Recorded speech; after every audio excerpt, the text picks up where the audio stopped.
horse always wins.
The dark horse always wins.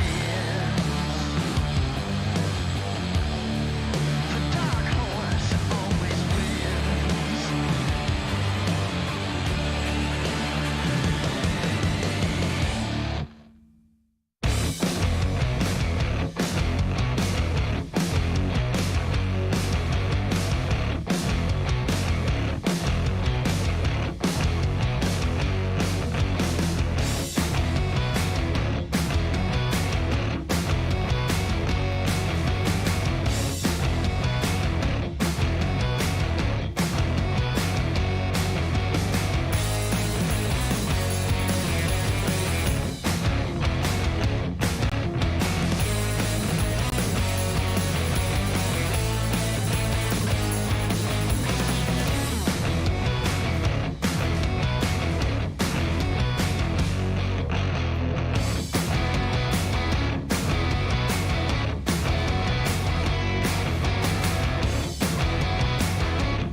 Hai că am strict și camera.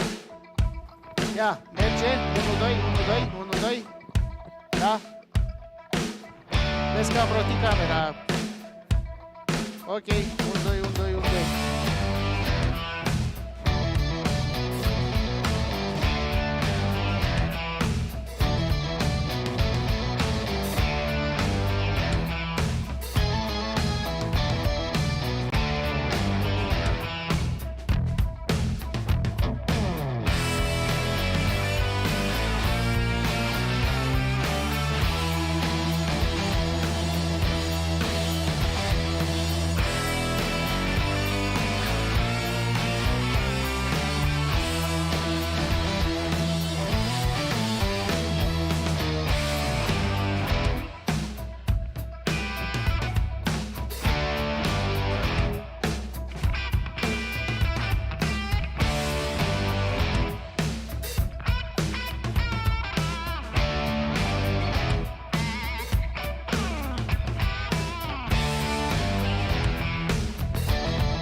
Progress is a race that has no end. After every finish line, another challenge awaits. How can we continue to push innovation in a sport at the forefront of technology? This is how.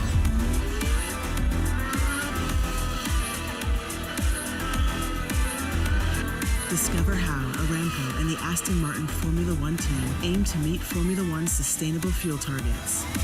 Aramco, powered by How.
All new Honor Magic 5 Pro. Freeze even fleeting emotions in just milliseconds. Take marvelous night shots with lightning fast exposure. The display reveals more details in bright areas with an astonishingly long battery life that just keeps going. The latest flagship chipset brings you exceptional performance. Unleash the power of magic. Honor Magic 5 Pro.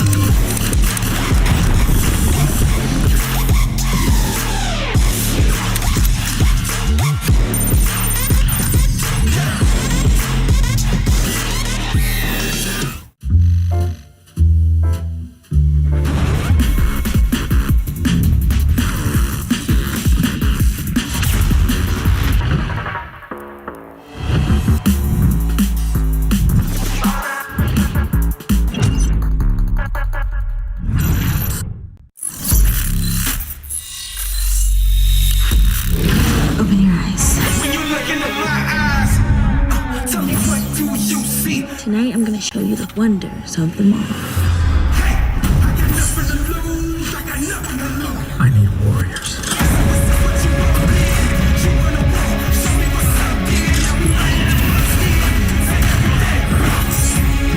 Take everything, leave 'em with nothing.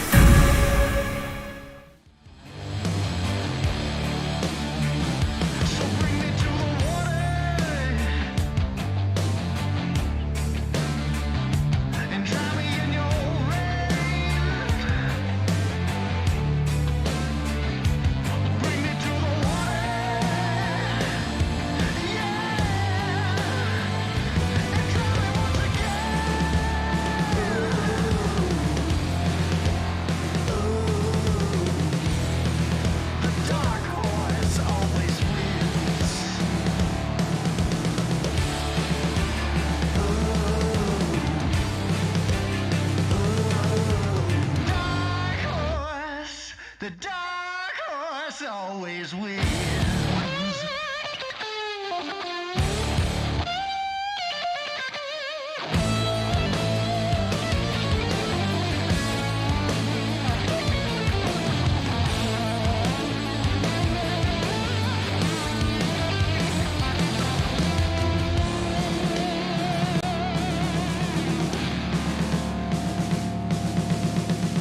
The dark horse always wins. The dark horse always wins.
W- Welcome, ladies and gentlemen. Yalla Habibi. We are here today at Gamers8, the land of the heroes. We're here for Tekken 7. We're going to see some champions fight it out for their share of $1 million.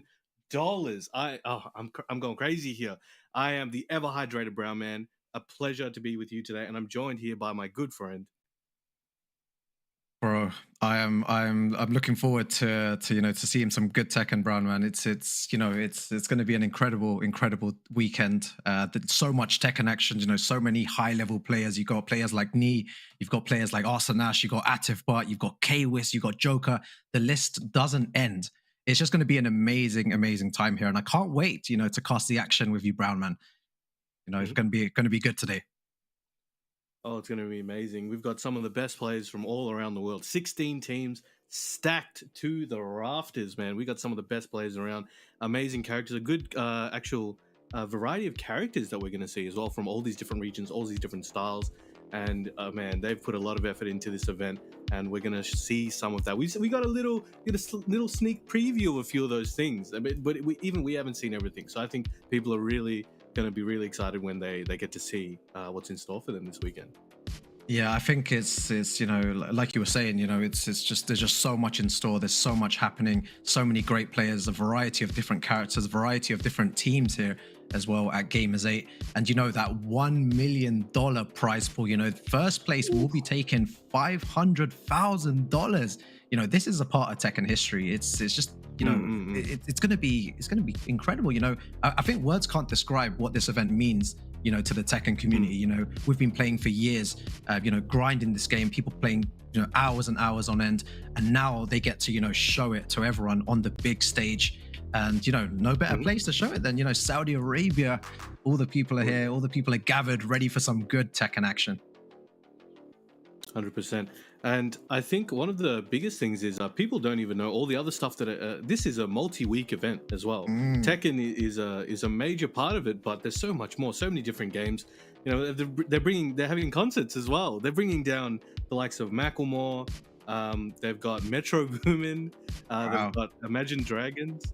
It's crazy. So I'm looking forward to I don't know, I want to see. I'm not there, we're not there, we're on the airwaves right now. We're doing the work from home commentary. We're having a good time. We're comfortable. We got our tea, we got our water. But at the venue, they must be going crazy. The stage is huge. You can see that. You will see that soon. And so just to clarify for you guys as well, so this stream that you're watching right now is going to have those matches that aren't on the main stage. So they're making sure you don't miss anything. And much love to them for making sure that all the action is captured. So, there's going to be both streams up. Make sure you have them both up. And big shout out to all the commentators on the other stream as well. We're covering as much as possible, and it's going to be amazing. And I know a lot of these commentators and players and all kinds of people are going to come back later and watch this stream to watch the matches they missed and vice versa. So how you guys doing? Good job ahead of time. I'm sure you guys did an amazing job. And hopefully you're going to enjoy these matches we got coming up. But there's a lot coming, and I guess my question to you, Rukang, is now we've got some everyone's got their idea of like potential top picks, but we'll discuss that soon. We will see you guys very soon. Yeah.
Welcome and welcome, ladies and Opening gentlemen. ceremony, my Assalamu man. alaikum. What did you think? What did you think?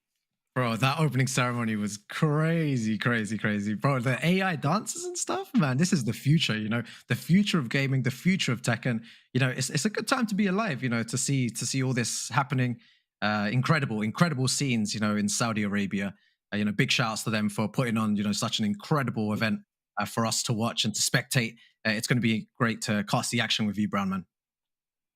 I'm definitely looking forward to it. I'm sure everybody at home is getting G'd up. If you don't know the slang, Australia means getting excited, getting ready to rock. So we've got, I think, we've got about 3 days of action with us. The 4th day will be the finals, and that will be exclusive to the mainstream as well. But I'm really looking forward to it. Some of the matchups that we've got coming in. We've got a lot of regions that I think they've announced the pools now, actually. So I think people are aware of those, and they're going to start making their personal picks and all that kind of stuff. But I guess, are there any players that you recommend people keep an eye out for? Maybe they don't look at them too much and they don't get that shine that they usually might get, and this is their opportunity. Who should people be kind of keeping an eye on? Who are you keeping your eye on? I think for me, you know, because you know, my family is actually from Peru, and you know, Peru are in the competition here. Sergi Master has to be one of my favorite players. You know, his Kazuya is absolutely crazy. You know, his execution, some of the combos that he does as well is you know, out of this world. You know, no one's seen some of the stuff he does. So yeah, I'm really looking forward to seeing how much damage he can do. You know, he was traveling around Europe. He didn't do as well as he wanted to in the Tekken World Tour finals. You know, he came to London. You know, I think he went to 1 or 2 tournaments maybe around Europe, you know, London, Germany and stuff. He didn't do again as well as he wanted to. But I know, you know, here he's been grinding, he's been practicing, and alongside, you know, his teammates, Abel de Maestro as well, who's an, you know, a really strong you know, Eddie player from Peru as well. It's going to be so exciting to see Sergi Master. You know, I've got my eye on him. But who have you got your eye on, Brown Man? Who's your kind of, you know, player that you're looking out for? So many players.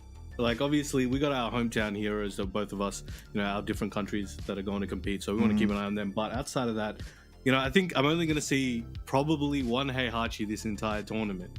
I think that's going to be our good friend HK Jr. So I'm definitely looking forward to seeing what he's got in store, and, you know, rooting for my Heihachi brother over there. But it's going to be interesting. I think there's I think one other player I think also is Jules from the Philippines team. Now, he is one of the best players in the Philippines, but he's just unfortunately not had many opportunities to travel, and those are due to a few factors, including visas and things like that. You know, the final boss of everybody from a lot of countries, it's that visa. But thankfully, they were able to come through here today. So he's on the team with Dojin and AK. So Jules as well, and I think he's going to do some damage, and I'm really looking forward to all 3 of them showing what they've got. And so for those who don't know, Jules is a Jin. He plays Bob, Jin, and he plays a whole bunch of characters, but I guess his mains would be Bob, Jin. He plays Heihachi here and there as well. But definitely looking forward to that. Are there any extra Bob players that we should keep an eye on? Obviously, you're a Bob main. So. Oh yeah, I'm a Bob main. You know, I love the character. You know, my main character for a very long time now. I don't think there are any other Bob mains in the tournament today. You know, we're going to see a lot of, you know, the usual characters, the usual suspects. You know, Feng, a lot of Feng players, a lot of Safina players out there, a lot of Heihachi players as well. You know, Heihachi, a character that's been overlooked a bit, but you know, now, you know, with players like Joker and HK Jr. who use Heihachi to a very high level, you know, we're starting to see what Heihachi can do. So yeah, it's going to be great to see, you know, the character variety that you were saying earlier. You know, it's really important, I think, you know, especially in Tekken, that, you know, all characters are as balanced as each other. And, you know, the Tekken team have done a great job of balancing them out. And now we see, you know, not just the same character, you know, 50% of the players using the same character. We see a variety of different characters. I think maybe not a secret, but maybe a wildcard Bob might be Ulsan as well. I know he does love Bob in a few matchups, actually. He has talked to me about that a little bit. So we might see that pop out, but I think, you know, Kazumi, you know, sometimes you got to stick to the old and true. He has been dabbling with Feng quite a lot, and he's finding some good results there. But Bob is definitely someone he brings out of his pocket here and there. But I think with the Korea's team as well, like, I think for a lot of people, the most arguably stacked teams that they're kind of most picked to win from a lot of people. Obviously, Korea and Pakistan, I think, are definitely two of the most highly rated in this particular event. But with the format, with this type of event, and just with the level of skill that's available in this tournament, I think there's no guaranteed victor. Because though, yes, Pakistan has Atif, Khan, and Arslan, which is what a team. pretty insane. Like, that's a Tekken World Tour champion, multi-Evo champion, and Evo top 3 as well for Khan. So that's pretty insane. But then, you know, Team Korea, you've got Ni, multi-Evo champion. He's basically won everything, nearly everything under the sun. You got Chanel, he's one of the best players around. And of course, Ulsan, who is the young gun who's just been decimating for a few years now. Even last week, actually, he took it over Ni and at the end of that game, he had this crazy delay hop kick specific input setup that he did on Ni. That was insane. Won in the tournament. So good, yeah. You know, Ulsan, a player to look out for, and I think that would obviously give them a boost. Like you were saying, you know, Ni is probably their strongest player, but for Ulsan to take out Ni, you know, is a statement. You know, we're all as equally as strong, and that's really important in this tournament. You know, there can't be a weak link in the tournament. Everyone has to be strong in order to, you know, to proceed in the tournament. So yeah, you know, you don't want to be in tiebreaker situations where there's so much stress, you know, and pressure when going into those situations, which is you know, difficult to perform under, because no one can perform, you know, at 100% max potential in those, you know, stressful situations. Some people handle it better, some people handle it worse. But again, you don't want your team to be in that situation, in that tiebreak situation. And speaking of, I guess those pressurized situations, they did introduce those traffic cards, I believe, a day or two ago, and one of them actually allows you to take a break mid-set. So under the rulings, if you use that particular card, you get a 2-minute, 120-second timeout. Okay, so we are going to show you guys some more content, and we'll be back with you guys soon, I believe.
So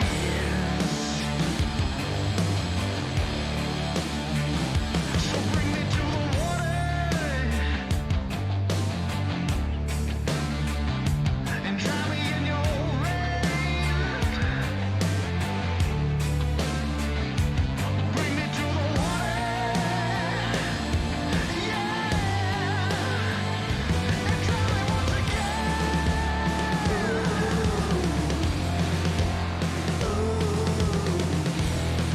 The dark horse always wins.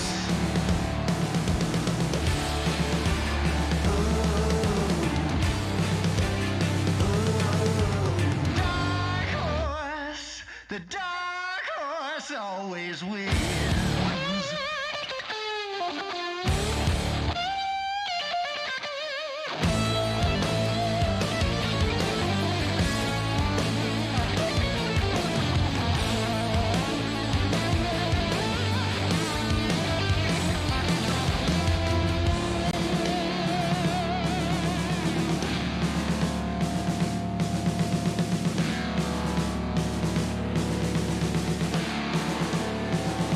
Deliver me from evil. Deliver me from evil.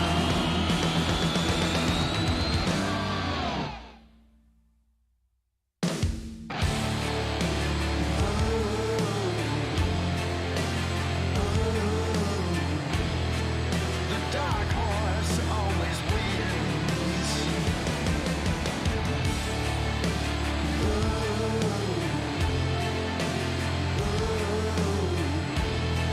The dark horse always wins. Deliver me from evil. Deliver me from evil. The dark horse always wins. Deliver me from evil. Deliver me from sin. Dark horse. The dark horse always wins. The dark horse always wins.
Welcome back, guys, to the Gamers8 Tekken tournament in Saudi Arabia. I'm joined again with Mr. Brown, man. How's it going? Hello. Good, man.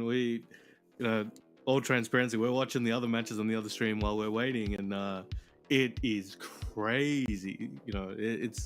We're stressing out here, so we don't even know. We got some crazy matches in store for us as well. So I don't know if my heart can handle, what's coming. But what about you, my man? Yo, it's same as you. I don't know if I can, if I'm able to handle, 8 hours or so of all these incredible matches. The other stream, like you said, Federer playing extremely well, taking the win there. But here on this channel, we'll be having Philippines versus Germany, which is, a superstar match with some of the best players in the world. Finals level gameplay we're gonna witness right there. Exactly, yeah. That's like, that's like top 8, like, winners semis that you would expect, and these players on the team have all won tournaments, in the past. And the captain, Tetsu, incredible from team Germany, and also from Philippines, AK. No introduction needed to him. I remember watching him when he was super young, and now he's peaking and he's playing super strong. So it's going to be fun to see who kind of takes the lead in that group. Will it be the Philippines or Germany, who are both strong teams? It's going to be crazy. And I guess now we've also the viewers and everybody involved kind of witnessed the selector matches as well, and that's a big part of the meta. So you got to worry about that. You got to make sure, if you saw in the previous one, we're going to talk about some of the matches from over there. It was Spaghetti versus Rife, and Spaghetti used Josie, but when he played Federer later, he used Zafina. So there's a lot of mind games and different strategies that maybe some of these players might be employing as we go throughout the event, where they're not going to use their main, or they're going to use someone who they feel okay in first to 2 rounds. Because if you want to explain to the viewers like what the ruling is for how these selector matches work. Yeah, guys, the selector matches, it's going to happen between every game. It's a first to 2. The player who wins the first round will decide the side they would like to play on in the first and third match of the team set. The team of the player who lost the first round will decide the side they would like to play on in the second match of the team set. And then the team of the player who is first to win the 2 rounds, in the first to 2, will force the opposing team to reveal their player for the first match of the team set. So, this is kind of a new, new thing they're adding to the team tournament. It's never been done before, but it's very, very important to win that selector match, so you get a small advantage, in the coming matches. It's going to be, first to 2, anything can happen, and like you said, Brown man, the match we saw before on the other stream, they were using different characters to their main characters. Don't want to reveal the correct, the strategies involved, or not, wanting to show what they can actually do or who their main character is. So I think there's a lot of mind games going into these games. Yeah, definitely. And there's the whole, like, obviously knowing, so you can say if you win the second round, you can counterpick your opponent and their team, right? So, okay, they're going to put in this player. All right, we think the best match for this guy is another one of ours, and, we'll put him in. But then on the other hand, with the side picking as well, for a lot of players, they have a preferred side, and some have a stronger preference than others. So some players, it's like, they can play either side as whatever. Maybe they prefer just slightly more comfortable in one than the other. But some players, they just haven't got the comfortable levels even similar on both sides. So sometimes, their P1 is they can't play unless they're on P1. And sometimes it's same for P2. Obviously, that's something you need to try and train and make sure that is not an issue for you. But if your opponent catches on to that, that is something they can use to their advantage. And in a situation like this, where there's a lot at stake, they will use whatever they can against you. So sometimes, if let's say I prefer P2, but I know my opponent needs P2, I'm like, all right, it needs P1. I'll take the P1, even though I prefer P2. Yeah. Because I don't want them to have their preferred side. Yeah, So of course, these definitely. are all different strategies that come into play, yeah. Yeah, it plays a big part as well. And, I've seen even some players, people will see, in chat, in Tekken, people use throws on purpose for the opponent to break it. Yes. And then the side switch, right? So it's always like you said, there's big money on the line here. There's $1 million. The players here will be doing everything in their power to win. there's no showing mercy to your opponent here, or being compassionate towards your opponent. Once the game starts, you're doing everything it takes, even if it takes 10, 20 grabs, constantly over and over again. This is the strategy to win, and I'm sure they're definitely going to use it. So lots of interesting. Yeah, exactly. You can't break them all. And with this Germany Philippines, I'm looking forward to this game. This is a great way to start. If you're on the stream, big shout outs to everyone watching this tournament in Saudi Arabia. They're putting on such a great show so far. We've actually got 2 streams going on at the same time. But stay tuned, guys. Germany and Philippines is coming up very, very shortly. I know the players are getting ready, so you'll have some good Tekken action very soon. But yeah, in the meantime, though, you do have us keeping you company. All right, but we are gonna throw to more content. We'll be back with you guys very soon. The Nations Cup Gamers8 Tekken 7 tournament will be team-based, and each team will have 3 players representing one country. The 16 teams from around the world will be battling it out for a prize pool of $1 million. In a 3v3 set, any player can play in any position in order to build the best strategy possible for victory. A team set consists of 3 one-on-one sets: entry, middle, and boss. Entry and middle are best of 3 sets and worth 1 set point, and boss is a best of 5 set and is worth 2 set points. The first team to win 3 set points are the winners. If there is a tie after the boss set, then a final round best of 3 is played between a player from each team. The tournament will be played in 4 groups of 4 teams, and the top 2 placing teams will go through to the top 8 double elimination bracket. Group winners will qualify for the winners bracket. Group second placers will qualify for the losers bracket.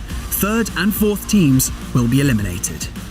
With that said, good luck to all the teams and players at this Gamers8 extravaganza, and may the best nation win.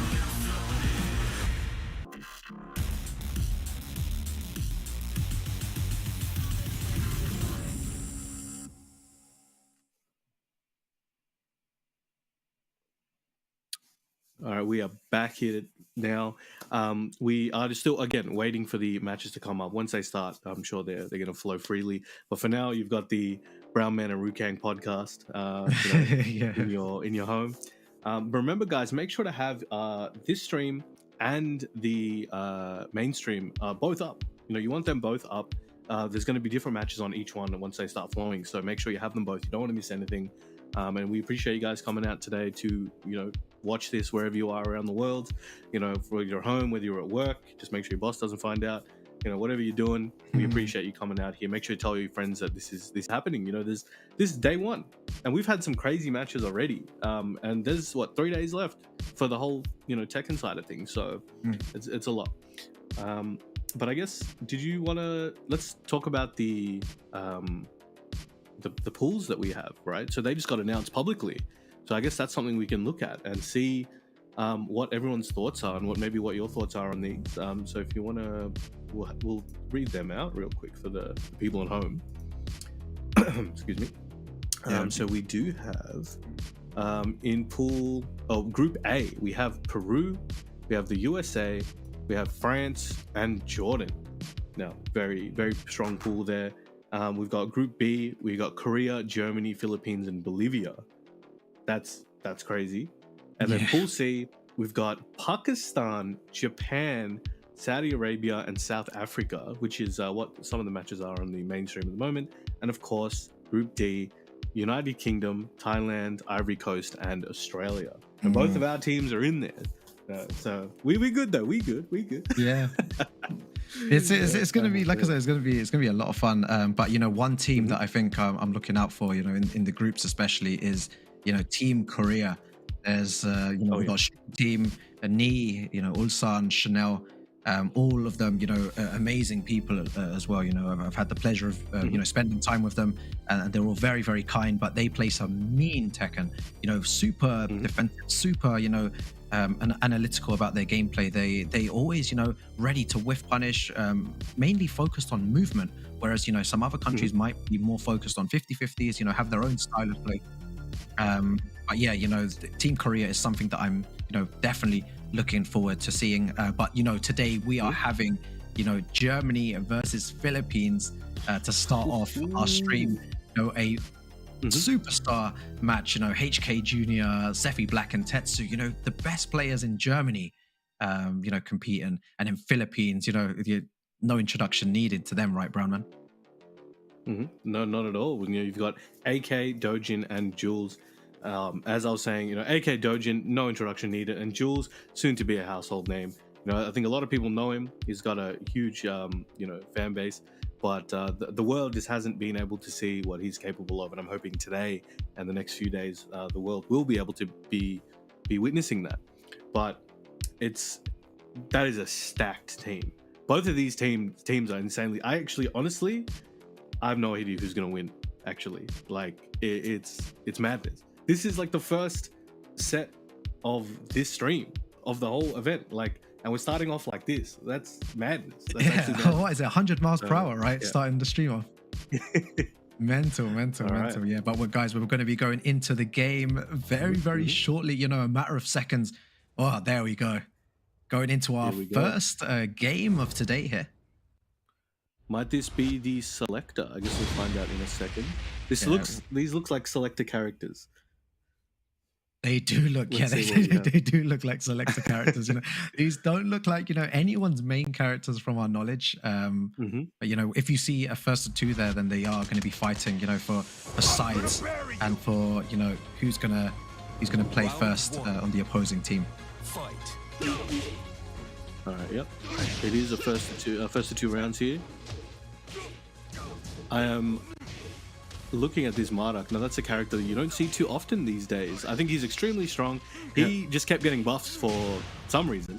But he's really good, but just people don't believe in him enough to really main him full time, I feel like, which is quite interesting. And I think there's a lot of characters in Tekken like that. Yeah, exactly. Yeah. But here, that the Kazuya versus Marduk, the Hell Sweeps. Oh, the Rage Art with punish there. Very clean. Okay. And yeets him up right into orbit. Bang. Alright, so that means the player that is using, or the team that is using Marduk right now, they will get to pick sides in the set. Yeah, it's super interesting. Both players, are using sub characters. If it was a Claudio, would know it's Tetsu. If it was a Heihachi, you'd know it's it's HK. But here, might this be HK on the Kazuya, and maybe I wouldn't be surprised if Jules or Dojin were on the Marduk. Yeah. Right, reach drive. Oh, nice step there. All right. Let's see if he's going to do it again. Kazuya. One more mix up. Oh, anti-air. 2 rounds straight. That's the first time in the event we've seen that. Yeah. Such a good very quick selector match there as well. So they're going to get to pick sides. Let's just wait for some. Yeah. I'm going to wait for some more information, guys, from the production team. We're waiting for some confirmation, guys, from the production team. So everyone in chat, we'll have all the information locked and loaded for you very soon. But it didn't help that they were playing their sub characters. Like I said, if it was a Heihachi, you would know it's HK. We're just getting confirmation as to who won that and who's gonna select their sides. Now the Marduk gameplay was definitely pretty clean. Like nothing too complicated, but it was getting the job done. As you saw, 2 rounds. That means they get side pick and to counter their opponent's first person they send out, first team fighter. So that's going to be interesting. That is a big advantage to have, you could argue. So let's see what they can do with that. Again, we will find out soon which team was which. I think maybe everyone at home can also have their guesses, right? We can see who's right. So I think maybe if we have to pick one player in each, I think maybe HK and maybe I want to say Dojin. Maybe Jules, but I'm gonna say Dojin. Let's just say Dojin. Yeah, I'm gonna go with Dojin as well. I've had experience of playing Dojin at the Tekken World Tour LCQ And he plays a variety of different characters. He plays Panda. I've seen him with Diana. He's a Mokujin. Yeah, he is. He's definitely a Mokujin.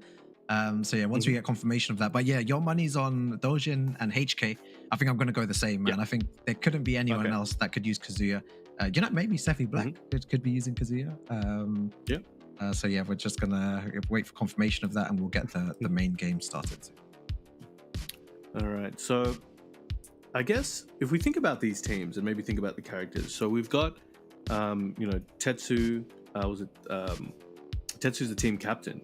So now I think the boss matches or the head matches, they were 2 points, right? So there is a chance where I believe if your first two players end up losing and then your boss player wins, you're basically at 2 points each.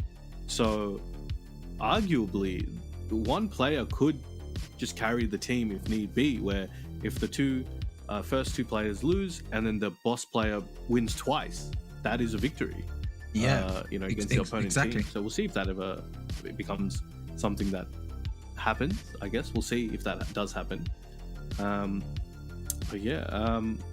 It's like you said, Brown Man, about the about the select match is super important there, and we'll get confirmation as to who's won very soon. But once we get into the games, it's going to flow, super steadily, guys. You're going to get all the Tekken action. It's very important, guys, to have both. If you have two screens at home, make sure to have one screen with us and one screen with the mainstream. You're going to have two different games at the same time. There might be certain, players and teams and countries that you want to see. For example, Germany and Philippines is a great match. You come and watch it here, but I'm sure the other side has a lot of great matches as well. So you'll never be waiting. Maybe one side's on a break, then you've got some matches here, and maybe we're on a break and you have matches on the other side as well. So either way, there's lots of good Tekken action to come your way. I'm sure the players are right now just setting up. We will get it started. They're two. I believe it's two first to twos, and then one first to three for the boss match. And then it goes into a first to two decider, from what I read. I don't know if this is correct, Bram. Perfect. It seems to be. It was that's an interesting format as well. Very because I think most Tekken players never really play in a team format, because Tekken is a solo game, right? It's a single player game as far as being in game. But now your performance is weighed with your teammates. And I think that is something for a lot of these players. It's very new, and it is a new format. Team tournaments, you've got your Master Cups and other things like that, which they're a bit different though. There's no different weight on points. It's you take out the other team, or they take you out, and then that's it. But now we've got points coming into play, so there's just a lot of extra details that these guys can use to their advantage or have used against them, to their own disadvantage. There's no way of knowing, because this format specifically, it's the first time, right? So there might be a bunch of little mini strategies that are developed through the life of this particular tournament. And next time, that meta will change and these little strategies will become more standardized. I guess we'll have to see. I'm still curious as to who the Marduk was, actually. Yeah, me too. Yeah, we're still waiting, guys. Big shout outs to everyone for your patience, guys, while we get the matches sorted. There's a lot of organization gone on to plan this amazing event. There's loads of things going on at the same time. There's a magnitude of different games happening right now, not just Tekken. You got the Fortnite happening as well. There's big money everywhere. But we will get started very shortly. So many people, so many companies sponsoring this event as well. So big shout outs to everyone backing this event. I hope we get a yearly kind of Saudi tournament like this. It'd be amazing, especially with Tekken 8 on the horizon. Tekken 8 being announced, and we've not got a release date yet, but soon enough we'll have one. And next year is going to be it's going to be crazy. Tekken's going to be I think Tekken's going to be back on top where it belongs. With the best fighting games in the world. Yeah, it's going to be great. I think once Tekken 8 comes out, there's going to be a huge flame that's going to be lit, I think, within the industry, because I think a lot of companies and a lot of players and just people in general are waiting for Tekken 8. A lot of the people are laying dormant right now and waiting for that release. And so I think there's a lot more money and there's a lot more attention that is going to be coming into the Tekken scene and injected into the FGC in general. And that's going to be a very interesting time. And I think we're all looking forward to that. And so, you know, for all those people who are, you know, still active now, you know, thanks to you guys, you know, we still have these events, we still have fun, there's still people competing. We still have the Tekken World Tours, you know, Bandai Namco is still putting a bit of effort in to make sure that the players are engaged. You know, we do have the Tekken World Tour this year. Originally, a lot of people thought it was going to end on the 31st of August because that was the date they put in. But then, as you see, it got extended. You know, you've got Rev Major, you've got the master event in Thailand as well. The Tiger Uppercut got turned into a master event, and that'll be towards the end of the year. Got moved down. A lot of points, and right? It's definitely. It's going to be crazy. And you've also got last week it was a challenger event in Malaysia, the FE Major. You know, that went off, and a lot of Pakistanis went over there because they were able to get their visas to go over. So that was pretty stacked.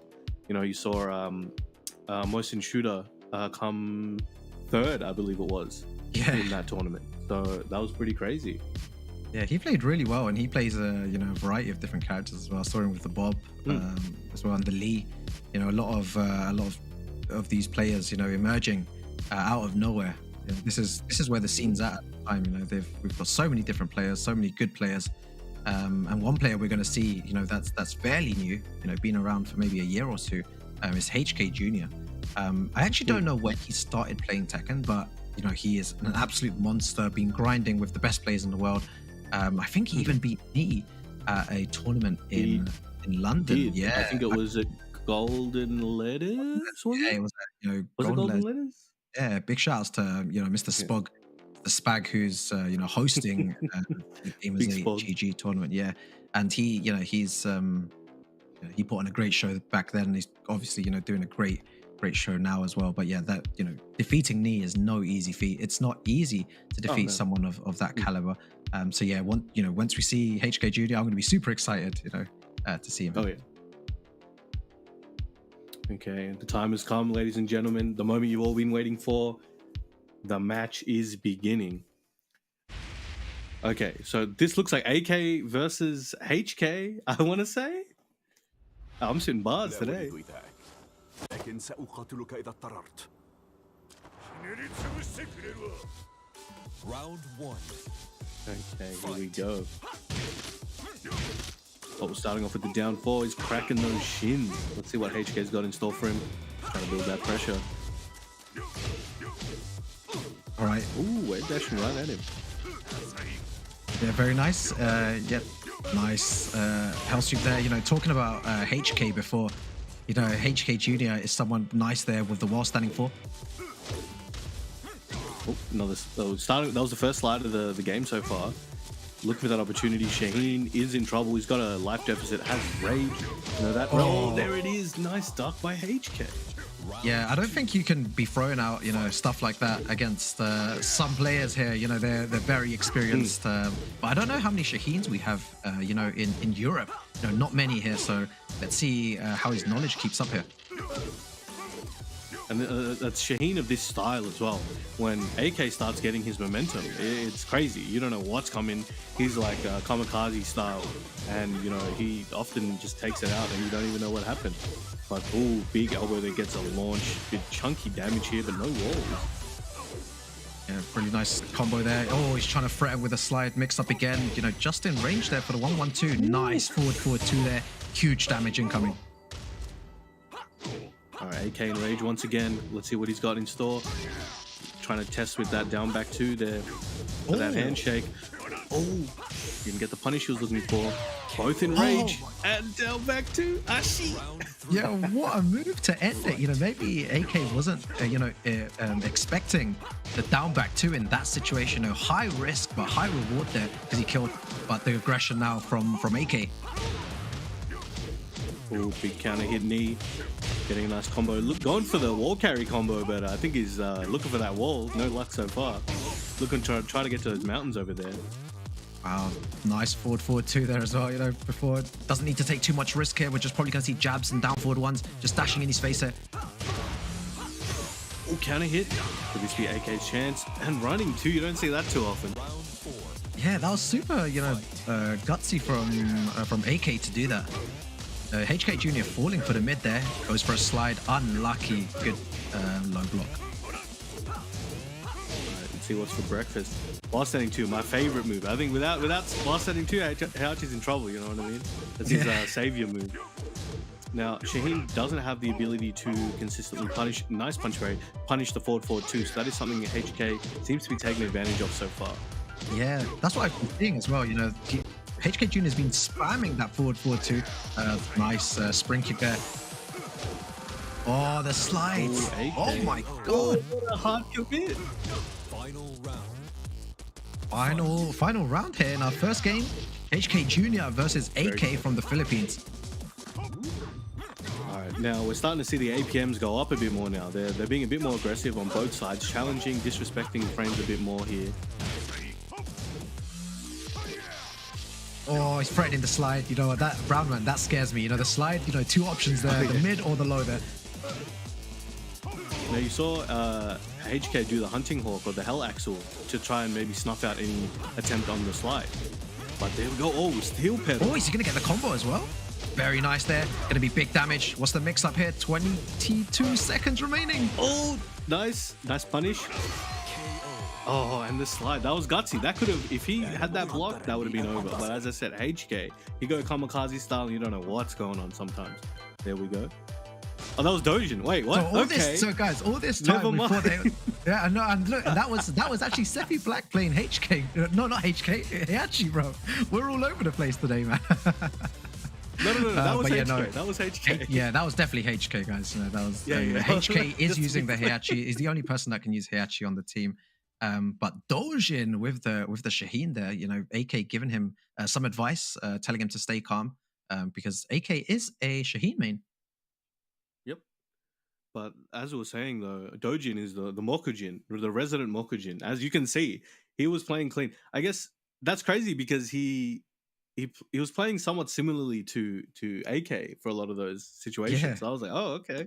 He's playing a little bit more passive than AK usually would, but sometimes you got to switch it up. But yeah, we're getting our knowledge tested out here in these play styles. So yeah. I think this is something that we talked about before, Brown Man. We said that Dojin is a person that can use. He's a Mokujin, right? He can use all the all the different characters, and when we saw Dojin playing, it wasn't really a surprise for us. It was like, oh, okay, it's not AK.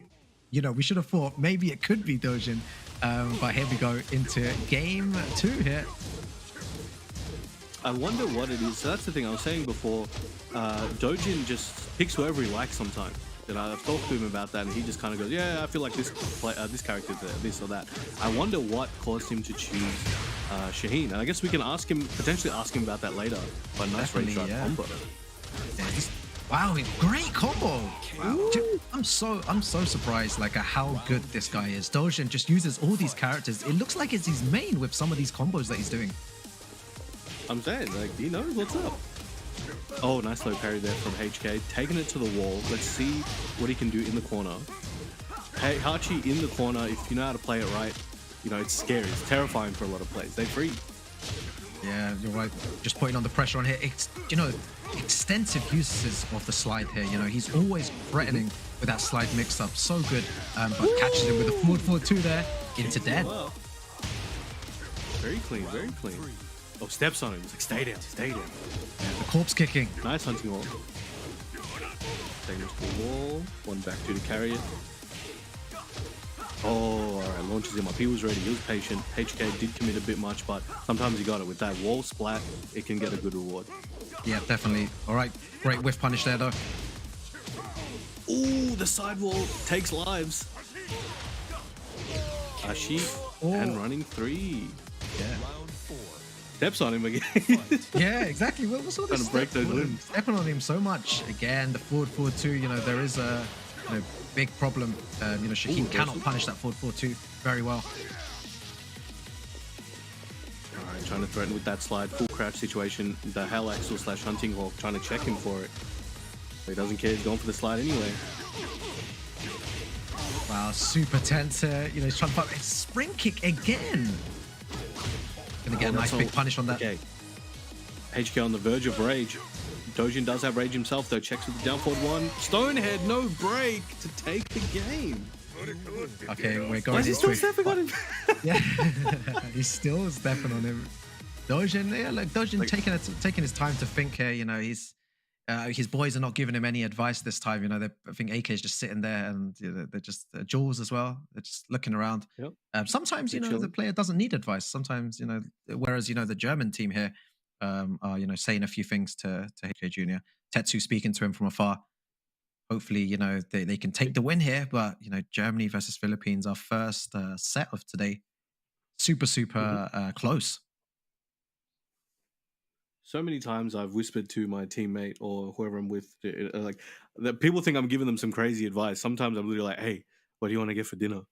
And they're like, "Oh, you get some chicken. All right, cool." And I run off, and then they win the next game, and they think I just gave this person the most godlike advice in the world. I just ask them, "What do you want to eat, bro?"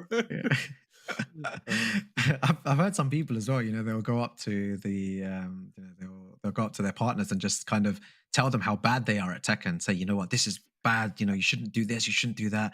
You know, never do that again. And sometimes it works. You know, different styles of coaching works with different people. I think there was a point where I believe it was, I think Spag was telling me about the UK team, some of the UK boys. They'll just go up, pretend like they're giving advice, but they're just like, "Oh, nah, I'm going to censor myself. But, oh, you're crap. And it just lightens the mood, just makes them laugh, and then they kind of Leo. Yeah, Leo. Yeah, you know, yeah, he uses all these characters, guys. The score is currently 1-1 between HK Jr. from Germany and Dojin from the Philippines. Great counter hit there to start things off. Oh, winning 3. I think he might have tried to get a wall combo there, but the running 3 came out. Nice side combo. Big life lead right now. Dojin in trouble, but Leo, I think more and more people are starting to realize he got some skills. Let's see what Dojin's one has in store. Big life deficit, and HK closes that first round out. Oh, he's key charging. Yeah, he needs that energy. He needs that wake up. Wow, that was, you know, that's crazy. You know, I'm not used to HK key charging like that. You know, he's really feeling himself. Nice electric there. He's trying to commit that mental damage, maybe. Yeah, mental damage always super important here.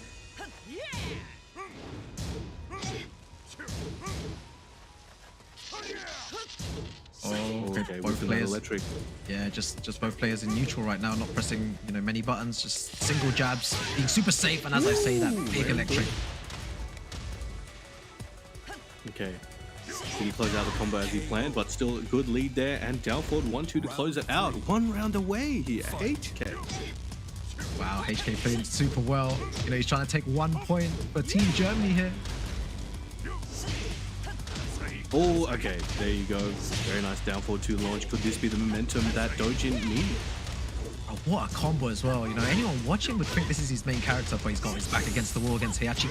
Kick again, this worked so many times. Alright. Oh, nice low parry. Okay, let's see what HK has in store. Is he going to use his rage? Yes, he is. Very nice. My God. And the spring kicks to close it. Again. He got it back. He's key charging back. Guys, the key charge back. Oh my God, what is going on? They're both feeling themselves. Remember, ladies and gentlemen, Brownman and Rukang here at Stream B do not endorse key charging. Exactly. Looking for the 1-1-2 hit, confirm hit. Oh, doesn't get the wall though. Okay, he's in trouble. Alright, Dojin trying to get away. This is going to be tough, but Leo does have a lot of damage at her disposal. Can he bring it out? The hell sweep. Dojin just trying to... Oh my God, still alive. This is so close. This is the rage. Oh my Catches him with the wall bounce. Nice combo. Oh my God. Bro, what was that combo? And the final round here. Oh my God. Brown man, this is mental. This is nuts. This is as you tell you. This is a madness. This is crazy. This is a madness. This is real tech. Oh my God. 4-2 sends him up. Takes him, spikes him. Nice spring kick. These spring kicks are doing work. Oh my God. He was really hoping to cash in on that one, but didn't get it. That was a really good punish by HK. Ashi. Oh my God, no whip. Wasn't ready for the whip punish there. But gets a sweep of his own. 1-1-2. 1-1-2. Okay, He's in trouble. Life support right now for Dojin. Oh, Nice low parry. No That was way. clutch. No way. Okay, he's gonna do a grip of damage, and he's got rage, and the down back 4. Oh, and he steps on him. Okay, Oh my he's got a smile on his goodness. face. You know, he's having fun. He's having fun. Wow, that was so good to okay. watch, man. HK Jr. final round there, takes it, final pixel. You know, my energy levels already gone, bro. Already gone. What did we just watch, guys? HK Jr. takes Crazy. it 2-1 over Dojin with the key charges as well. I don't know what's going on with that, but it seems to be working. None of our business, right? But that was crazy with the Leo as well. I guess Leo is a pretty good matchup against Heihachi. There's a lot of things that Leo can do to Heihachi, and one of the most obvious ones for a lot of people is, you know, the forward 4-2, extremely consistent on Heihachi's forward 4-2 in retaliation, right? So it's safe, and even if you mess it up and you don't get the punish, it's still not punishable in return. So it's just a really good option for Leo. And Leo's stance mix-ups are very strong as well if you can start to get them going. But in that particular game that we just saw, it didn't seem like Dojin was able to get the more traditional Leo style going, but did get those fundamental reads, fundamental low parries, and some sick combos in there as well. But HK just closed it out. That was some crazy stuff right there. But what are your thoughts on what we just witnessed? Bro, you know, like you said, it was an incredible first game to start. You know, it's if you've missed that, you need to go watch it. You know, go back and watch the VODs on that. The low parries, the amount of spring kicks. You know, he knew that HK wanted to be aggressive in those situations, and just, you know, spring kicked, and it worked on many occasions as well. And then at the end there, when, you know, HK had his back against the wall, it looked like, you know, Dojin was, you know, putting the pressure, and the mind games are working in his favor. But, you know, HK Jr. being as solid as he is, manages to take that. And that's a really important point for, you know, for Team Germany. HK, incredible. You know, we're going to go into some highlights now, guys, as well, you know, showcasing the match that, you know, some of you guys may have just missed. You know, you do not want to miss the action here on Stream B.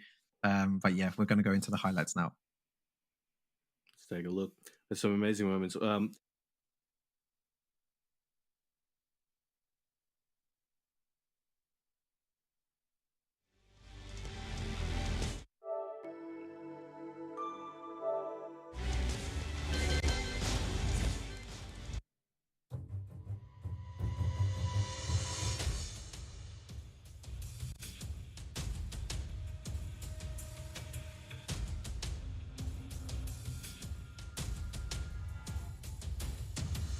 Now you saw some of the craziest moments from that first set of the day.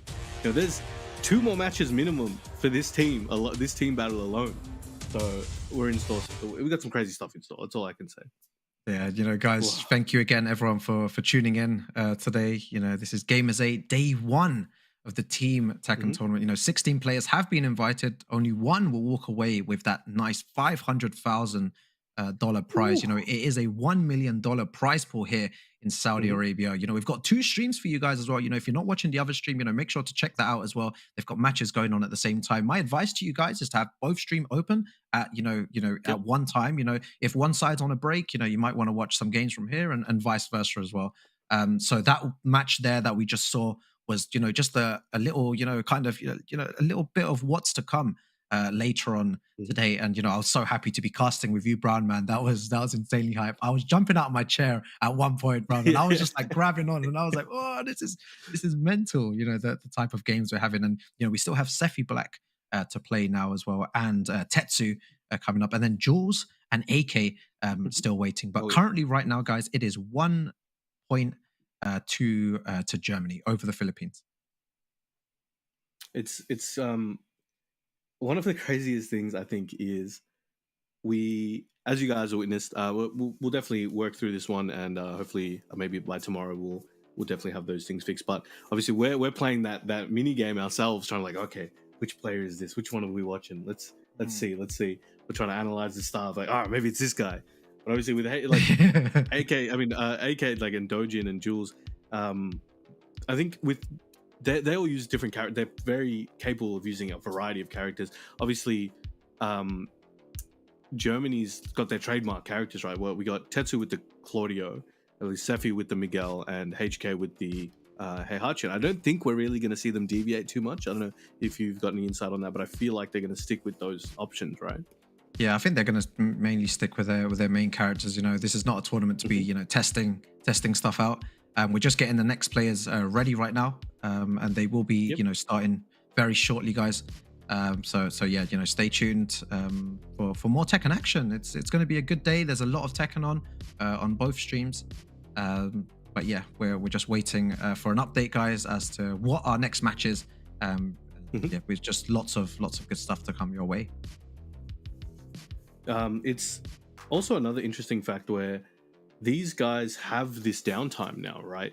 So that's something that comes into play. Another part of the mental games and the little things that you can use to your advantage or have used against you. You know, a lot of players, they rely on, you know, keeping hot, right? So if they in this particular case, they stopped. But even in between the two games, there is a little bit of gap for them to use, and it's something that a lot of players struggle with, and a lot of other players, they're like, no, they can just stay warm for an extended period of time, or, you know, they fall off quick and they need to rebuild it. And that's something that, you know, there's so many different conditions that you need to be ready for when you're competing at this level. You just got to be ready. It's super difficult, and that's why you see it's hard for a lot of players to stay on top for an extended period of time, because there's so many different ways to play. And once you're more visible as well, actually, another thing is once you're on top or doing really well, people start studying you. You know, now you're a target. You got an X on your back, so you got to, you know, keep on top of that. And these are those type of things where if you're able to stay consistent, like you got those players, like, you know, you got your Sefi Black, who's been on top for quite a while in Europe. Like he's really up there in the top tier.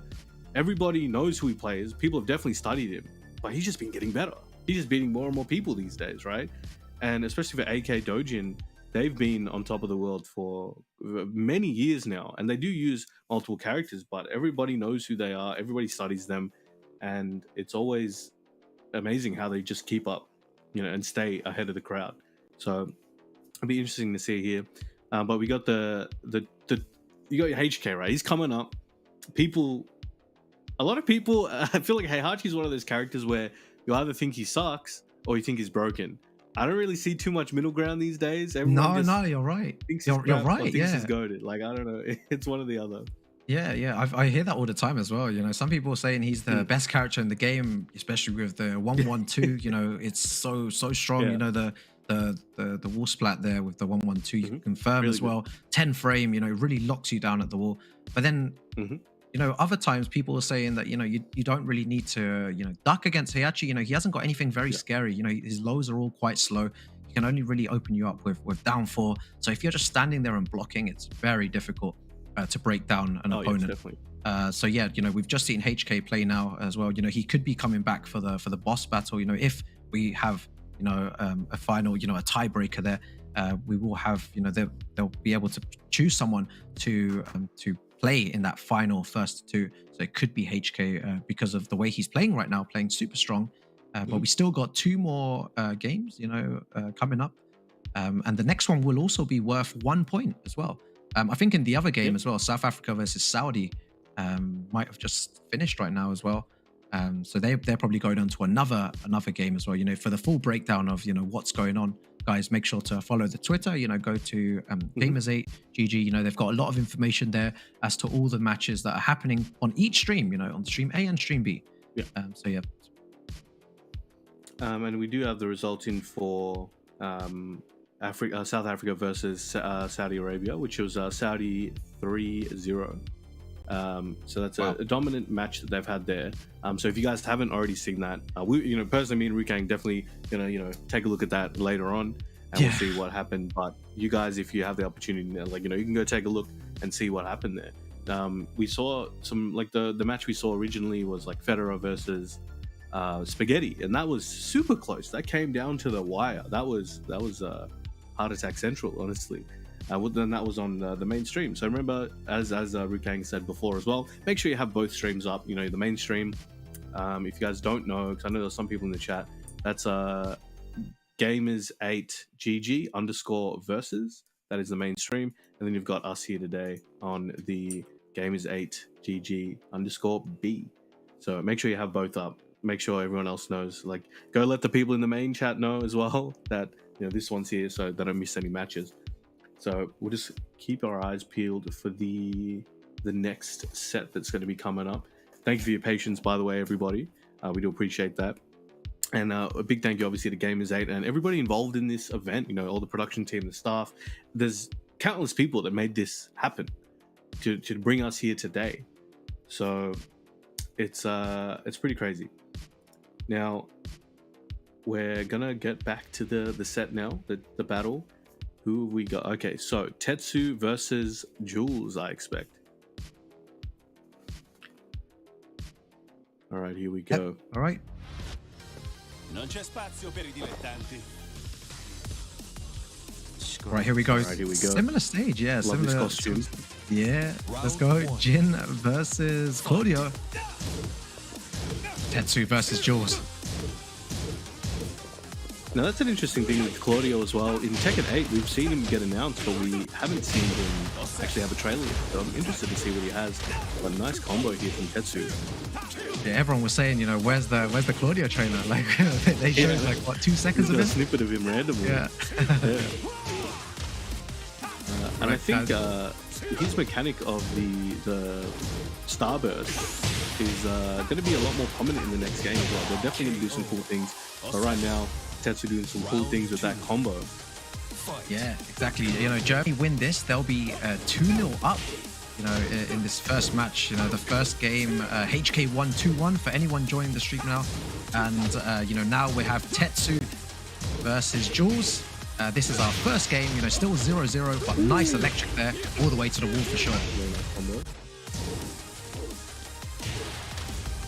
Ooh, big knockback there. Nice combo. Ends up with a windhook fist. Alright, Tetsu uses the rage drive there, tries to get him to the wall. You know what they call forward 4 in the Philippines? What do they call it? They call it the God kick. The God kick? They call it the God kick. That's what it's called over there. Nice. It's that good. They understand the power of forward 4. Nice. Power of the electric too there. Yeah, he's just spamming forward 4 right now, man. Like he's just using that to control the game. That's what I'm saying. They love it. Oh, back to one of Jin's best moves. Oh, walked into it, went for the B-boy spin. Round 4. Fight. Back to 1 there. Again, just putting the pressure on. Forward 4. God kick. Gonna definitely punish that. Nice 13 frame punish with a 1+2. Good movement there from Tetsu. Yep. Okay, that is a new interaction for me. I'm going to take note of that one. This game is 7 years old. Nice parry. And we still see new interactions. Brilliant parry there, but the Rager. Nice. All right, that should be the first game. That was crazy as well. Jules did a God kick, cancelled, and immediately did a parry to counter Tetsu's Magic 4 check. Craziness. But then Tetsu's like, oh, I'm gonna hold this game real quick, and then took it out. Very clean. Yeah, I like the way that AK is just standing up there. Like he's just watching. He's like, what the hell's like? He's not giving any advice. Whereas the German players here, giving advice to each other. All 3 of them, are giving Tetsu some more strategies to use against Jules here. But the score is currently 1-0 to Tetsu. What controller is Tetsu using there? Oh, I think it's. I'm not sure. I think it's maybe the Hori gamepad. I think I'm not too sure, but he's not using the standard PS4 yet. All right, here we go. Game 2. Round 1. Loving the beat here. Fight. All right, sticking with these 2 costumes. Honestly, this is one of my favorite Jin costumes. Like top 3 Jin costumes in the series. Man. Let's see. Yeah, Savage sword ender. Oh, he's not letting up. He's not letting him breathe. Yeah, how did he get out the wall here? Brilliant movement from Tetsu. Jules trying to push him towards the wall though. Oh, okay. Claudio in rage. Okay. Tetsu gives. Oh, he was ready. He's like, I've seen that before, brother. I've played this character. That was so good. Incredible parry there. That's going to the surely thing give with him some gym plays, confidence, you right? gotta worry about. They're always waiting for that opportunity to parry, right? So when you do a string that doesn't have a mix or has similar timing to, you know, each time you use it, they're ready. You always got to worry about it, and that's his mental stack that adds to it. But Tetsu definitely no stranger to it, so let's see if he can adapt in time. Yeah, definitely. Yeah, putting the pressure. The down 3-3 there. Tries to catch him with a magic 4. Doesn't work out. Back 2-1 again. Putting the pressure on. Oh, tried to get the standing punish. Nice combo here. Alright, goes with the starburst. Nice block. Looking for that overhead kick. Pressure, the pressure. Oh. Not letting him breathe, and takes the second round in the second game. Yeah, you saw that he was trying to crouch cancel, you know, after blocking the low to try and get a 10-frame punish. Didn't work out there, you know, just a bit slow. I think he was really hoping to get the wall splat actually due to that angle. Yeah, he was trying to. Didn't work out though. Both players, you know, just exchanging blows here. Nothing too big. Oh, he was ready. He was ready. Alright, that was good there. Big damage. When's the hell sweep coming out? You know, he's done 100 mids. You know, when's the sweep coming out?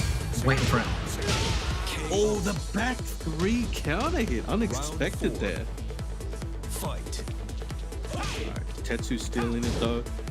Jules on the verge of taking the second game, but you know, Tetsu took the first game pretty well. Nice parry. Let's see what he can do in the second game. Bro, these parries are so good. Doesn't finish off the combo though. You know, going for the 2-1 there as well. Just playing it very safe. 2-1, 2-1 into down 4. Not much being done here. To lock him down. Just trying to. I love this safe gameplay, Brown Man. You know, Jules not taking any risk here. That's the beauty of Jin. You don't have to take the risk if you don't want to. Well, if your opponent's defense is super sharp, then Jin needs to start taking those risks. And Claudio is a good character for that, good punishment. And Tetsu, his defense is very good. So as you can see, oh, there we go. You win. 1 game apiece. Yeah, that was you know, completely different from the last game. You know, he adapted a lot better. You know, he's using his parries a lot more. There you see him, you know, taking a bit of water. You know, it's always important to hydrate yourself. He's just taking that whole water bottle. You know, the whole 500 ml there, man. That's loads of water. You know, to hydrate. But yeah, very important, guys. You know, when playing. And now again, Tetsu receiving that advice. Maybe needs to be a bit more patient. You know, in certain situations. And you know, try and break him down like that. But yeah, it's very close again, very similar, Brown Man, to the first game we had between HK, who beat Dojin 2-1. Definitely. Now, what change do you think? What's one change you think that you can see Tetsu making to potentially swing this around? Yeah, do you know what? Tetsu, I believe, just needs to play, a little bit more solid. Maybe just outpoke Dojin a bit. Because Dojin is just winning, in the poke war, Dojin seems to be winning. Like, the jabs, maybe just a sidestep hop kick, to stop him pressing all these buttons. Oh, went for that hell sweep. Good movement there by Tetsu. Yeah, that's exactly what I was saying. Sidestep hop kick, I'm an oracle. As soon as I said it, Tetsu does it. Sidestep hop kick. Does this count as coaching? Yeah, I'm the one coaching it. Oh, went for that wall bounce. Good damage there. Lets it rip. Oh, he's throwing it all out right now. He's just basically like, hey, guess or die, man. Guess or die. Yeah, very nice on Jules here. Tetsu versus Jules, guys. Nice counter hit there. The wall. Nice combo. Ooh, 1+2 to end it. Nice step into punish. Was looking to get a lot more return on that investment, but still got a chunky boy there. How does he make a comeback here, though? I feel like it's going to be very difficult to break Tetsu down here. Nice. Another one. Famous Paul, where is it? You know you want it, mate. Oh my god. Oh, let's it rip again. Look at them. Is he going to press? Did he press? Did he press? I don't think so. Nice retaliation with his own Razor. Wow. That was so good, man. And, Jules 1 round away from taking this. The score currently 1-1, guys. Looking to take it over Tetsu. Oh, let's the mid rip there. Good check. But overthink it a little bit. Jules was ready. Now, Tetsu's sidestep right into button is doing magic right now. But Jules does seem to be adapting a little bit to it and kind of making him pay for it. So it's not as rewarding as it was in the start of the game. Yep. Pressure on here. Forward 3.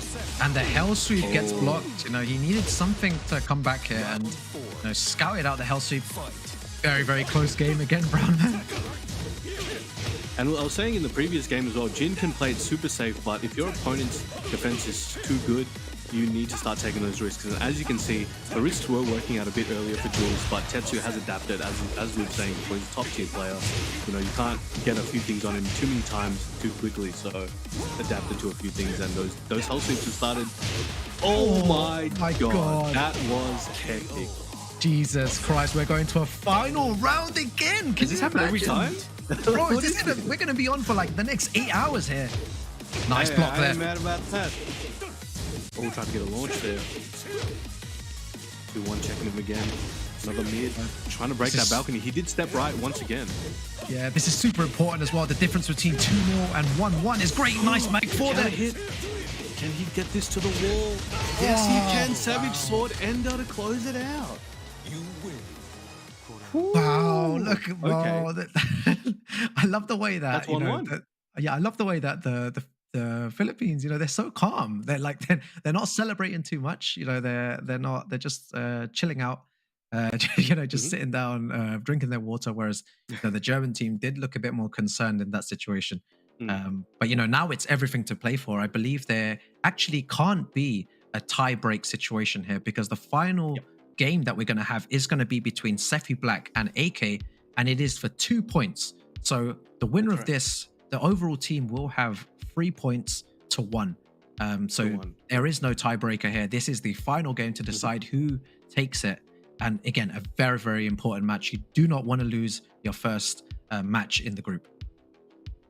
Oh no, definitely. That's not the best way to start. But somebody's got to do it, right?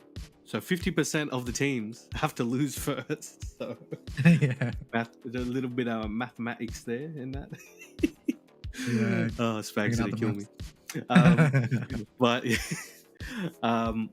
that was the thing about that was you saw the sidestep right. It wasn't even walking. He was just timing the sidestep rights on Jules very well, or Tetsu was, and so a lot of Jules' options were just countered so well, but there was just enough opportunities from Jules to close it out at the end. Obviously, it was super close, down to the wire once again. But the knowledge that Tetsu has against Jin is apparent, very clear. Some strings that very few players you see step, like 2-1-4. Most players, they just kind of hold that and they wait. Where Tetsu was like, nah. You're gonna pay for this, mate. Bam, and that puts the Jin players. That puts it in their mind. Okay, now as I was saying before, with the Jin's parry, there's a lot of things that they make their opponent worry about. So, okay, can I use this string? Are they gonna know this? Like, you start that mental stack starts, but in retaliation to that, Tetsu was like, all right, well, I'm gonna use my knowledge now and make you second guess your own strings in a different way than you were doing to me. And I think that definitely came into play. It did. You know, super exciting, super close games. You know, so happy to be casting this. You know, if you Brown Man, the first, you know, 2 matches were absolutely incredible. You know, just a quick, you know, recap for you guys. You know, in chat, if you don't understand, you know, the rules here, you know, we're using a different kind of, you know, format here. So the first game is first of 2, the second game is first of 2, and these matches give you 1 point each. Right, and the final match gives you 2 points. So that is like, you know, a nominated captain. It doesn't need to be the captain of the team. It can be anyone. But you nominate a player to go last, and that match is worth 2 points, and it's first to 3 now. So again, this is what I mean by there can't be a tiebreaker, because if one team had 2 points, then, for example, Germany had 2 points, and you know, the Philippines would still have a chance to come back if they won, because they would get 2 points for this first to 3, and then we'd go to a tiebreaker. So in this situation, guys, there is no tiebreaker. It is a straight, you know, first to 3 between these 2 amazing players, Sephi Black versus AK, to see who wins out of Philippines and Germany. Yep, Now, we do have AK on P1 here with the Akuma, and I was saying before, all the players on the Philippines teams, do rotate characters. So I'm not surprised to see the Akuma here. He has been honing this character in his pocket for quite a few years now, since 2019, I believe. Yeah. So let's see what he's got in store for Sephi Black. Yeah, nice punish there, Sephi Black, guys. If you just tuned in, the score is currently 0-0 here. This is the deciding match, first to free action. Nice punish again.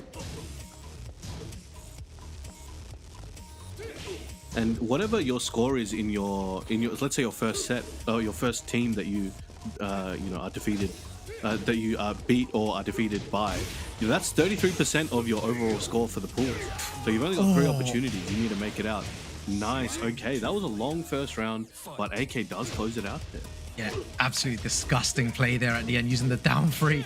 Tries to go for a sidestep launch, didn't work. Miguel with a nice launcher here. Very nice combo.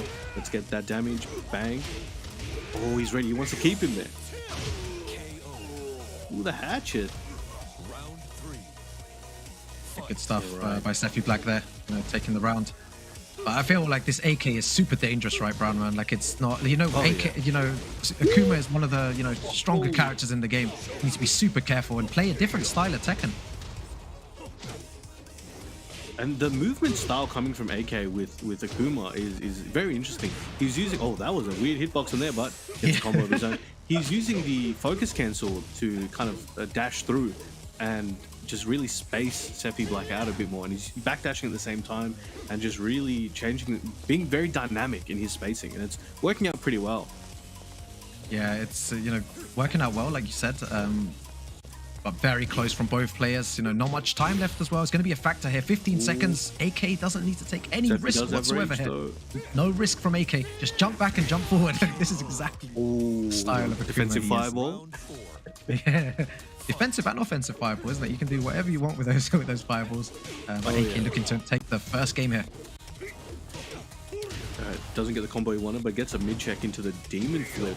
Now, Sephi though is one of the players in the world that have quite a lot of Akuma experience from his tenure in tournaments and things like that. So he's definitely got some ability to make this one back with his knowledge. But AK just no mercy right now, playing lights out. Yeah. But super aggressive here as well. Have a history of comebacks. Oh, he's going to punish that hard as well. Goes for the low. Oh, power crush. He knew that Sephi's going to press something. He wants that momentum. He needs it. He's got a life deficit. All right, I'm going to just power crush right now. And it worked out really well. And look at AK's face there. He's like, let's see his expressions. Wow, the whole team's laughing. I feel like laughter. These guys are like at a family barbecue right now. Yeah, exactly. I feel like it's a good way to kind of relax, right, Brown Man? Like, it's very important to stay chilled. The more tense you are, it's gonna really stop you from playing your best Tekken. And it's good that Dojin there is giving him some friendly advice and laughing at the same time. But here the German team a bit more serious. A bit more analytical, maybe telling Sephi some advice. Hey, Sephi, you want some shawarma for dinner? He's like, yeah, okay, cool. discussing food tactics, food choices. That's the way. During the game, yeah. But hopefully, Sephi Black finds it, finds a way around the Akuma.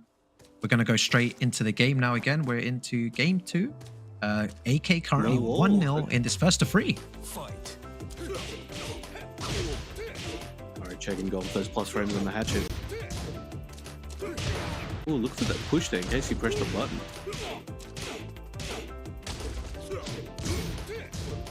Right, lots of down threes here as well. Not at range to get the full mini combo. Oh, nice step there, but nobody home. Oh, catch him out of the air. This could be Sephi's chance. Sephi Black going to do now. Just outside of rage as well. Right, uses rage drive, spends it up, goes for the hop kick there, doesn't work out. 1 pixel remaining. Good option there from AK. Not too. He could have ended the round if he used his meter. He was like, nah, I need that. I need to save that. That doesn't replenish as fast as it used to back in the day. So gotta hold that for a little while. Yeah, really nice there as well from Sephi. Punishing the power crush really well here. Has a huge life lead with only 10 seconds into the game. Ooh, get up 4. Okay, 7 golden letters. Fight. Alright, looking good at the moment. A lot more offense are coming here from Sephi. Yeah, I think that's what he's realized what he needs to do against AK. He can't just stand there, and Sephi's offense is incredible. You know, he's as strong as his defense, and that's what makes him one of the best players in the world.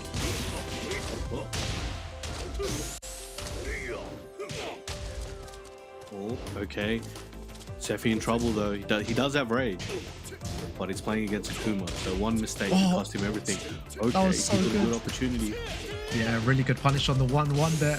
So close here. Nice down forward 1. Oh, he's jumping back. You know, Sephi's nice block. He was looking for that rage drive. Akuma though does have rage of his own. Anybody's game right now. Oh my god, he's so close. He's gonna punish that. Oh. Ah, good block punish there. Round 4. Fight. Dangerous, but you know, felt that he needed to do it. Wow, good whiff punish there. I feel like AK's Akuma is so different to the Akumas that maybe Sephi Black's used to, you know, like super Akumas. Not jumping as much, you know, this Akuma just standing. Oh, look at that. Oh my god. Bro, I thought his controller died. That's probably what's Sephi though, who knows? There's a player from Japan look at called it, just Jigoku standing that there, does stuff like that. Bro. Yo, he does similar stuff. He just stands there. Wow, That's crazy. That's a good strat there. You gotta keep your eyes peeled sometimes, you know? okay, there they are discussing. What's he saying to him? What's Doja? They're having a laugh. They're saying your AK is hella cheap, bro. Like, I don't like your cheeky, boy. I don't like your Akuma, bro. You're playing cheap AK. Hey, if you're playing Akuma, if you're not playing cheap, then you're wasting everybody's time, no? Yeah, and Team Germany here, you know, deep in fort at the moment. It's not looking good, you know. Being 2-0 down is one of the worst positions to be in, right? Because now, you know, even if AK loses, he'll have his, you know, character choice and also stage choice as well, and he can, you know, have a lot more sets to play with, right? All right, here we go. Game 3. Now, I know if Team Germany, they do not want this to end here. They don't want this match to be 3-0 because that will mean their first team battle is a loss. But Philippines looking very strong right now. Yeah, this is an incredible game. Do you know what? Sephi Black, like I said before, one of the best players in the world. You know, he can make this comeback. He has made some of the most incredible comebacks in the past. Do not count him out yet, but AK is playing super good here. Oh, nice. Axe kick. Nice punish. It's all in the line here for Sephi. And there's quite a lot of pressure as well in this particular scenario for both teams, but especially Sephi right now under the conditions, right? Yeah. Oh. What a whiff punish. No way he whiff punished that, bro. Yeah. There is no way. Insanity. Is he going to get to... Oh, not quite at the wall, but one more hit. Oh, he's standing there. Standing there menacingly. Where's Patrick? That is so intimidating, just standing there. And Akuma has such fast button. Oh, generic load to close it out. Sephi in the lead in this particular game. But Yeah, Sephi Akuma Black. has such fast, scary buttons that, you know, him standing there is very menacing. It is. Oh, I love this by Sephi Black. Let's go, man. Making a comeback here. EU in the house, guys. Oh, not really. Could this be where Sephi's finding his footing? Yeah, he is. Puts his footing right in Akuma's head. All right, let's go. EU Tekken, guys. Sephi Black coming back here. 2 rounds, you know, there's still a long way to go, but this is the start. We need to, you know, take a few steps first before reaching the top of the mountain, guys. They're climbing right now, one step at a time. Oh, good movement here from Sephi. Looking very solid. AK trying to find that opening, and there it is. One big counter hit. And he's got 1 bar meter, 1.5 at the end of this combo. Oh, he's right down 3 here. Oh my god. Ooh, big hop kick. Turn. What's for breakfast? Oh, that is a great punish there. Yeah, I think one AK thing looking strong right now. One thing, Brandman, is the punishment is so good here. You know, Oh, yeah. AK's whiff punishment and block punishment has been so on point. dashing in his face. Oh, but he's put his back against the wall.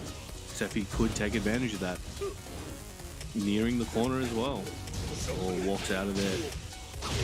He's going to punish that nicely as well. Using down forward one pressure, messes up the combo there, but still on the offense.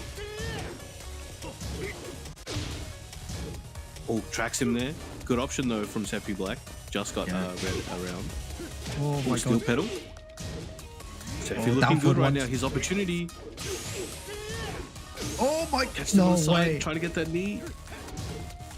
AK in trouble. Seffi looking good. And there we go. Getting on the board. Seffi Black taking his first game in the set. In the tournament, actually. Yeah, so good from Seffi Black. You know, he's still fighting. Are we going to get another final game here, potentially? You know, 2-1 now. He has the option to change character.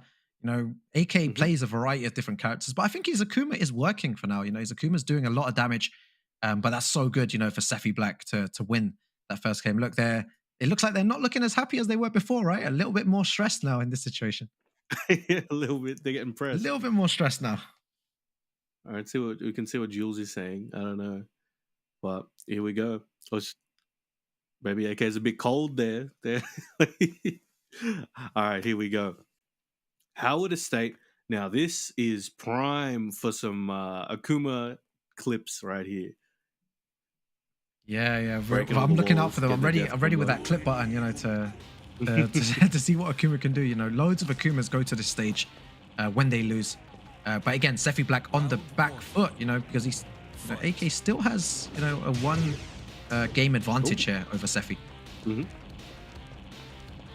All right, starting out a bit slower than the other games, but you can see that very, what's the word I'm looking for? Very bamboozly flow that AK's got right now. It's just random stops, intermittent, just kind of pauses that really throw off people's timing. It's not as fluid as you would expect, but it seems to be by design, and it really throws opponents off, looks like. Oh, very nice there, you know. Yep. And he's probably going to get the wall here in this situation. Is he going to opt to break it? Didn't even use a meter for that one. Keeps it there. Wants him to keep the wall. Oh my. Look at that. It's scary. Super intimidating, right? Super scary. Oh, 1-2, keeping him out. These pokes are adding up. And Seffi enraged there. But AK doesn't care. Closes it out regardless. Uses some of his meter. How is he hitting that? You know, it's so cool how he's hitting that like, all the time. Oh yeah. Super on point. Nice sidestep though by Seffi Black there. Great counter hit. Big counter hit. All right, taking this one to the corner. Good position for Seffi. Let's see what he can do with it. Yeah, back is against the wall. You know, you should keep him there. Oh, it's easier said than done sometimes. AK fighting his way out. But he has no bar still of has meter, a big life lead. One launch from Seffi could take him ahead in this round. Oh man, that is, you know, I've never seen. Blender. Yeah, I've never seen Akuma players really use that, you know, focus dash. I know a few Pakistani players originally really liked to do that back in the day. I think they really pioneered that. But AK has been playing Akuma for a while, and that is definitely in his wheelhouse, using that pressure and using that movement to put that pressure on. Yeah, so again, one round away from winning this, you know, from Philippines, you know, taking some points here and going to the top of the group. Seffi Black's going to try and stop them though. Waiting for him over there. Oh, big whiff punish. And forward 2, catch him while he's on the ground. Good knowledge there from Seffi. Oh, got a focus attack. Oh my god, the big damage that you were talking about. The combo video stuff, guys. Who are you supporting here? Is it AK or Seffi Black? What was that, bro? What was that? God. Oh my god. And he's entered that into the favorites. Look at him. Look, he looks really happy to play Akuma. Like, who's happy ever playing Akuma? But that was I'd be happy to win as well, right? Wow. Oh, absolutely, you know, that combo. Somebody clip that, please. Put that on Twitter. That was crazy. That was cracked, you know. Commiserations to Team Germany. You know, they did put up a really strong performance there. HK Jr. winning 2-1 originally, then, you know, Tetsu losing 2-1 there, and then Seffi Black losing 3-1. You know, very closely contested games. It could have gone either way, but that combo at the end is worthy of the win from AK. Damn, that was crazy. He didn't even break the wall. They didn't even break one wall in that stage. Oh man, that was crazy. But well done. That was a close one. And those two teams are, you know, probably some of the strongest teams in the tournament. And they've had to face each other so early on. But that's just how this tournament is. It's so stacked that you can't just, oh, we got to verse the better players later. It's like you're versing people who could KO you at any point. So we, as we said before that set started, we don't know who was going to win that, and I can't say that, you know, I was sure that that was going to happen either. So it's pretty crazy, but big ups to the Philippines from there. So see how we go. We'll go into some highlights. Yeah, some nice highlights for all of you that, you know, that missed it. But I hope you guys in chat are enjoying it. You know, apologies, you know, we're still trying to get things sorted on our side. You know, big shout outs to production. They're doing a lot of work. There's a lot of stuff going on behind the scenes, you know, and a big shout outs to the guys in stream chat that, you know, have been keeping scores. And, you know, when someone new comes into the chat, you know, one of the guys in the chats are always like, you know, this is the scores, you know, this guy's 2-1 up, this guy's 1-0 up. You know, big shout outs to all you guys, you know, looking after the Tekken scene. You know, we're all one big family in the end. But again, this is some highlights of the games, you know. Jules, man, and Tetsu. This was a crazy game. Final round, right?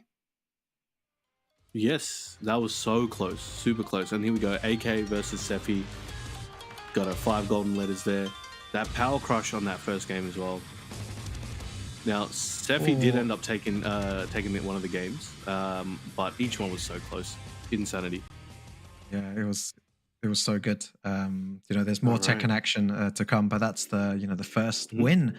On our stream here, you know, Germany losing to the Philippines, but it's so cool, this team dynamic. You know, it's I think in the other stream right now they have USA and Peru playing right now. I don't know what the scores are there, but you know, this is like you know, where when there was a Tekken World Tour finals in Amsterdam, and you know, they have like the LCQ and they have loads of matches going on at the same time, and everyone's like, what's going on here? But yeah, guys, you know, make sure to check out the other stream. There's a lot of, you know, stuff going on there. Keep both stream open because there's loads of good games.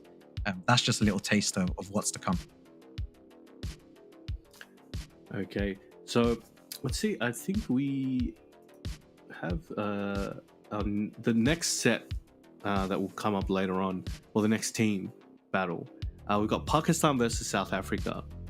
Now that's going to be very interesting because the characters that are going to be played, especially from South Africa, are very explosive, very dynamic. So you might, a lot of people, you know, Pakistan is by a lot of people's standards a pick to win maybe the whole thing. But, you know, you can't sleep on these other countries, like other regions like South Africa, where they've got some explosive gameplay. And if you're not careful and you underestimate them, you might end up holding those L's. So I'm very keen to see what they do. But for now, I think it's time to stay hydrated, Rikang. We're just going to take a little break for you guys. You know, grab a sip of water, you know, grab some food, and we'll be back with you guys very soon.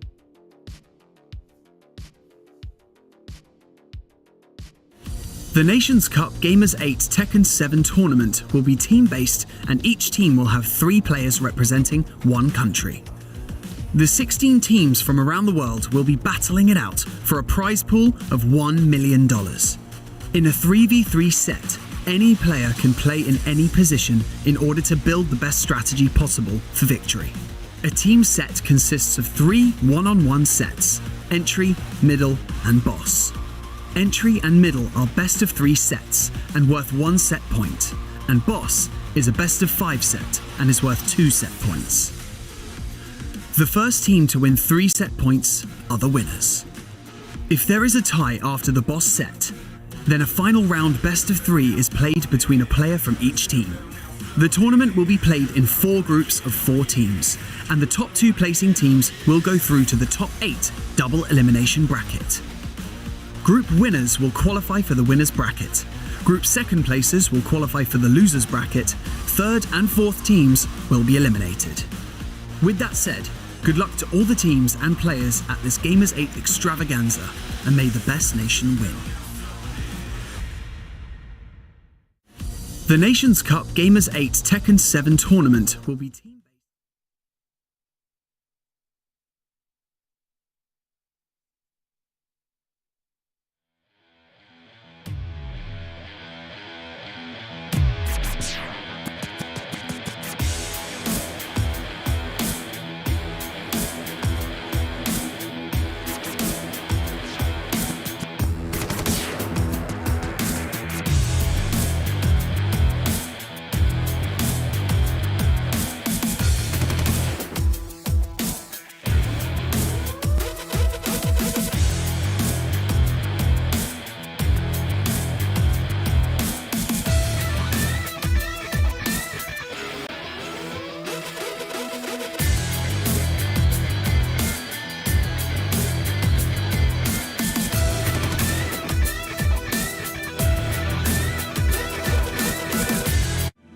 is a race that has no end. After every finish line, another challenge awaits. How can we continue to push innovation in a sport at the forefront of technology? This is how.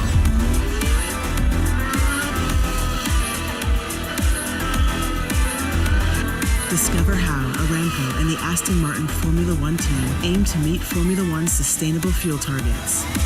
Aramco, powered by How. All new Honor Magic 5 Pro. Freeze even fleeting emotions in just milliseconds. Take marvelous night shots with lightning fast exposure.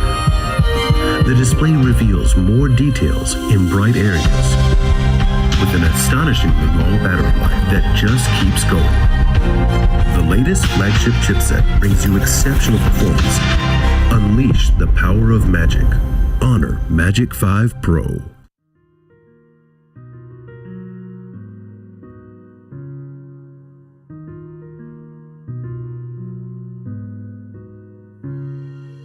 الحياة لحن، ولأننا جزء من مقطوعة عظيمة تحركنا، تلمسنا، تصنع من لحظاتنا ذكريات بديعة. لأن الوجبة، التجربة، المغامرة يعطيك بعد جديد في هيلتون الرياض.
The dark horse always wins.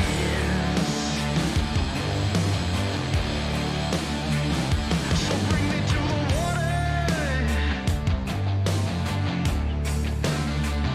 and drown me in your rain.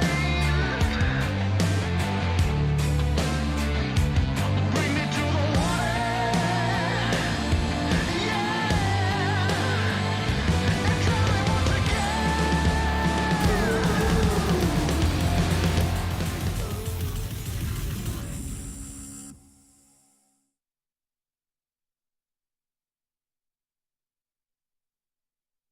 Welcome back, everyone, to the Gamers8 Tekken 7 tournament. We just had an amazing match between Germany and the Philippines. You know, the Philippines managing to take it 3-1 in points. An incredible start to the day, but many more good games coming up. Brown Man, you know, the last match, incredible, right? Just the incredible scenes. Oh yes, that was Sefi and AK, and that he really puts the AK in Akuma. I'll tell you that right now. So he went crazy, and like I think a lot of people do enjoy his movement style as well. You're gonna see a lot more people doing that soon, I'm sure. You know, that dash cancel with the focus attack looks really sick, and it is very scary because he's got 10 frame combo starter. He's got a 10 frame low combo starter, and he's also got the low down 3 low kick to start. So it's basically like a wave dash coming at you, right? You don't know what's gonna come, and it's terrifying. But Sefi also fought really well, and as we said before, like it's stack team against stack team. You know, it's everyone's super strong, but you got someone's gotta just fall a little bit short sometimes.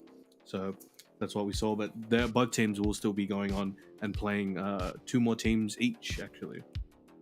Yeah, exactly. Yeah, it's, you know, we're getting confirmation of our next game right now. We're just, you know, double checking with production guys. We'll have the, you know, the names and players very soon of everyone. So yeah, guys, I believe we're gonna have Jordan versus France coming up right now. Okay, that's gonna be interesting. Now we've got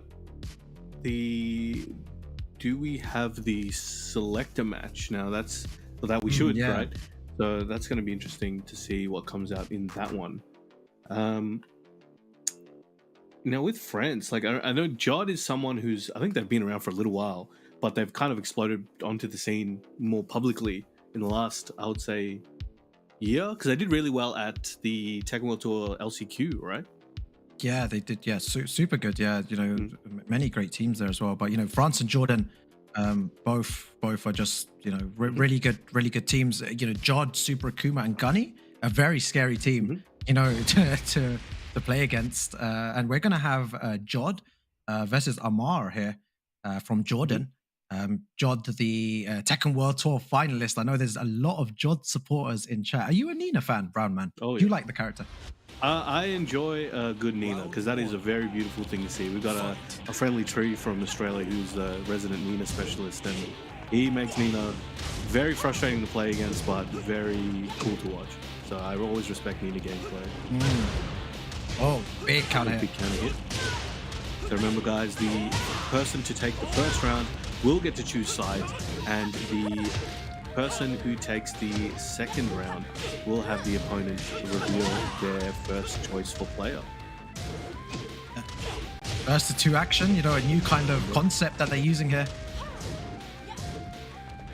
The mind games are very thick, very deep for these events. You know, you gotta, so many things that you have to keep in mind, as we were saying before. Yeah, I love the way that, you know, Jod is using his main character. You know, before we saw people use, you know, their sub characters or even their, you know, their third character. You know, not even a sub. But Jod, you know, going in with the Nina straight away. Gets clipped. Oh, the range out to close it out. Very clutch.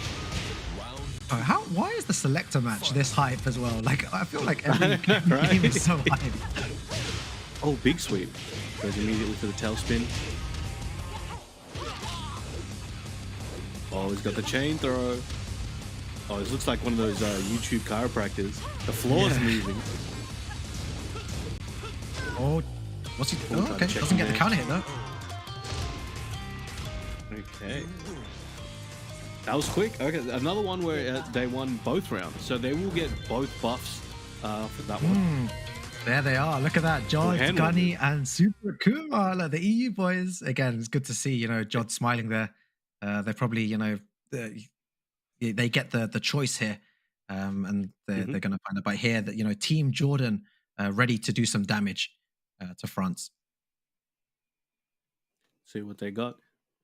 Nice jacket there. I like it.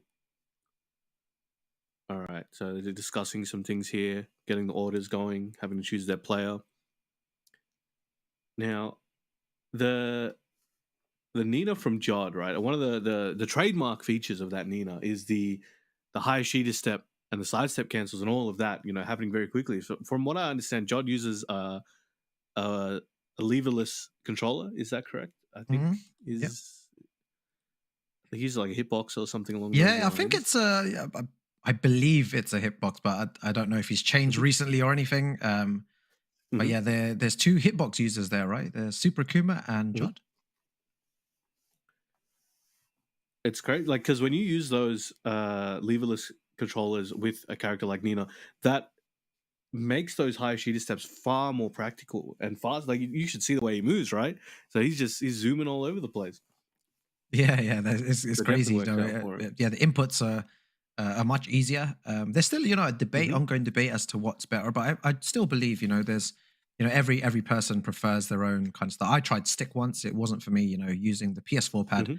But everyone plays differently. PS4 pad, hitbox, stick, Korean lever, Japanese lever, all different, sorts of styles of controllers. So it's everyone each to their own, whatever you prefer.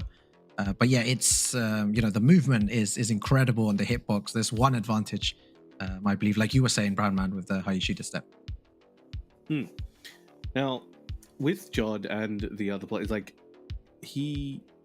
do you think he and his character was kind of like chosen for, like, all right, this is going to be good for a first to two, because his tempo, his movement options, and his style are really good for that first two rounds? Yeah, I believe so. Yeah, first to two, anything can happen. It's so unforgiving, and with a character like that, it can really do some extreme damage. And Gunny as well. With the Jack. What do you think about that? Yeah, he's really good. I remember watching him play Damage Germany some years ago. Yeah. And he was doing work. And I was like, that was one of the first few times I saw him. And he doesn't come out, at least for the last few years, I don't think he's entered like too much. But whenever he does enter, he's taking names. So, there's no question as to why he's here. He's Jack. And I think he was playing Bears for a period, if I remember correctly. Yeah, I think so. Yeah, he's a Bear and Jack main. Yeah, I've seen him use a Bear a few times, but now his main is Jack. And what a deadly team! Jack, Akuma, and Nina. That's rough. Nasty, like, to reverse that, so much knowledge required for that. Yeah, the air conditioning in the venue must be going like Antarctic. They're just keeping those hand warmers ready, making sure they're keeping flexible, keeping warm, getting that circulation going. And you can see Jod's controller there, so it is a leverless that looks like a Quamba Obsidian that's been modded to have the leverless system, and he's got his name on it as well, so you can't confuse it with anyone else's. Yeah, so we've got Jod here with the Nina. We're just getting confirmation, guys, of who the second player is, the first player, sorry, for Team Jordan. But using the Negan, a very unorthodox character. Very hard to play against, in my opinion. You really need to understand what to do against Negan and when to take your turn, because he'll just pressure you down and take. Before you know it, half bar is already gone with a small pokes. So you're going to be interesting to see how he deals with it. Oh, okay. I think it's still 2 rounds. Yeah. Yep. Okay, they need to change that. So just give them a minute. Now Negan, he's, as you were saying, like, he's got a lot of stuff. He will pressure you if he gets the opportunity. He is he's very much a knowledge check character as well. So if you don't know, Negan players are laughing. They're like, "Ha ha, we got him, boys." So they're waiting to test if you know. If you don't know, you're gonna get sent to the Shadow Realm. They're ready for it. He's got so many little tricky things where, you know, if you're not ready, or if you don't know which way to block, or you don't know, how minus a certain situation is, you're gonna get bopped. Yeah. So let's see if Jod knows let's see if he knows what's up, because Negan players aren't the most common side either. No, it's not. It's not. You know, it's not. It's not a character you see often. But you need to be ready for that character. You need to go in the lab, check which way to sidestep in what situations, and when to interrupt and duck his strings. You know, that's the most important part here. And we want to see if Jod. I love, you know, how they're doing the player cam, you know, all the time, how they're leaving it on this screen for a while. I love, big shout outs to production for doing that, because you get to see, you know, what they do beforehand. You know, it's so interesting to see their preparation before. You know, some players, like, you know, the Jordan team here, they look quite silent. Like, they look like they're just quite in the zone. You know, they're just kind of like, you know, very calm. Whereas, you know, you see Super Akuma talking a lot more, you know, a bit more animated, and Jod smiling as well, and Gunny there getting involved. So yeah, I think this is, you know, it's always great to see the players. But we're going to go into the first game here, guys, between Jordan and France. First to 2 action here. Let's get it going. Now, as I was saying before, I think both of these characters actually are quite heavily knowledge check characters. So they're both going to be testing each other. And the first one to blink, they are going to eat a lot of damage. So let's see what we've got in store. We've got Twilight Conflict numero dos. Lovely stage. So we'll see if we're going downstairs or not. What do you think? You think in this first game we're going downstairs? I think first game downstairs instantly. First game we're gonna go. We're gonna go straight downstairs. You know, Jod's gonna do some crazy butterfly combo and take the first game. My prediction, Brown Man. All right. So we got Mr. Gazal with the Negan as well, and Jod with the Nina. Let's see how we go. All right, these strings are coming out. He's really trying to snuff out Jod's movement. Doing a good job at it so far. Oh, good block. Oh, just out of range. He said it that. Tries to punish that, right? It doesn't work out, you know, on the low. All right, the pressure coming here from Jod. Oh, he's swinging at him. Yeah, he is. Yeah, flips him over. Oh, he went for the rage art. Okay. Very nice punish. He was ready. Yeah, very ready there. Oh my god, this is going to be huge damage. That hurts. Ends it a bit early. Oh, nice step into launch. He's seen it before. All right. Back against the wall here. All right. Are we... I believe potentially one of the controllers has hijacked the sound. So someone, you know, this is what happens on I think on PlayStation. It just hijacks the sound. You know, you have to always change it back. So yeah, apologies guys for this. You know, we're getting this sorted as quickly as possible for you. Oh, again, he knows the string, so he's got that knowledge. Jod knows this matchup well enough to be able to keep getting these just single steps like we saw with Tetsu before. He knows those strings, one side step right, and bang, a nice duck there. Gets the, what they call it, the le flappy. Yeah, oh my god, look at this, big damage. Is he going to go for rage? Oh, the wall messes him up here. Bonks him. Jod is so good though. Like, I feel like Jod is in control here. Nice down forward one into down forward one there. Takes the game. Very clean though from Jod, right? Oh yeah. No, looking good. And definitely knows the matchup, as we were saying.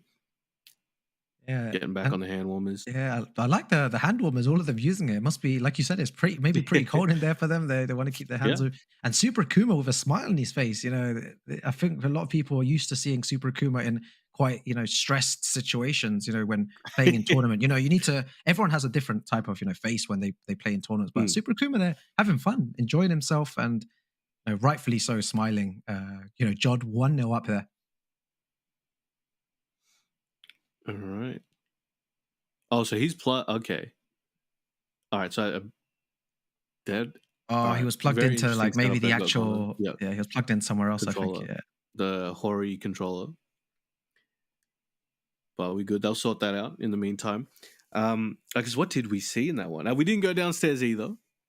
I was thinking we would, but yeah, they kept it right. Yeah, kept it upstairs. And the first round, it definitely felt like okay.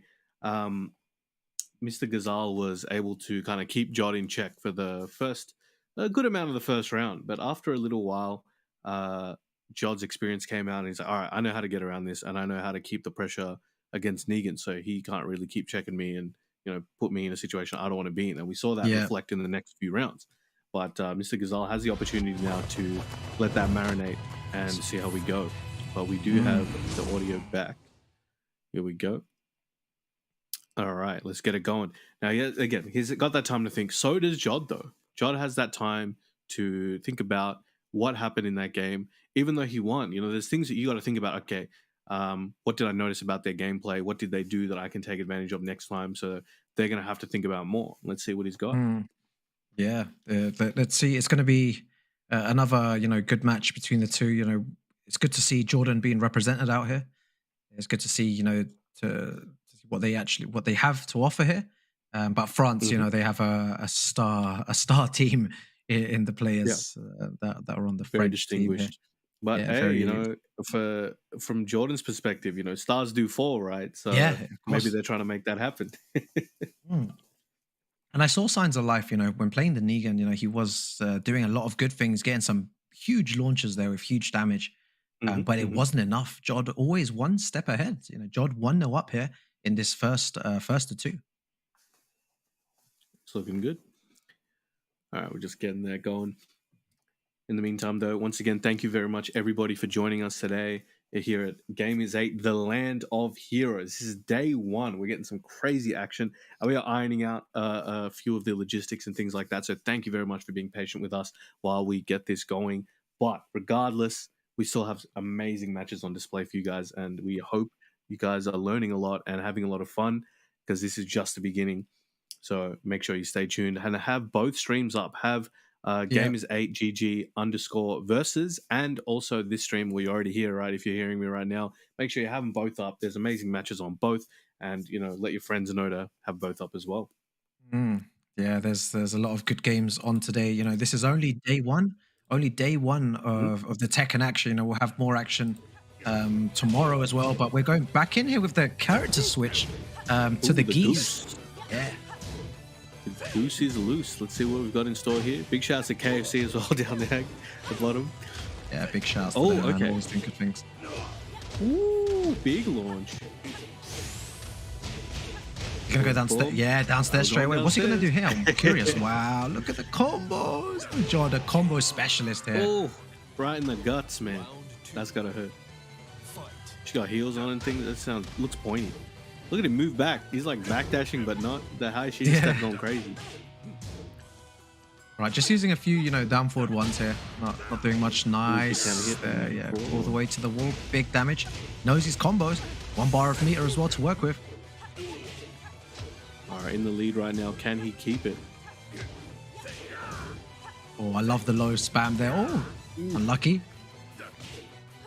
Mr. Ghazal looking good there while standing forward to take his first round in the set so far. I love the way that Jod just backed away in that situation. Doesn't want anything to do, but that was so good from Jod, bro. Oh my god, taking advantage of Nina's good movement there. Yeah. This is oh my god, you don't bro. This oh my god. Yo, he's dumping all the Discord tech right on him right now. Oh my god. I know you guys are enjoying this. Jod's just absolutely dominant here, looking to take it 2-0 over Mr. Ghazal. Oh, he's got 2 meters though. This could turn everything around. Nice punish, 1-1-2. Uses one of his bars, goes into max mode, gets the overhead. All right, let's see what he's got in store for Jod. Can he make this one count? Going for the wall bounce. Oh, didn't let it rip there. Maybe trying to save his meter for another situation here. Ooh. Goes for, yeah, waifu punish there. Goes for the rage drive. Spits on him. Oh, but caught him out of the air. No break there. Okay, got the extension as well. That was a quick one there. Mr. Ghazal switched to the geese, but didn't work out this particular time. Yeah, really, really good there, man. Jod, super dominant. It's good to see. It's good to see, France doing well here. Now, I guess that first game, the second game, when he switched to Geese, it looked like there was it was more hopeful, right? And he was able to take the round, but he just couldn't keep it going. And he did get a few opportunities where he did get a chunk of damage and then got him near the wall, but Jod was just not letting up. He's like, I don't care what situation I'm in, I am going to make sure that you're worrying about me more than I'm worrying about you. And it was very effective. He was keeping the offense even while on the defense. We had those pseudo punishes, like for example, when he blocked the low, he didn't go for a punish, he went for a low sweep of his own. So it's that pseudo mind game punish type thing, and he was very effective with it, and it definitely worked out for him. Yeah, I wonder who they're going to send out next as well. I'd love to see some more some more strong players for Jordan putting up a good showing. They played really well there, and I'm sure sometimes you always send like your maybe not weakest player, but the player that is not maybe as knowledgeable as your captain, right? Your captain is the one that kind of can carry the team if needed. There's always one standout player in every team that is the strongest out of the three of them. So now is decision time. Do you send him out now, or do you still wait till the end when the 2 points are available to send your captain out? And remember, guys, like as you can see on the table, they actually have their cards available. Nobody's used the card yet, at least on the stream here. So on these setups. So I wonder when the first one will be. Yeah, they could even have a mutual agreement not to use cards. It'd be funny if they were like, what, we won't use cards on you if you don't use cards on us. But yeah, no one's used. It's war, man. It's war out here. Yeah. This is a few. If you can win this whole event, that's a few years' salary, if not like a decade's worth of salary for some countries. You know what I'm saying? This Gunny, look at that. Gunny's sitting down now as well. Yeah, Gunny looking good. Got the what they call it, the bomber jacket. Yeah. The varsity jacket. All of them dripped out now as well. Like all of them have the nice drip there. All right, just waiting for each other. In the meantime, though, let's see. I think, guys, while they're just setting up here again, the other match I think is Joey Fury versus Abel Del Maestro, and it's very close as well right now. 1-1, evened up. Make sure to tune in over there. Remember, guys, Gamers8 GG _versus. But here we go. We have Jordan on P1 with the with Anmar Okosh versus Goonie on P2. So they're just getting ready for that. And Gooney's not a player to underestimate here. If anyone's not heard of this guy, he is a monster. He has taken some serious names in tournament. Let's see if he goes for the Jack here though. Man, Super Kuma's beard, he's always got that.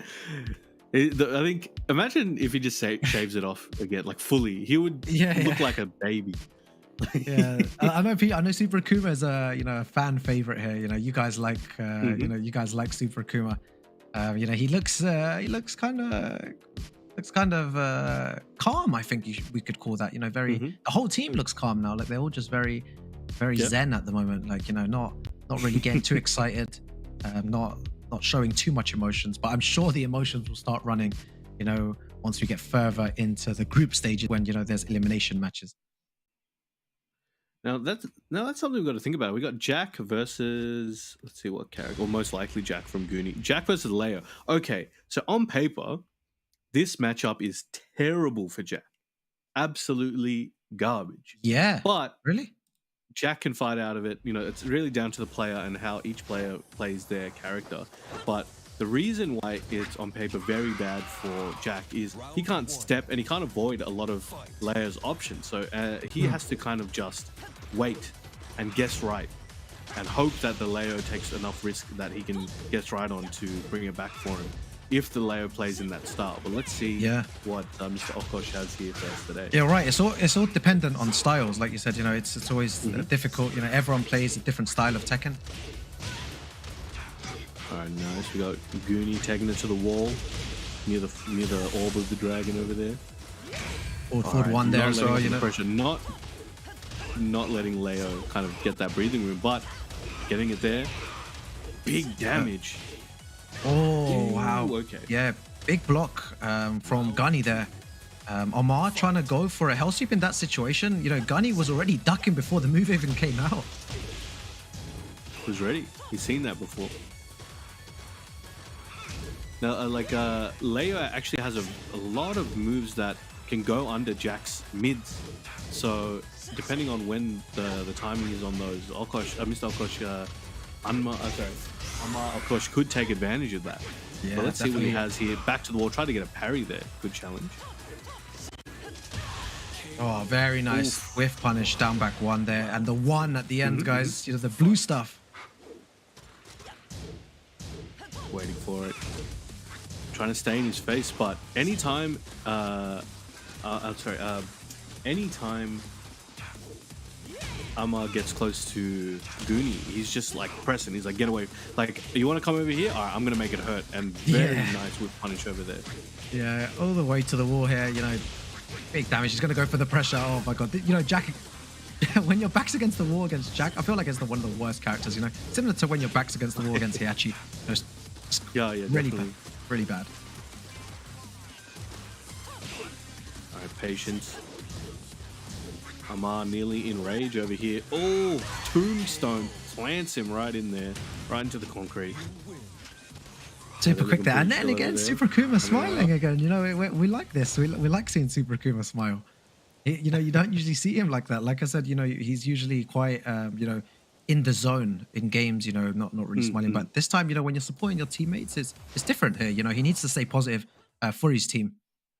So yeah, super good. And here we go, Jordan, you know, discussing some options again as to how to beat Gunny. It's a difficult task. It's a big mountain to climb against a player like that, especially using Jack. You know, look, we just got back into the game and half bar already, guys. Half bar already. Oh, big trade there. Big boot. All right, he's got like 1 health left. Let's see if he can make it work. Down back one. Allez les bleus. Got those blues. Got those blues on lock. And that's the thing, the interesting thing about Jack, right? The blue spark 1 is no longer required. In fact, it's probably generally better for you to use the plant the seeds option after Jackhammer, which is the Elder right there. I think you tried it there, is playing it old school. It's the exact same damage, but you could argue for most situations the plant the seed is better Oki, because you're keeping them right there and they're on the ground. Yeah, you're right. All right, nice. The pressure carries on the string. That's going to be dead as well. I'm not going to lie, I don't see the second hit counter hit as much as people think. When it first came out, people were like, that's crazy. But then very rarely do I see people actually get counter hit by the second hit for down forward 1-1. Yeah. From Jack. 1 round away though. Jackhammer. 1. Just flexing now. He's styling. Wow, the flex though. The flex from Gunny. Oh, that's going to be tremendous damage. Not going to be dead. One more hit. Lays on top of him. Pancake. 2-0 well by Goonie. Goonie, yeah, 2-0, guys. You know, he played so well. You know, Gunny, you know, just playing out of his mind there, super strong. Unfortunate for Jordan, but they still have a chance. You know, the next match will be a first of 3 and is going to be for 2 points, guys, for 2 points. But their captain, Super Kuma, will be playing now. So yeah, right now they're just discussing the points. Will we see that smile fade now when he's getting pressed? Maybe. Let's see. It's 2-0 to them currently. Maybe? It's time for their captain, the big boss, Super Akuma. So this basically, if Jordan can take out this boss match, that will cause a tie. Yeah, it's going to cause a tie and cause a tiebreaker potentially. Yes, we haven't had one yet. No tiebreakers yet. It's good that we've had no tiebreakers yet, you know, because I don't think my heart would be able to take it, you know, if we had more hype matches. You know, these matches are already hype as they are. But again, thank you everyone for tuning in. You know, we've had some great games today. I think in the other stream, Team USA actually beat Peru quite convincingly, I must say, guys. Was it a 3-0 victory, I believe? You know, we're just getting word in, we're just trying to get confirmation, but it does seem like it was a 3-0 to Team USA. The USA 3-0, guys, for Team USA. You know, super good stuff there on the other stream. You know, Joey Fury is the captain of that team, and you know he's going to be trying to lead them to glory to that 500,000 $500,000. Sorry, guys, $500,000 Crazy. prize pool. But right here, right now, we have France on 2-0 against Jordan, who are yet to score a point, but have the chance to take 2 points here in the next first to three. There you go. What character do you think we're going to see now? So the captain here. So we got to bring up our info, ladies and gentlemen. So it's so Amar Akosh was the captain. Oh, so the captain. So they won it. So the captain's already gone now. Yeah. So I guess we will get. Is it potentially Mohamed Mishima? Maybe. Will he be a Mishima player? I don't know. And we're gonna find out. Oh, and again, like Mishima's against Akuma. They have a good time. If it's Heihachi or Kazuya. We've seen Joker use Heihachi in the past against Akuma, and plays it very effectively. So this could be tough for Super Akuma. But I guess the game's not over yet. Anything can happen still. It's gonna be interesting. Now, we still haven't seen the cards. I was bringing it up before, right? Because we saw them on the table. If you look on Jordan's table, the cards are piled up there. We haven't seen them. And I guess a reminder for everybody, we'll just talk about what those cards do, because I think a lot of people aren't too aware. So I believe the 3 cards that are available, they're called traffic cards. Yeah. They are, let me bring them up on mine. So we've got the red card, which is timeout. Now, the interesting thing about this in the rules, so you can summon a 120-second timeout at any point. Now, it could be like mid-combo, it could be anywhere. But if you do it in between a round, or whenever you do it, if it's in the round or in the game, you lose, you forfeit that round. So the only way you could really do it is pause the game, take your 120 seconds, then forfeit the round, and then continue as normal. Now, that can be used as a very, very intrusive interruption for your opponent and potentially for yourself to discuss strategy or whatever you need to do with your team. But you never know, right? I'm curious to see how that gets used, if at all. People don't have to use the cards. Maybe depending on the team or the situation, they may not find the use for it yet. But it may be. And we've got the yellow card now. That's the blind pick. So if you guys don't know what a blind pick is, it's basically where you and your opponent both tell the judge what character you're going to use, so that way you can't counterpick your opponent. So if you suspect them of maybe planning to counterpick you or something like that, maybe it's time for that yellow card, right? And finally, the green card. Now, this caused a lot of stir online. There was a lot of people unclear on the way this worked, but basically, it's like you pick a side. So if you maybe don't get the side you want, okay. So I'll just finish. So we'll go to a break in a minute. I'll just finish telling you guys about the green card, so where you can go get a break or go get a drink, have some snack. Grab some KFC maybe. Maybe exactly. Yeah, always. Yeah, one hit wonder. Basically, if you want a particular side and you didn't get it, all right, I'm gonna use my green card and I will first person to inflict damage, chip damage or like block doesn't count. If let's say me and Rukang, all right, we do it. I hit him first with a jab or whatever. Bang! I get to choose the side now, and then we continue in the set afterwards. So that's an interesting one. I'm curious to see how that goes. First to one hit. Imagine. Oh, bro, that'd be so good. That'd be so good. But yeah, no, we're gonna go for a quick break now. Yeah, while we get stuff ready for the next game. Currently 2-0 up to Team France. But Super Akuma is coming up next against Mohamed Mishima. Stay tuned, guys, and we'll catch you guys in a little bit. See you soon. Okay. I know what the issue is.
The dark horse always wins.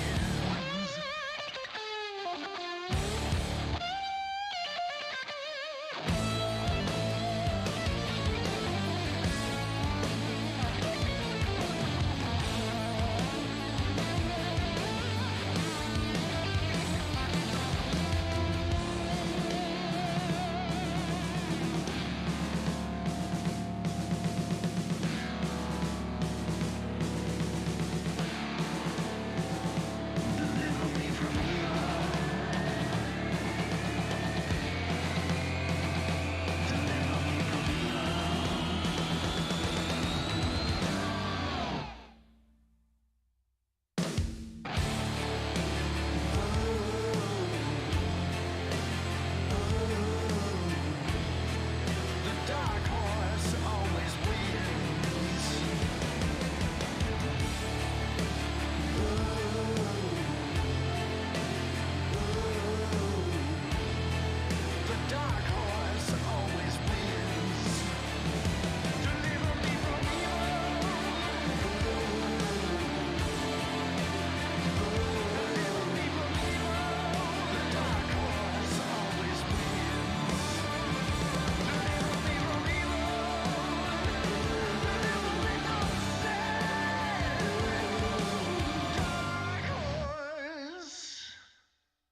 The dark horse always wins.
Welcome back, ladies and gentlemen. Hope you enjoyed your little break there. We did have an interruption with the France match. We'll see what's going on with that. They might have played it out. We'll get some new information soon. But thank you once again for joining us. We should have some. I guess Rukang, you had some match knowledge on what's coming up. Let us know. Yeah, I think, I'll get the full matches loaded up now, but I know one match we're going to have later on, which is, going to be really, really good, would be Ivory Coast versus the UK. So, that's a match that is going to be incredible to see. But now we're going back to the France versus Jordan. Super Akuma obviously using Akuma, and we have Mohamed Mishima not using a Mishima, using Feng here. In this final, yeah, that was a huge bait, absolutely huge bait. All right, let's see. Oh, okay. Fixing up some stuff. I think they also need to fix up the audio as well. Yeah, the audio I think is the issue here at the moment, so they're probably not getting any audio on their side. Oh. There you go. See, it's Super Akuma. What is it? And Jod there, look at Jod's face. Jod is like just tired. He's like, yeah, you know what? He's chilling. Yeah, he's chilling. He's like, I've done my bit already. I've won already. So hurry up, Super Akuma. I'll win the game. That's what Jod's thinking. But Jordan are here to try and stop them, right? They're doing their best. So there's waiting. They're all looking at him. Like, hey, what are you doing, man? What are you doing? These are Akuma players. yeah, exactly. But yeah, France currently are 2-0 up against Jordan. Gunny winning and Jod winning as well. So, if Super Akuma wins this, then it's the end. But if Mohamed Mishima wins, then we're going to go into a final 1-2 tiebreaker, because this final match here is worth 2 points and not 1. Indeed, yes. And it's a bit of a longer set, as we mentioned in the past. So much can change. One extra game. A lot of people underestimate what is possible in one extra game. So that can often, someone may dominate in a first 2-2, but then it may be completely different after that third game appears. You know what I mean? So it's always something to think about. That some players need that extra game to download, or like get that feel, get themselves going. So yeah. Very important. We'll see what's available here. So they're just still trying to work out the technical issues. So thank you once again, everybody, for being patient with us here. Yeah, we might, depending on what the issue is, guys, we're just waiting for confirmation from production. If there's any further issues, we will go into another small break potentially. But we'll await further instructions as to what's happening, or we might, get straight into the game because they've solved any issues out here. So. Yeah, we're just waiting confirmation, very similar to you guys, but this is a 1-3, which will be our next match between Super Akuma and Mohamed Mishima. It looks like another Hori fighting pad user over here. Lots of them recently, right? It's got a red version. Yeah. We're seeing a big influx in, obviously, leverless controllers, like hitboxes and things. And then I guess on the pad side, more people are using that little Hori pad, but we've got the game ready to go, ladies and gentlemen. All right, so we've got the Akuma versus Feng. All right, they're playing it through. Nice counter hit.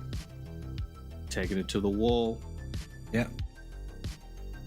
I reckon Super Akuma is going to go on the offense here. He's definitely going to go, try and be super offensive.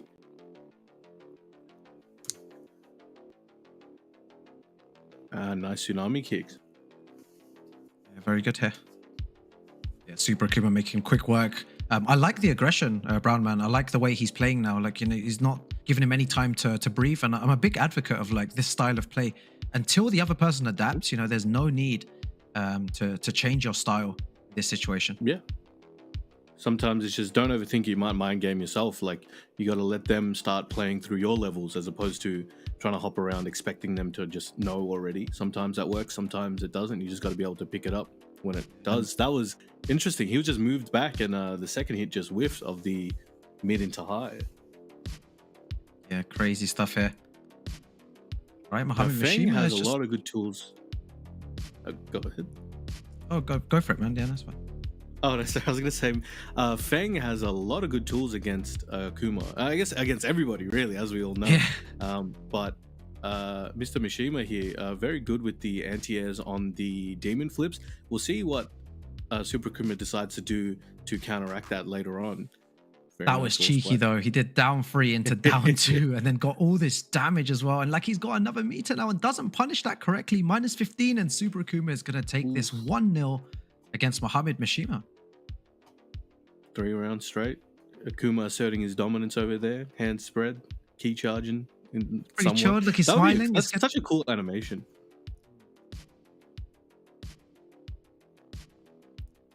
Yeah, I love the way he's just so relaxed there, right? He's like so super relaxed, super calm.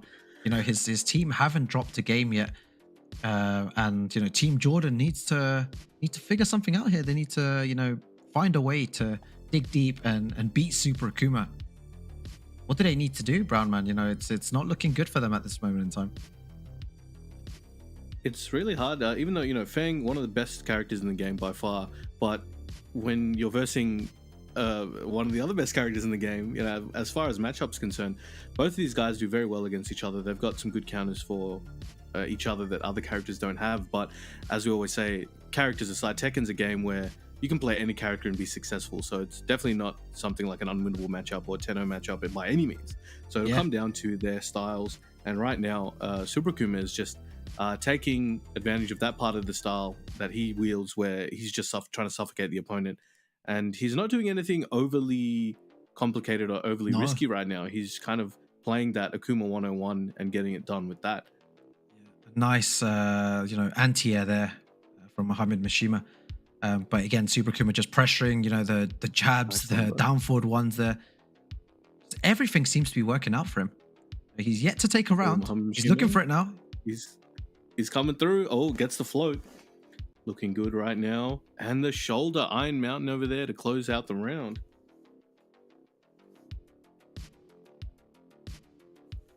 Oh, looking for that counter hit on the mid. Nobody home for that though.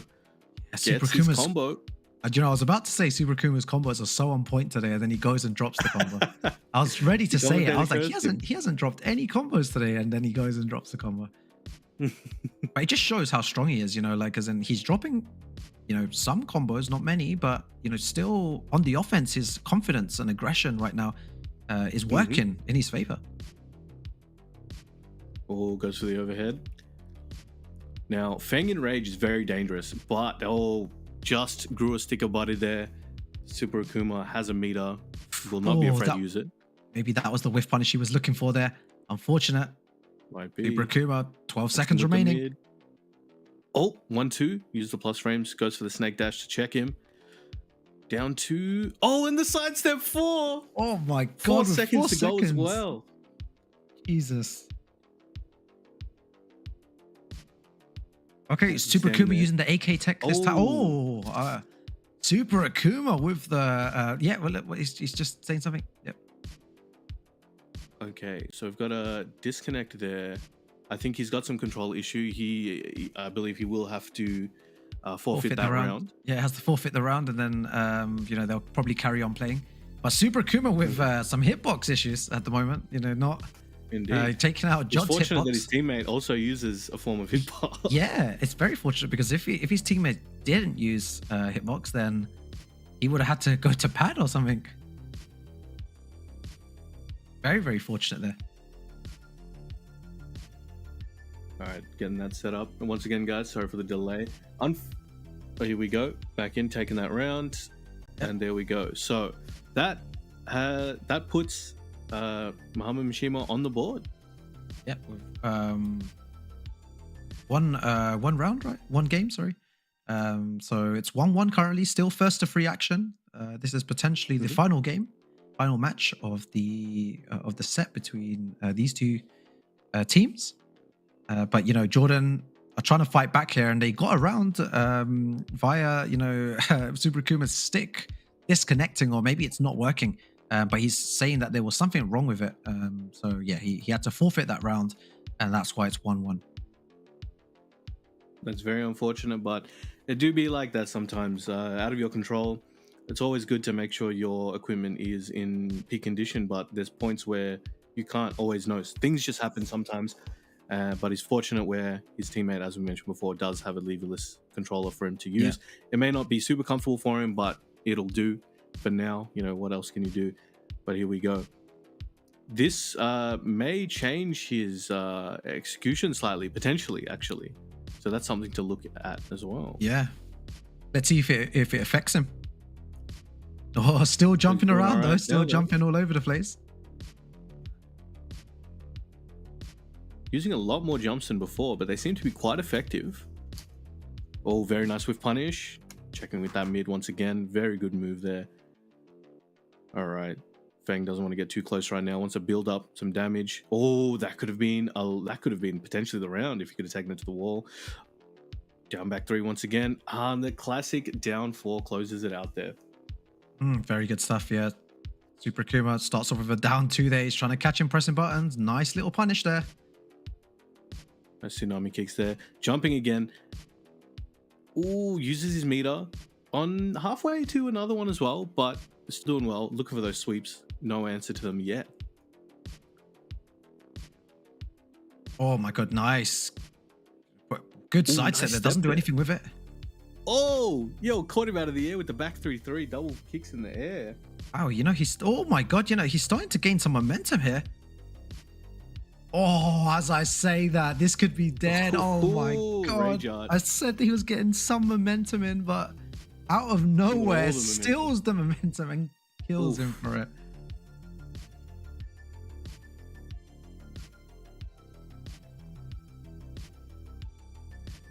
Oh, very nice low parry.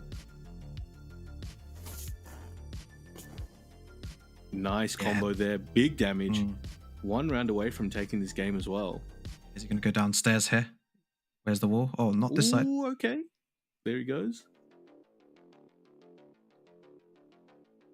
Right, near the wall. Not a good situation for Feng to be in right now, but nice. Oh, no, drops the combo there. Unfortunate, but good anti-air as well. His reaction still on point here. Nice combo. Flips him over like a Krabby Patty at the wall. Let's see what he can do in the corner. Sidestep 4. Wake up 50-50 and gets him with the mid. Okay, he's showing signs of life. Could this be his chance to make it back?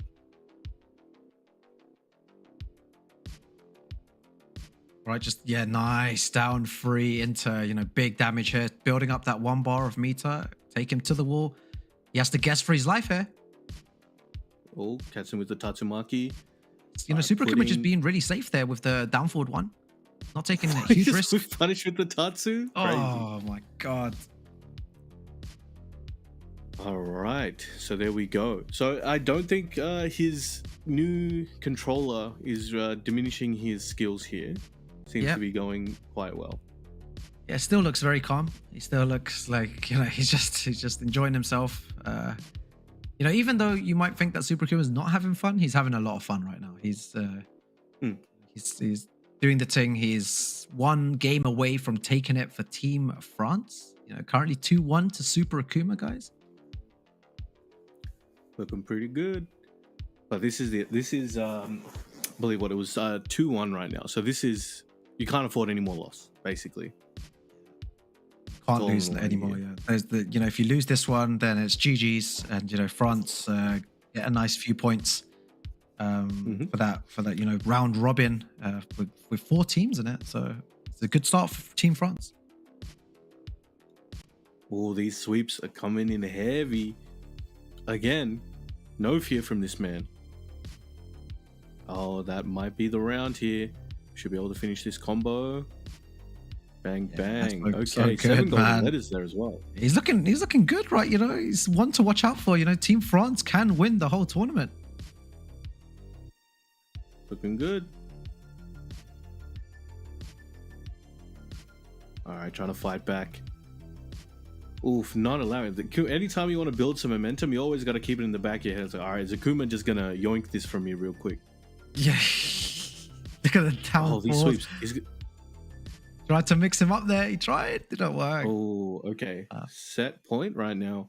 Dangerous place to be. And he's just going in now. He should apply for a if it wasn't a Tekken player, it'd be a janitor with all these sweeps. Man, I'm telling you. Bro, the pressure that he's putting on him, like Super Akuma doesn't want to waste any time here. He's trying to close this out against Team Jordan. Looking for those lows. He's just like, all right, look, I'm just going to keep doing them until you block him. All right, nice punish there. Could be his chance. Oh, makes that kick whiff. The sweep comes in again. Oh my God, the jump ins, the pressure. He doesn't know how to deal with it. He's in trouble here. He's working on it. Oh, did Super Akuma press? He did not, and uses his meter there to end that round in style. So there we go. France moves forward. Very well done. Just keeping it with the hand warmers, keeping it warm. All right, very nice. So yeah, good. That was pretty dominant. There was some interruptions there, obviously, so we did have some downtime. And on top of that, we also had the hitbox issue from Super Akuma that seemed to be fixed up with the replacement from Jod. But yeah, it seems like Jordan did have a hard time there. They did their best, but France was just swinging very heavy today and were very much on point. So no shame there at all. So well done. Yeah, well done to Team France. You know, they'll be moving on. They'll be moving on and, you know, taking those nice points, you know, well deserved to France. We'll be seeing Jod and the rest of the gang later on.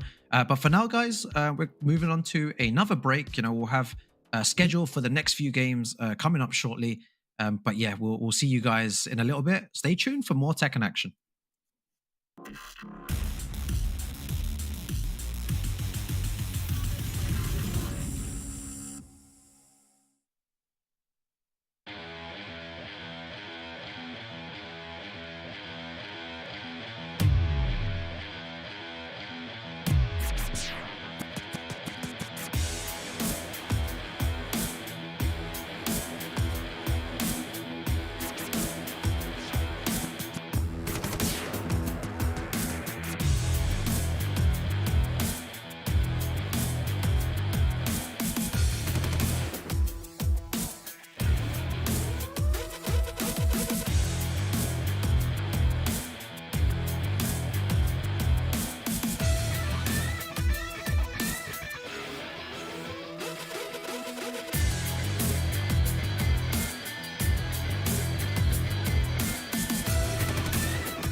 always wins.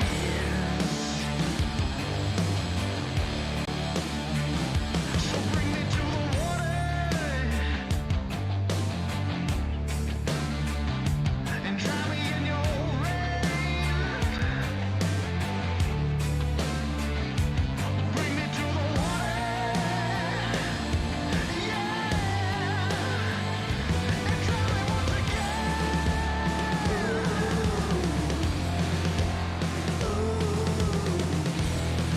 The dark horse always wins.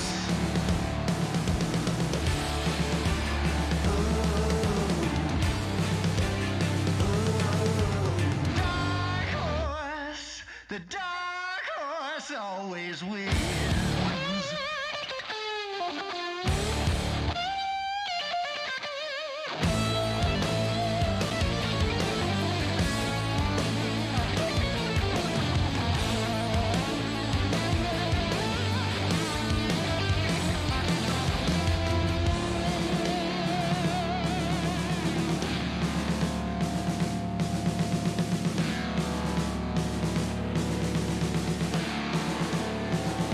Deliver me from evil. Deliver me from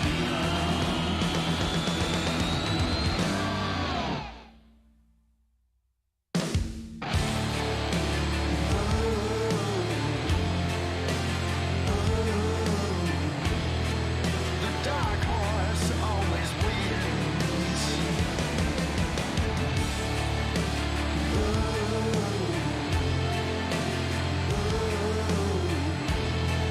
The dark horse always wins. Deliver me from evil.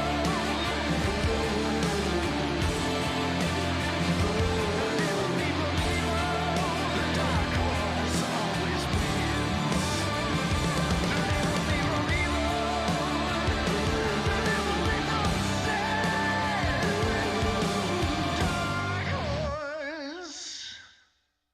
The dark horse always wins.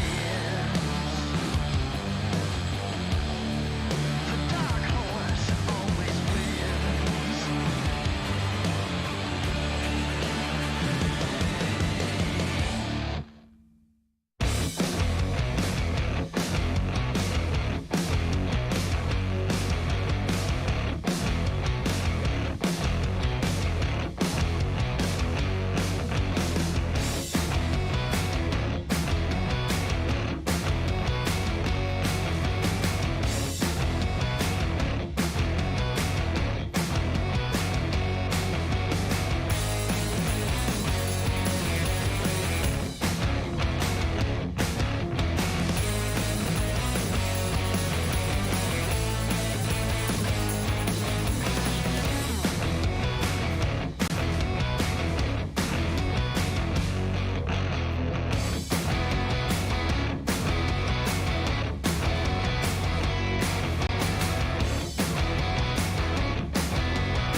show you the wonders of them all.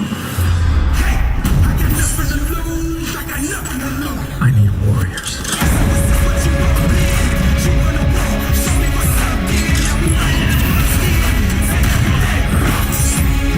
Take everything, leave them with nothing.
Tournament. I am here with Brown Man. We've had a quick break now. You know, we're back with some more Tekken action, guys.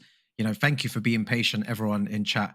We're trying to sort everything out for you guys. We're trying to give you guys the best experience possible. But you know, now we're waiting for the next game to get started. Brown Man, you know, the games we've had today have been incredible. You know, so far, I think my favorite game has been the, you know, Germany versus Philippines. You know, the Sefi Black versus AK game at the end was incredible. It's been hit after hit. Honestly, we've had some delays here and there, but when we're actually getting into the meat of it, amazing stuff. And I think we're seeing a kind of a good variety of characters. Actually, when you actually look at it, like we've seen a third of the cast already, I think. So definitely amazing. We're just waiting on the upcoming match hit, so we'll just get word on those soon. So once again, we thank you for your patience. Hope you guys are doing well. Hope you guys are enjoying the ads as well. Enjoy. But yeah, that big thank you to all the partners for this event, for supporting and making all this possible. So much appreciated. Now, again, I did bring it up before. We have yet to see any cards used. We may or may not see them used at all, but they're there, so we can't forget about them. And if you guys remember, if you have been waiting here for more matches, remember there are matches on the mainstream. So that is Gamers8 GG_versus. So again, these streams aren't to you watch one or the other. You watch both at the same time. It's a dual experience. You want to make sure you're getting all the matches. So tune into both, and you're going to see some amazing Tekken all the time. So make sure you stay tuned to both and open up both. But yeah, how are you feeling about some of the I guess you could say some of the comparisons in some of the matches? So we had Jordan versus France. That was relatively one-sided compared to maybe the Philippines versus Philippines versus Germany set that we had, right? So we're seeing amazing matches, but sometimes it's just getting it over that line, right? So you know, it's like, all right, nearly I'm like 1 round away, a few hits away, but it's just like getting it over that line is always super hard. So I know at home it can be when you're rooting for your country as well. Like it's you're probably screaming at the screen like, "Hey, please, like, get this done." But under the circumstances, you also got to understand like it's hard, a lot of stress, and it's a lot. So make sure you send some love to your country's players, and even if it's like your country, any country that you just enjoy their players, or you just excuse me, you just appreciate them being there and doing their thing. Make sure to send them some love, send them a message, you know, tweet at them, whatever it may be. Yeah, exactly. Yeah, you know what? Loads of great teams, like you were saying. You know, make sure to show them some love, and you know, we're gonna have some more matches here. We're, you know, just heard word that they're getting ready for the next match. We'll let you know the upcoming schedule very soon. But you know, we still haven't seen, you know, the UK, who are, you know, a bunch of incredible players. You know, Pakistan as well, you know, with multiple Evo champions. You know, it's just lots of good players that we're yet to see in this tournament. And you know, I'm sure, you know, everyone is super excited to see them play and to see if they progress to the next round, because you know, that top 8 double elimination bracket that they're all trying to fight for is where, you know, the big money is at. And here we go, guys. We are in our next game here between Ivory Coast and South Africa.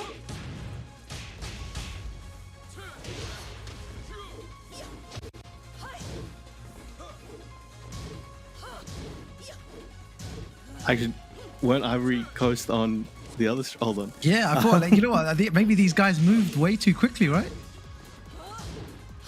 I think, okay, so we probably got Arslan Ash with the Zafina and Callum Bukes. Yeah, Callum Bukes with Eddie, the yeah, I think Arslan Ash. I don't think Arslan Ash has an Eddie, right? I don't think Arslan Ash has an Eddie. And if it is, you know, they're playing mind games potentially here with each other. But you know, Callum Bukes took the first round anyway, so yeah, that's really good stuff. This is the selector match. Yeah, guys, this first is the round goes to Callum. First round, yeah. He gets to choose sides. Will he be able to have a sneak peek on what their player selection is as well? Oh, Yeah. Arslan looking like he's about to take this round and get that play selection. Oh, and nice. the old Squid Game attack to close it out. The classic. Yeah, old the squid. Squiddy. I've had everyone call that recently. That's good move. I can safely say I came up with that first because I put out a tweet about it that predates anyone ever calling it that on the stream before. Oh, okay, because I heard loads of people, and I was like, claim that huh? one. I was like, I'm gonna start using that now. But guys, we've got that, you know, we've got that nice overlay for you, right, guys, now, so you know, you can you know, check the games. You know, much love to all of you in stream chat, man. You lot are all, you know, super patient. You know, love you guys lots, man. Yeah, much appreciated. Big shouts to you. Yeah, big shouts to these are the main guys, man. Boom, boom. Very consistent wall combo there from Zafina and closes it out. Okay, so Callum and his team will be able to choose sides, but Arslan and his team will be able to get a sneak preview on the player that is being sent out first. Yo, and there they are. Look at that. They're looking. I don't know. You know, we can always sense their energy here. They're a bit, you know, not sure what's happening. But here you go. You've got Arslan Ash, Atif Bart, and Fate Khan. Look at them. Look at this superstar team, though. Bro, this is what the guys wanted to see, Brown Man. This is what everyone came to see. The best players in the world in the house there. It's I don't know. There's no words for this, but at the end of the day, you know, as revered as, you know, Arslan Khan and Atif are, it's a first to two, right? Anything can happen. It's a tournament. Anything can happen. We've seen some crazy performances from people that you would least expect, and we might see that today. We might not. Guess we're going to find out. You know, there was a time where Arslan was, you know, quite underrated, no? So you never know, right? We'll have to see what. Yeah, and look, Arslan Ash, look, I think maybe he wasn't sure of the rules there, and he just didn't sigh of it. He just did an expression, like a shocked one, like, oh, okay, I didn't know that. Maybe that was that important. And now he's like, he looks a bit confused, maybe a bit worried there. Maybe they wanted that P1 side, you know, to give them the advantage. Maybe. But this is a superstar team. Look at that. It's just like, just watching them on the screen is just like, you know, they're super scary players. Super scary. Remember, ladies and gentlemen, whether you're from home competing or on the mic, make sure you familiarize yourself with the rules, especially if you're competing, so you don't want to get caught off guard by anything. Sometimes you got to hold that. We'll see what they've got in store today, but Khan looks like he's going first. Khan's going so first. We're going to see some geese action here. Yeah, the players are just setting up now. They're just choosing their first player. Yep. Who's going to take this? The world champions on one side, but South Africa looking to prove something here. What Everybody they do loves an underdog, right? Yeah, exactly. What they need to show now. They're on the big stage. They need to prove themselves. If they manage to win this, imagine the statement that makes. If they manage to even take a set off them, it's going to put fear in the other teams. So this is really, really important for both teams to try and get a good start here. Now, again, for those people who just tuned in or didn't know before, so the selector match is a first to 2 rounds. If you win the first round, your team gets the right to choose which side they want to play on.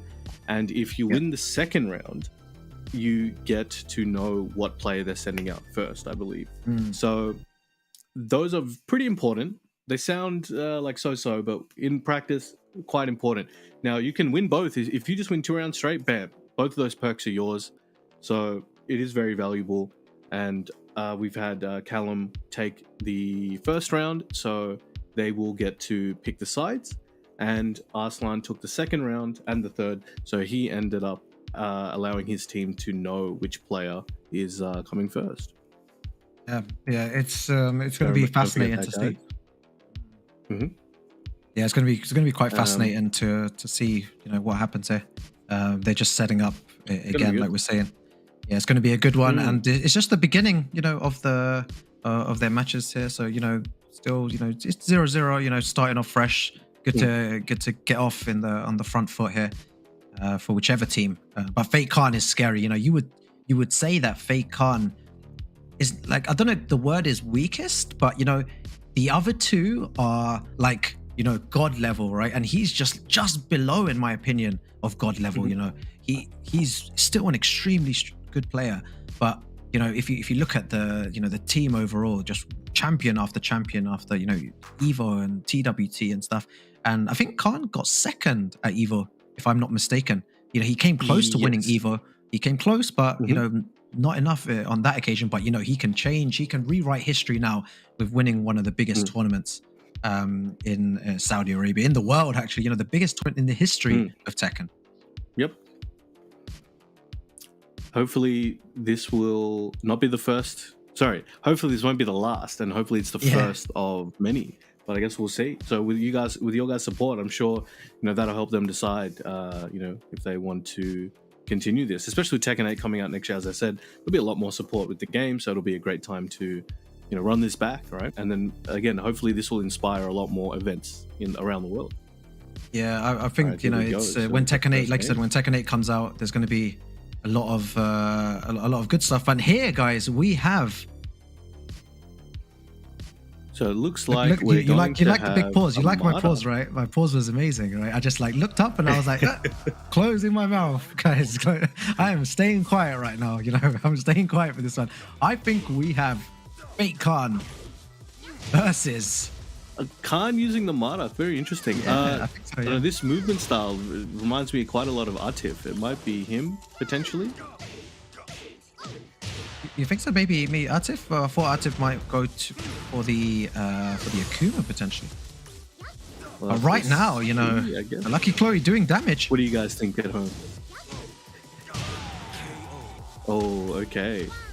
Knocks him down. Oh, and a taunt at the end of it. Very nice. Maybe a big combo here. What's the okay? What's the mix-up? Actually, I think this might be Khan. Interesting choice with the Mara. Oh, looking for that wake up. Wanted to get that back turn. Nice punish. Very good there. The rounds there. Yeah, fighting back here. Oh, going straight for the tackle, which is going to be goes straight for the one. Cracks that neck. Oh, what kind of setup was he going to go there? Wake up. Very nice. Yeah, attacking the legs and big launcher. Clean scoop. This might be like the first one, you know, where like we were like, oh, this is dope. What did we say? This is AK. This is AK. And, and then all of a sudden the camera switches. Got the Shaheen, right? Yeah, the camera switches, and it was like, oh, this is dodging. Yeah, this I think is Khan. Like I think they wouldn't send out Atif. They might save him, you know, for later on. So it looks like, you know, Fake Khan is doing the damage here. But I guess both the Khan and Atif match weigh the same, right? Yeah. That's if Arslan chooses not to go last. I think, you know, they get to decide. But it's very close here, though, guys. Extremely close. Very close. Oh, yeah. Big knee there. Go straight for the tackle. 1+2. Damn, that's gonna give you a headache. Gotta take an aspirin or something. Oh, nice reversal. Go for it again. Is he gonna go for a third tackle, Brown Man? That neck. He wants to. You can feel it. You can feel it. Goes for the. Just dives at him. Yeet. Oh, okay. He tried good it. break. Oh, going for that hop kick. And there we go. Now we'll see the player reveal. Who do you think it's going to be? Yeah, the player reveal. God, this is like our favorite part. I think this is the stream chats. You know, they really love the player reveal. The mini game. I think they're sorting everything out now. Right. They got their team captain there. Callum Bukes is like, you know, he's coaching his teammates. You know, against the world champions here, Pakistan. I will be surprised if it is Khan with the Marduk. It's not unreasonable. He's a solid player and definitely can, you know, pick up whoever he wants. But let's see. The suspense is killing us. Yeah, I want to see if I was right. That was Khan, surely. Yeah, there you go. It was. Yeah, it was Fake Khan. Picked up the Marduk. Very nice. Yeah, exactly. See, we're gonna go into our next game. Because I know Atif does love his Marduk, but I think their movement styles and their play are very different. Yeah, they are. All right, you know, he's doing well. He's not doing too bad here. Cancelled him. Yeah, nice low parry nice by Khan. Yeah, all the way to the wall here. Oh, no. Oh, picks him up, sends him into orbit. Gonna get the wall as well. This is what happens. Again. I think that was nearly such a great bait. Oh, slowing out the chance. Oh, but gets tackled. Battle of the rage drives. Jesus, that was sick. That was so good by Khan. But, you know, like, he's trying to abuse those tackles. I really do respect that. You know, one of Marduk's best tools, going for the tackles and trying to, you know, get that big damage. Boom. Nice ender there. Oh, okay. Gets a combo. Taking him to the wall. Gonna be some good damage. Maybe some good Oki as well. Catches him with the mid. Flips him over. And the trade. Yeah, he's holding his ground. I really do like, you know, his play. You know, not many Lucky Clue players out there as well. And he's doing very well. But those tackles, he's getting so much damage from that. Oh, went for the delay hop kick, hoping to wake up there. Clean punish. All right, taking it to the wall. Khan very confident with this. Has just been getting all the mix. No break just now. God. 7 big damage. Letters. Yeah, making quick work here of the Lucky Clay player. Oh, spikes him down, flips him over. All right, here's his opportunity. Potential set point for these two. Oh, gets the launch. Showing signs of life. This could be his path to bring it back. Didn't get caught by the second hit there. Very nice. That's gonna hit. Graveyard. Yeah, it's gonna hit. It's probably gonna kill here. You know, Fake Khan taking that first definitely. game. Yeah.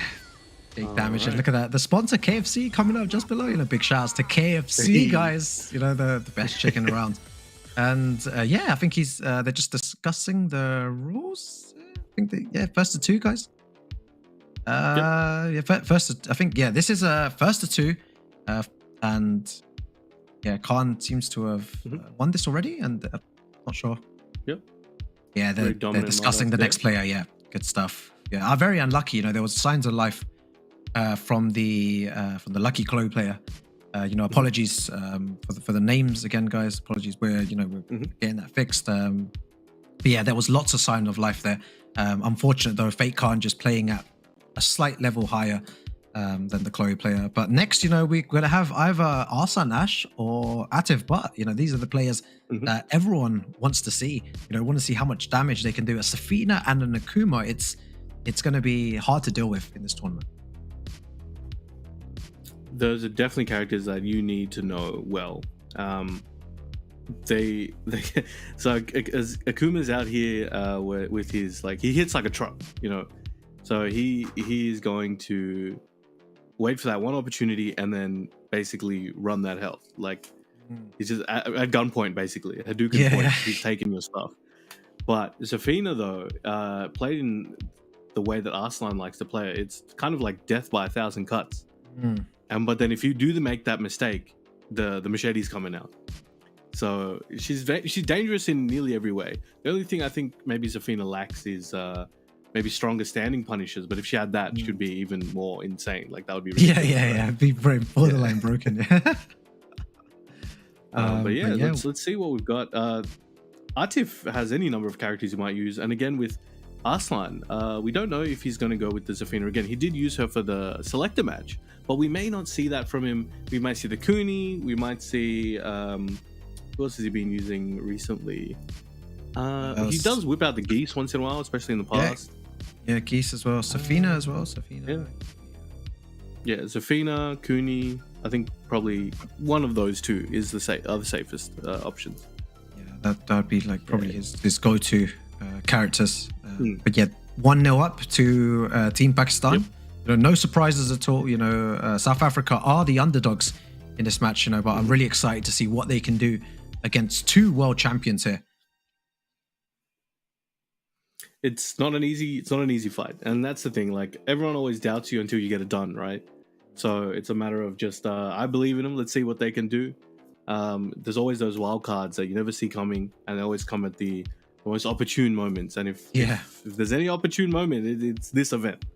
This is the one where you want to go Super Saiyan, right? Go Ultra Instinct. This is that one. So this could be the day, because it's, again, there's I think a lot of people have this attitude of they're just better than you. You can't do this or you can't do that, or they have to be, they're like, they've done all this. But it's like, tournaments are never certain. You never know what's going to happen. And in first to twos, first to threes, you can never be sure of what's going to happen. Like, you've seen, there's not a single player that people rank highly or even reasonably well that hasn't had some of those losses where they maybe were bet on to win. Like, they were a sure thing, right? But there's always those players that come out and then just mop people up, and it's a hit and run. You don't even know what happened, but like they came in strong. So that could be what we see today. I'm looking forward to seeing some of those this week and / weekend, but we'll see what South Africa's got in store for Pakistan. We're just getting those matches lined up, so please be patient with us. We do appreciate that. And we are working on the overlay as well, so just we'll keep an eye on that and try to get that one sorted for you guys. We want to make sure that you guys can keep up to date on the scores and the players, and you know exactly what's happening. So, yeah, exactly. Yeah, big shout outs again. I'm always going to shout you out, stream chat. Everyone watching at home as well. On both streams. You guys are what make this possible. You guys enjoy Tekken, and the Tekken team end up doing a ton more. Tekken 7 was such a successful game. Compared to like Tekken 6 and Tekken Tag 2. There's so many new players out there that like Tekken now. The player base has grown, and going into Tekken 8 now, it's going to be mad. Like, with the new heat system that's coming in as well, it's super fun to play with. I can say that I've played the Tekken 8 Alpha, and it is extremely fun. Like, the music is amazing, graphics look insane. The heat system is addictive as well. The heat system is super addictive, and yeah, I can see myself playing hours and hours of Tekken 8 when it comes out. I'm going to make sure to stream some good Tekken as well for you guys. It's going to be fun. We're going to have such a huge player base when Tekken 8 comes out, and there's going to be no long waits anymore, because Tekken 7 has done amazing. It's been out for around 7 years now also, and the game is still super hype, and we get so many new interactions between characters. We get like these weird situations that we've never ever seen before and we're still left, very, very shocked. And everyone, when Akuma does 100 damage, as much as people say, oh, that's too much damage, you guys love it. You guys love that stuff. All of you guys love when Akuma does 100 damage. As long as it's not on you, I will sit there laughing. I'll be in the crowd eating my popcorn, having a good time, and I would laugh at the person that gets 100 damage, or 90 damage from that Akuma down 3 2 bars into, Rager. So yeah, the game is still super fun, and everyone, is tuning in to enjoy it. I'm looking forward to the future of Tekken. There's a lot of bright things happening. No, definitely. Like, I have yet to experience Tekken 8 quite. The opportunity hasn't arisen quite yet. We're in Australia, obviously, so bit on an island, I guess you could say. But honestly, I don't mind, because I trust that Bandai Namco will make a quality game. And so for me, I think for old heads like us, we've been through quite a few iterations of the game, so we know how much it changes every like what you play today in the alpha or the beta will not be what you play tomorrow. And so for myself, I'm just happy to wait. I'm just happy as long as other people are happy, and especially since I don't really compete anymore, I'm not too stressed about how the game feels for myself more than I am of how people like it in general. So when the opportunity arises, I'm looking forward to it. But for now, as long as I'm seeing a lot of happy feedback from people that get to play it, and so I'm just happy with that. Yeah, lots of good feedback. But now, guys, we're into our second game here. Callum Bukes from South Africa versus Atif Butt from Pakistan using the Akuma. And Callum did do quite well in the selector match. So let's see if he can bring some of that out in this one. Right now, he's got the life lead. Yeah, I played Atif on the back foot. Nice start. Callum Bukes, I've seen him play. I've met him in person. He's really good, but as I say that, a really good whiff punish and a good low parry there. He's going to take the first round. Very nice. Could Callum Bukes be the Super Saiyan that South Africa's been waiting for? Of legend, the Saiyan of legend. Yeah, and again, another good start here. A bit too close to the wall, couldn't get the floor break that he might have been wanting. Still saved up. The thing is with Callum Bukes, he's such a lovely guy, and he's he said he wants to get better at Tekken. He wants to get even better than he is now. And I feel like he's had that experience at the Tekken World Tour Finals that he can definitely do some damage here. But that's such a beautiful punish from Atif. Oh, nice low parry, and that Shoryuken was just short of getting that wall splat. That might be very good for Callum right now, as he's got this combo, taking him downstairs, and has a life lead, about to put Atif into rage. Oh, you can see him. 10 seconds remaining. Callum Bukes is ducking a lot here. He's scared of the down 3.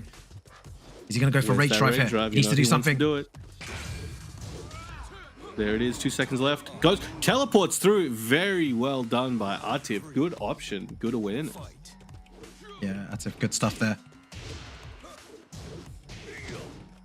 Oh, that's gonna hurt. Akuma has a very good punish there. Opts not to use the meter, wants to save it.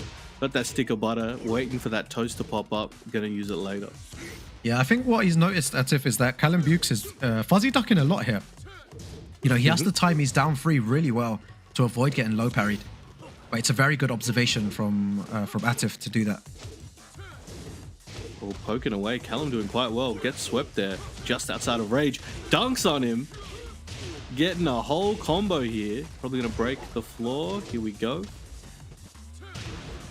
Oh my god, the so on nice the there, elbow. yeah. Doesn't finish the combo off though. Okay, using some meter there. Callum still has a chance here for that 1-1. Oh. Just outside of her. Did he press? I don't think he did. Oh, but that was a fair attempt. You can't blame him for that one. Definitely probably was expecting Atif to have pressed the button already. Yeah, it's so unfortunate there. He tried to get a really good setup there, and again he tries to whiff punish a jab. It's so difficult in this game to whiff punish a jab, but Callum Bukes believing in his abilities. So many fireballs coming out now. Yo, shout out to my boy Ganesh in the background, the remover of obstacles. Nice. Big man back there. Oh, dive kick against coming the wall. in. He's definitely going to punish that. Very nice. That 13 frame, he's got it on lock. Oh, that's nasty. Absolutely nasty. He's going to take this. Really good stuff from I think Atif. that was closer than most people would have expected. Good, yeah. All right, here, the team South Africa getting some advice. I wonder what they're saying to each other. You know, one day I hope that we'd have, like, you know, maybe microphones next to the players. Now Arslan giving advice to Atif here.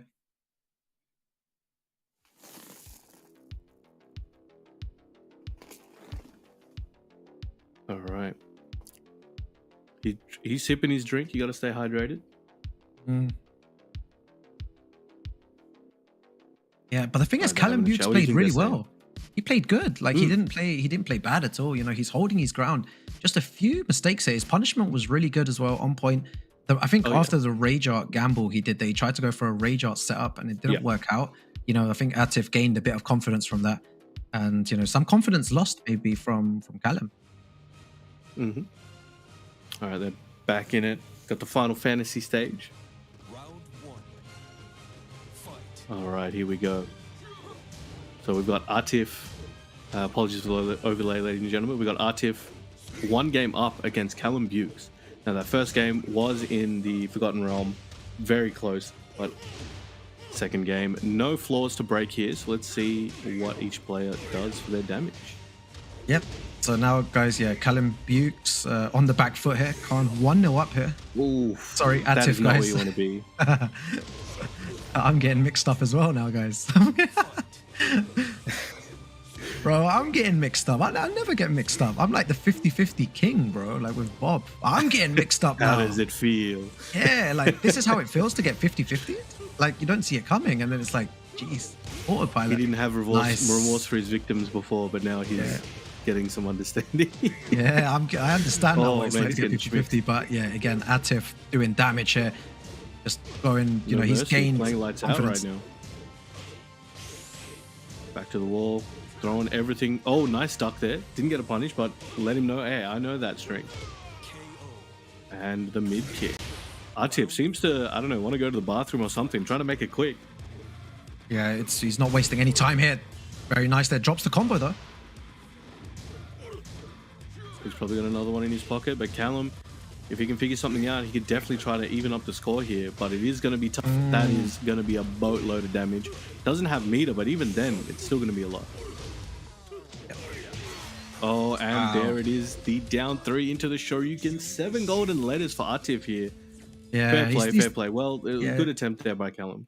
Yeah, he still has a smile on his face, you know. I really do like that. You know, it's about bringing people together and stuff. You know, having some fun, and you know, sometimes you win, sometimes you lose.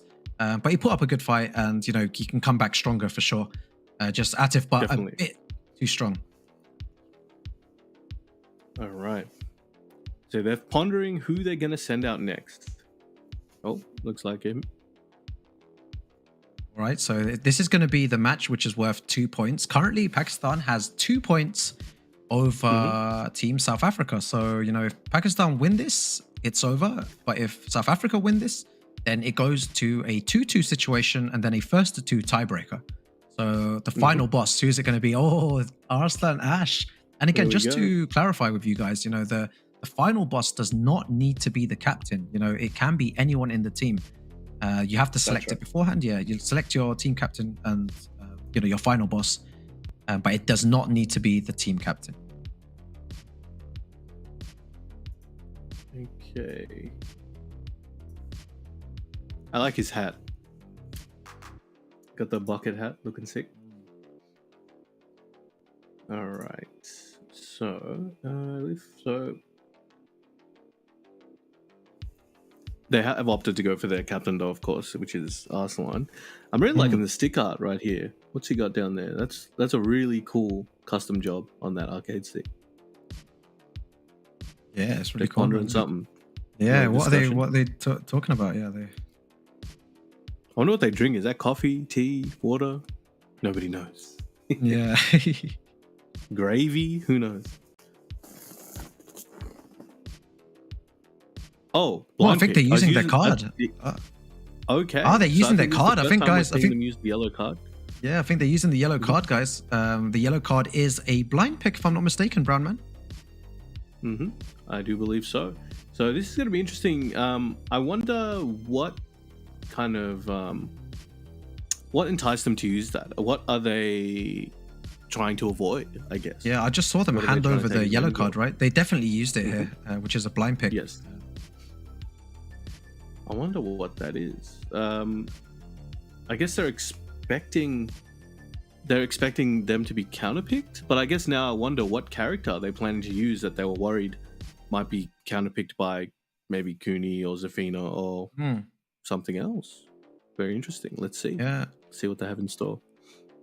Yeah, the yellow card, man. It's the first team, like you said, who have used this. No team yet has used any of the cards. You know, they're cards you can use, but yeah, they're using the blind pick in this situation. So let's see. So for those of you who don't know what a blind pick is, basically you and your opponent both tell the judge what character you're planning to use, and then you select that character at the same time. So that way you don't have a way to see who your opponent's character is and then go, okay, I'm going to use, you know, okay, they're using Steve, so I'm going to use Feng because I know Feng's really good against that character. So I'm using Feng because they're using Steve, for example. Yeah, you're so right. That is what this card avoids. Yeah, so this guy's trying to get like a small advantage over Arslan. He's trying to, you know, make the first move here, and that's why he used the blind pick. You know, he doesn't want to get counter picked because he knows Arslan will counter pick. All right, here we go. Wow. Okay. They're both using. Well, this is characters, I guess they both use. Maybe. Yeah, now, that's interesting. exactly. Maybe. What could it have been that caused it? Now I'm just trying to figure out why the blind pick was the thing. No, we'll never. Yeah, know. what was he worried of? You know, we will never know what's going on in their heads. You know, they all have their own game plans and strategies planned out. But yeah, here we have Arslan versus Spaghetti from South Africa. Who's going to take this? The Safina or the Kunimitsu? And remember, guys, make sure you have both streams up. On the main stream right now, we do have Korea versus the Philippines. So make sure you also tune into that and this one as well. All right, the 2-2s are starting out. Oh, he's going in for it. Wow, bro, Very what? nice That was sick.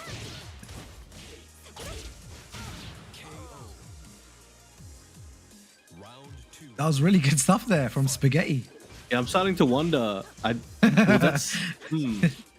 Yeah, that I don't know. This guy movement- plays a lot like Arslan. Yeah, That's this what guy's I'm playing saying. like he's moving like Arslan. You know, the way he's backdashing and stuff, he's moving like him. But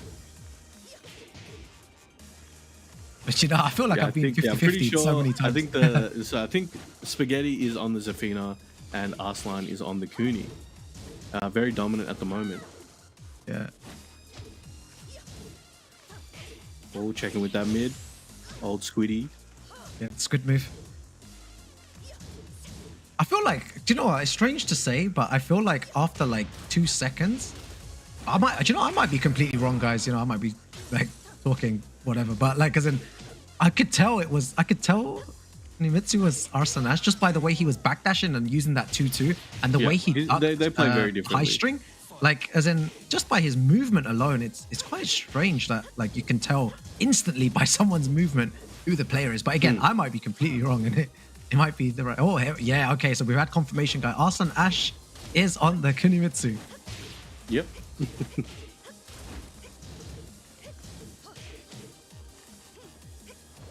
Oh, okay. Good grab break there. So you can see Arslan just hunting for all these counter hits. He's feeling very in control. He's like, all right, look, I know you're going to be pressing some buttons, so I'm going to keep going with these counter hit launches. And they haven't hit yet, but he's not really losing anything by trying. And just getting all the damage from his neutral poking and punishment. But Spaghetti, one big hit away from taking a round, but Arslan went Beyblade mode and took that round. Yeah. Very good stuff there. You know, awesome stuff from Arslan. 2 more games for him, and then Team Pakistan will take it. Right, they need to think of something now. It's not looking good currently for them. This is a first to 3, by the way, guys. First So to there 3, is a few extra games to consider. Yeah, Arslan looks very calm right now, doesn't he? He looks super focused ready for this tournament. This is only the beginning, guys. It's a long few days, and we've got the top 8 as well happening, I believe, on Saturday and Sunday. So the people that the teams that make it, first place in their groups will go into the winner side of top 8, and the second place teams in the group will go into the loser side, and whoever's third or fourth will go into a separate tournament, right, Brown Man? Indeed. So if you don't, so the top 2 teams from each pool will be making it on to top 8 for the main tournament. But if you don't make it there is another tournament, a single elimination tournament, which I believe is first to 3. One player from each team, can be anyone that you choose from your team, will qualify for that, and they can have their chance to win a share of $50,000. And basically, everyone that is currently in the tournament, all 16 teams, will be getting a slice of the pie, no matter how big or small it might be. So all players are going home with something. Yeah. A big shout out to Gamers8 for making it happen like that. Yeah, Gamers8, man, putting in a lot of money here for the players. Oh, going for the squiddy. Spaghetti in trouble right now. And the spins. That low is so good. That low is super strong, right? I've heard how how good it is. The first 2 hits, natural. Nice launch. Taking it to the wall. Trying to keep him there. Will he go for that balcony break? Oh, big launch, sends him up. What do we got? That was really nice there. Here? Boom, boom, boom. Very consistent wall combo. Probably one of the most consistent wall combos in the game. Oh, that was really nice there as well. He's got a huge life lead here. How does Arslan Ash... How does he make a comeback here? Oh, very nice punish. And the low. Okay, Spaghetti getting around on the board.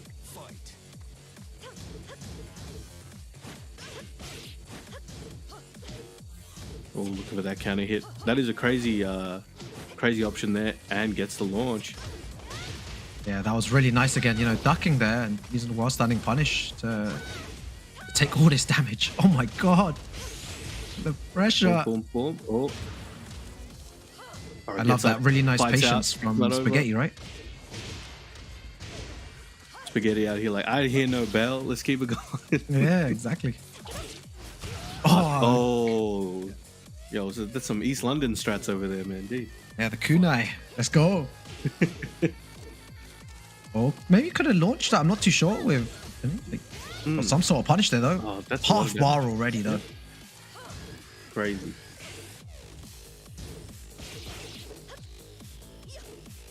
Oh, okay. Good break there. Switches sides. Trying to go for the overhead into the plus frames. Trying to enforce something here. Very good block and punish there by Spaghetti. Needs that opportunity. Has a reasonable chance to take the round. Oh, but very low health. Gets the launch. Okay. Oh if he can get this to the wall. Yeah, and then go for rage. Yeah, also. Oh my god, Just misjudges. a bit out of range. Oh, that's so unlucky. Unlucky there. Yeah, he could have done a rage art potentially in that situation. So unlucky. And 2-0 now for Arslan Ash. Whew, okay. Now, he did have very low health as well, so he would have gotten a lot from the rage art, but just was not in the position to get that done, unfortunately. I think the guys at the back as well are watching the other game potentially. I think they're watching. There's two matches going on at the same time. They got to study their opponents, as you guys should be too. Everyone's studying hard, man. There's a lot on the line. Okay. The Arslan currently up 2 games against Spaghetti. But as the games go on, Spaghetti seems to be kind of adapting more and more. All right, 2-2. Pokes him with the squiddy. I'm going to take that from now on. Spaghetti is... They call it the old squiddy. That's the shout out to my boy Mojo. He coined squiddy. I coined the Squid Game attack. That was a really nice while-standing punish as well from Spaghetti. His knowledge is there. He is playing... Like I said, he's not playing bad. He's doing good. Like, he's doing the right things, but I just feel like Arslan Ash is always just one step ahead. He's getting these big blocks. He's getting these good launches, but the whiff punishment is just super sharp from Arslan at the moment. Oh, yeah. Oh, very nice. That's going to hurt. Oh, my God.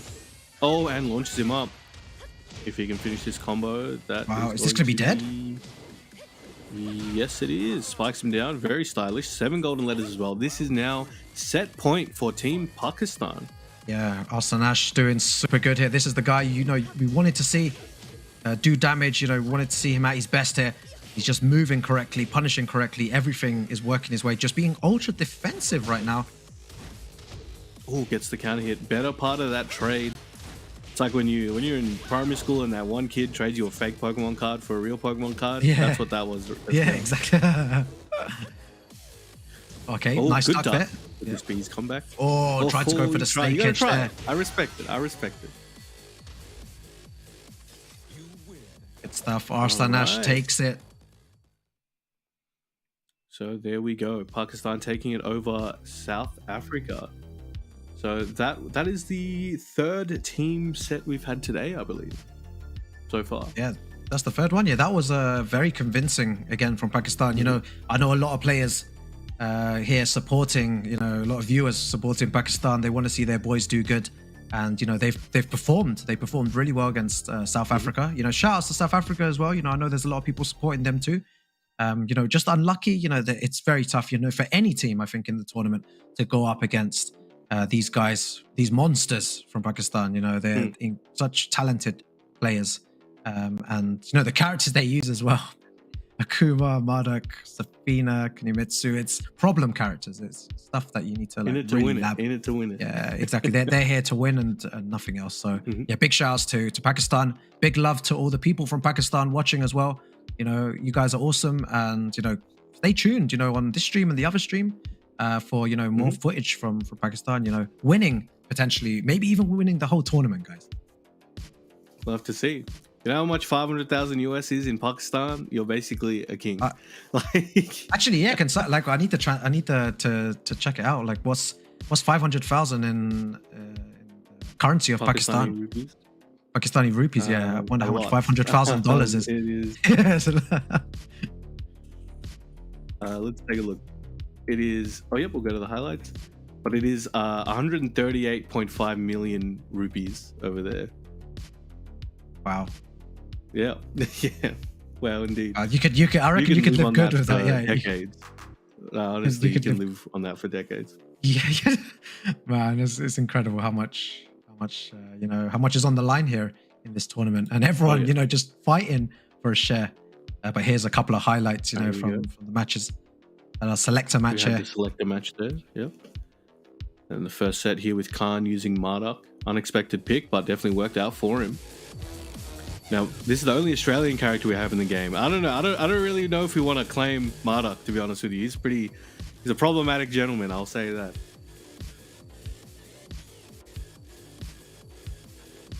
Ooh, yep, got the rage drive there.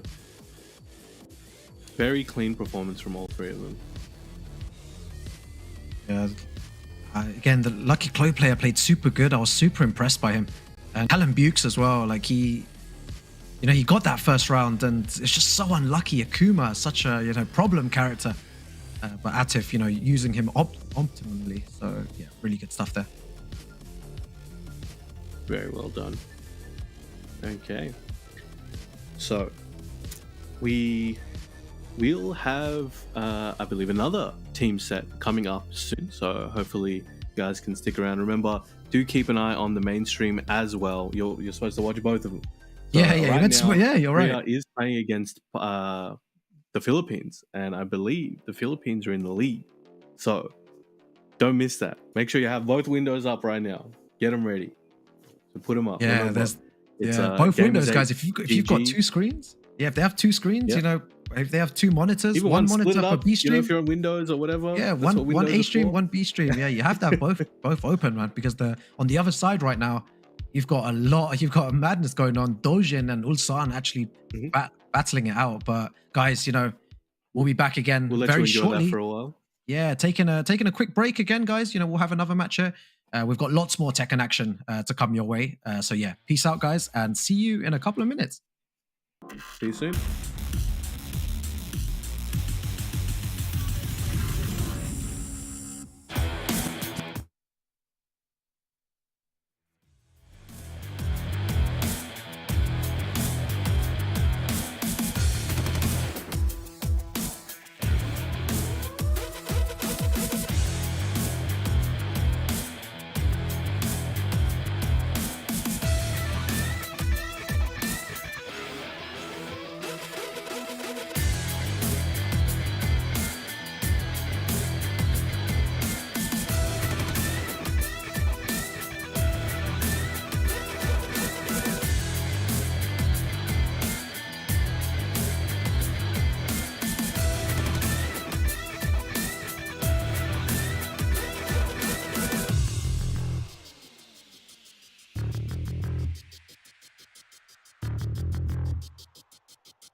always wins.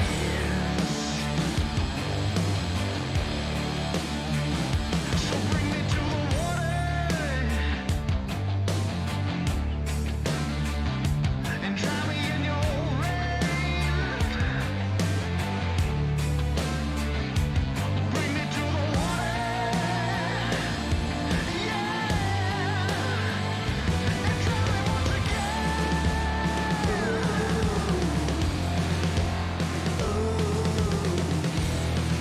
The dark horse always wins.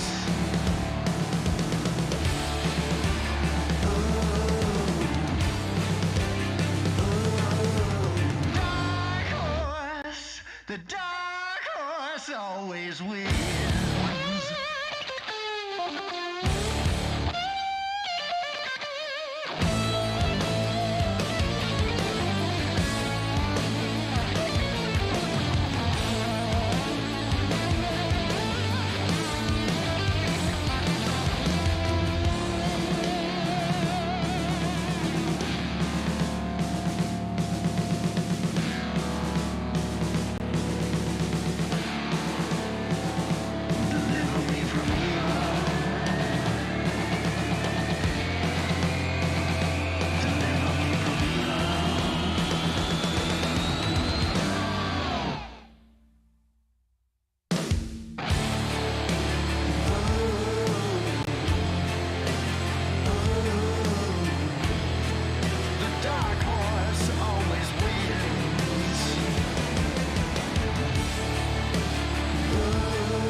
Welcome back, ladies and gentlemen. I hope you enjoyed your break. I know I did. We've been checking out some of the action from the mainstream. Gamers8 GG_ versus Korea versus the Philippines. It's going off. Make sure you're tuning in. You got that extra tab there, watching that while you're watching this. So next, who have we got? Rukang. Who have we got coming up next?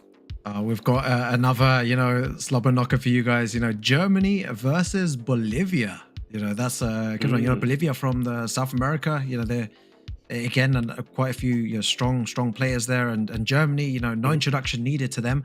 But I think in this match, Germany really need to win here because they've already on 1 loss, and if they do lose this, they'll go down to 2 losses. So the pressure is on for Germany to do some damage. And the South American teams are always quite tricky to play. It's not going to be a walk in the park because the style is very different. To EU Tekken or to Korean, Japanese Tekken, that side of the world. So you still need to be very careful when playing against these South American teams. Yeah. There's some of their styles. There's those areas where they're kind of isolated. There's those countries that are super isolated, and they develop this style that needs to be adjusted to. If you're not used to it, you can and will get caught. So that's might be something we see today from these boys. But let's see. So we've got Sephi Black with the Miguel, obviously, as the classic, versus Tojo Numero Dos. Yeah, love that. You speak Spanish as well. That's very cool, man. Yeah, sure, why not? No, that's cool. Tojo too, with the Safina, going to be tricky. Anyone who uses Safina, is instantly going to be, quite difficult to play against. Safina, one of the best movements in the game. But, Sephi Black is probably going to be ready. All right, here we go. Oh, choosing a different custom than he was earlier today. Looking fresh. That was really, the selector match. So, Safina got the first hit in. So they get to pick side. Wait, hold on. Did they use the card? Oh, no, this is the selector match, right? Yeah. So they'll have to take the first round, no? Oh, first round. Oh, no, sorry. Yeah, no, definitely, sorry. That was my bad. Am I tripping that way? Was it round or hit? I'm pretty sure it was round. That's why the card exists for the hit. All right, ladies and gentlemen, we're learning as with you guys as well. Don't worry. If Sephi Black wins, if he wins 2 rounds, then, he gets all the advantages, basically. It's all the cake. Exactly. Ooh, okay. Went to Savage. Okay, nice combo here. Convert from any angle. Alright, Tojo definitely wants to at least get the second round, get one of the perks. Ooh, try to go for the steel pedal. Tojo, do you know what I'm just thinking as well? They can use this to try and maybe download their opponent as well.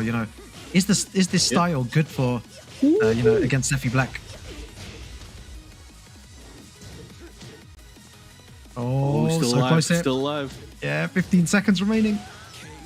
Oh, and the downfall want to close it out. All right, Germany taking all the perks.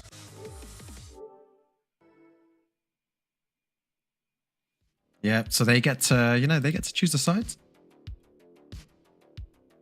Yes, they do. Let's see what what are they saying? They're nice jerseys. Yeah. I don't know what he's doing. Yeah, I don't know what's happening here. They're discussing something. Yeah, interpretive dance. I don't know. Yeah. All right, HK there, looking fresh with his nice cut.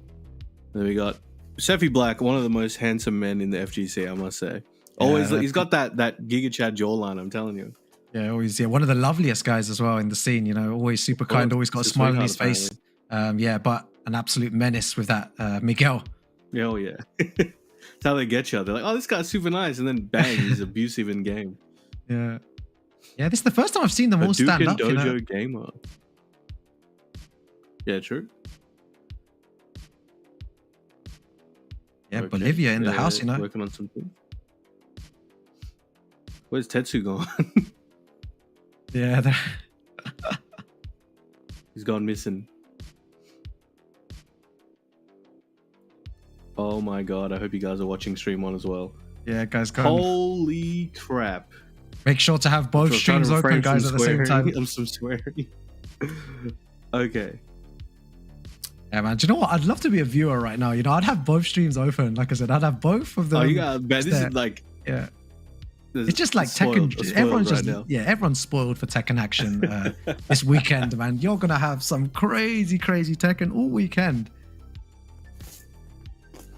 All right. They're discussing. I don't know where Tetsu is. Honestly, he's just MIA right now. Yeah, I'm not sure what he's doing at the moment. Oh, he's just on the corner there. I think they've just like kind of there spread he out a is. bit. Okay, out of frame. Oh, there he is. Yep, just out of frame. All right. So as they set that up again, so for those of you who didn't already know, so Sefi won both rounds in the selector, so he gets the right to choose sides for his team, and he also won the second round, so he gets to know what player his opponent is sending out first. So they may or may not want to counterpick that and see how they go. Yeah, I'm sure they've done their studying beforehand as well, Brown Man. I'm sure they've done their homework on the players. You know, going into a tournament of this magnitude with the amount of money that's on the line, you need to do your homework so they'll know, you know, who to counterpick against. 100%, and you can't take anyone for granted. You got to make sure that you don't underestimate anyone, because you never know. It could cost you. It can cost you, literally, it might cost you like a lot of money. Yeah, a couple of thousands, right? right? They come in prepared. Oh yeah. But we'll see how we go. Let them set up and get that going. In the meantime, remember guys, tune in to the mainstream Gamers8 GG_versus. Great insanity happening right now.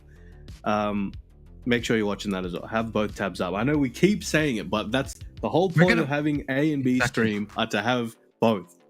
So we're going to keep saying it the whole time, guys. We're going to keep saying it every single match. Have both tabs out. Have, you know, watch both of these amazing streams. You know, you've got some great hosts and casters and analysts on the other side there as well. You know, the legendary Spog, you know, you've got Markman, you've got Rip, you've got some cool guys there. So yeah, go and like check them out as well. Show them some love. You know, that channel's popping as well, but we've got some good action here. You know, we're getting ready for our first game. The selector match has already been decided. Sefi Black won 2 rounds, you know, so he gets to pick, is it side as well? He gets to pick side, and he gets to see his first opponent, so he can counterpick based on that. So yeah, we've got some good action coming here, and it's high pressured situation as well for Germany. You know, Germany need to win this in order to have a chance, you know, of making it into that top 8. Very, very important. Actually, for both teams, right? It's basically an elimination match right now. One of these teams will not be making it into that top 8. As we mentioned before, thankfully, though, if you don't make it in top 8, you've still got the side tournament. You know, you're fighting for $50,000, which is, I think, still one of the biggest tournaments in Tekken anyway, especially for the number of people in it. 8 players for $50,000. Yeah. So, you know, that's going to be good as well. Hopefully there is a plan to stream. We're not 100% sure, but obviously we'll keep you posted as we hear. But yeah, should be good. I guess Bolivia as a country you just don't see too often. We're talking about South America before, and often they're isolated, so they kind of produce some very hidden styles. The land hidden in the village hidden in the leaves type beat over there. So we'll see what they have for us. And I think it's always interesting to see these styles that you don't usually get to see, because you always see, you know, your Koreans, your Americans, your Europeans, Filipinos, everything. So it's always interesting to see new styles. Like obviously, you know, the whole thing, the whole fable of Pakistan being more public, and so that style became integrated into the overall Tekken meta. But prior to that, you know, that was a style that most people hadn't dealt with. They didn't even know Pakistan had a strong Tekken scene. So no one knew. That type of thing that we might see. Yeah, no one knew about them. And Bolivia with their 3 players here, you know, Tojo 2, Dark Yorel, and Noel, who is their captain as well. You know, unfortunately, I think he qualified for the Tekken World Tour Finals, but couldn't make it. If I'm not mistaken, I might be wrong, but I feel like he made it, and Sergi Master got in last minute to the Tekken World Tour Finals.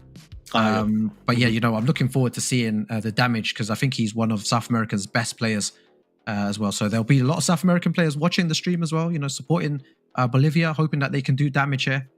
So yeah, it's going to be very fun to see. Should be good. Now, I wonder what characters are popular in Bolivia. I guess if any of the viewers are aware, just, you know, be sure to let us know. It's, again, one of those regions that are often not represented as much as they might like to be. So it's good to kind of get that info out there so people can get more information. I think the more you know about a particular scene, the more you're likely to seek them out, you know, and support them and just have a good time because you're building a connection. So if anyone knows, let us know. Because I know there's some regions like obviously Peru and stuff, you know, prior to 2016, I believe it was, not too many people were on Peru. But I remember JDCR went over there for a Tag 2 tournament, and there was a lot of Mishimas there. And the reason, actually, why they had so many Mishimas was actually because they still played Tag 1 on the daily. And Mishimas are, you know, S tier in that game. So that's transferred over. So many people are Mishima players that they've continued to be. And that's why you have players like Sergi that are so strong with their Kazuya, because they come from that cloth. They're cut from that. And, you know, you have those few other players. I remember there was a Heihachi and Jin player. I think he knocked Saint into losers in that tournament as well. Yeah. A few years later in Tekken 7 in a particular tournament. So there's some crazy stuff out there. So, you know, Bolivia might be next. Who knows? Yeah, this is their time to shine. Mm-hmm. This is their time to, you know, show how much damage they can cause. And, you know, the game hasn't started yet. It was only a selector match. Now we go into, you know, the real business to see who's going to take this. And effectively, this is an elimination match. You know, the loser of this match, I believe, will be in big trouble. So, you know, let's see who's going to take this and put themselves in a good situation to make it into that top 8. Most definitely. Now, we did mention the side tournament before as well. That originally, actually, a lot of people that was understood to be a captain's only tournament. Yeah. Well, if you guys didn't know, what they've done is they've changed that format. So any player from each team can be put into that. You get one. It's a single elimination, and it's first to 3, if I remember correctly. So any player. So actually, we're going to see a variety. I think some of those teams are going to choose someone who may not be their captain. Because prior, you kind of knew, okay, these teams are now in that tournament. We know exactly which players are going to be there, right? Yeah. But now, that wild card factor comes in, and you may not know which player gets put on, and you may not be prepared for the character, or they may cause some upsets. Because I think that is going to be a very hype tournament as well. Single elimination, especially, like that's crazy. That's insane. Yeah, I think I was talking about this a while back as well, like how single elim used to be the norm back in, you know, in Tekken 6 days. You know, you used to travel halfway across the world for a single elim first to 1 tournament, and people used to do it. You know, people used to still travel. Yep. But yeah, now, you know, it's changed now, double elimination, but we're bringing back, you know, that single elim for that 50K. So yeah, you know, lots of action. You know, I feel like, you know, that might be potentially streamed as well. You know, so you'll be seeing that. We'll see. We'll let you guys know. Yeah, definitely. Yeah, I think there's production, you know, sorting things out at the moment. Your apologies, guys, for the delay in the stream. You know, bear with us. You know, thank you for being patient, guys. We're gonna go again to a quick break, but we'll be back, you know, for some Tekken action very, very soon, and we'll be ready to update you guys. Peace out. See you soon.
Welcome back, everyone. Hope you've all been well. Make sure to, grab your drinks. Hope everyone's ready for some more Tekken action. We've got Germany versus Bolivia coming up. I believe the players are ready now. There was just a few checks on the controllers, but we've done the selector match. Sefi Black managed to take that 2-0, at the beginning.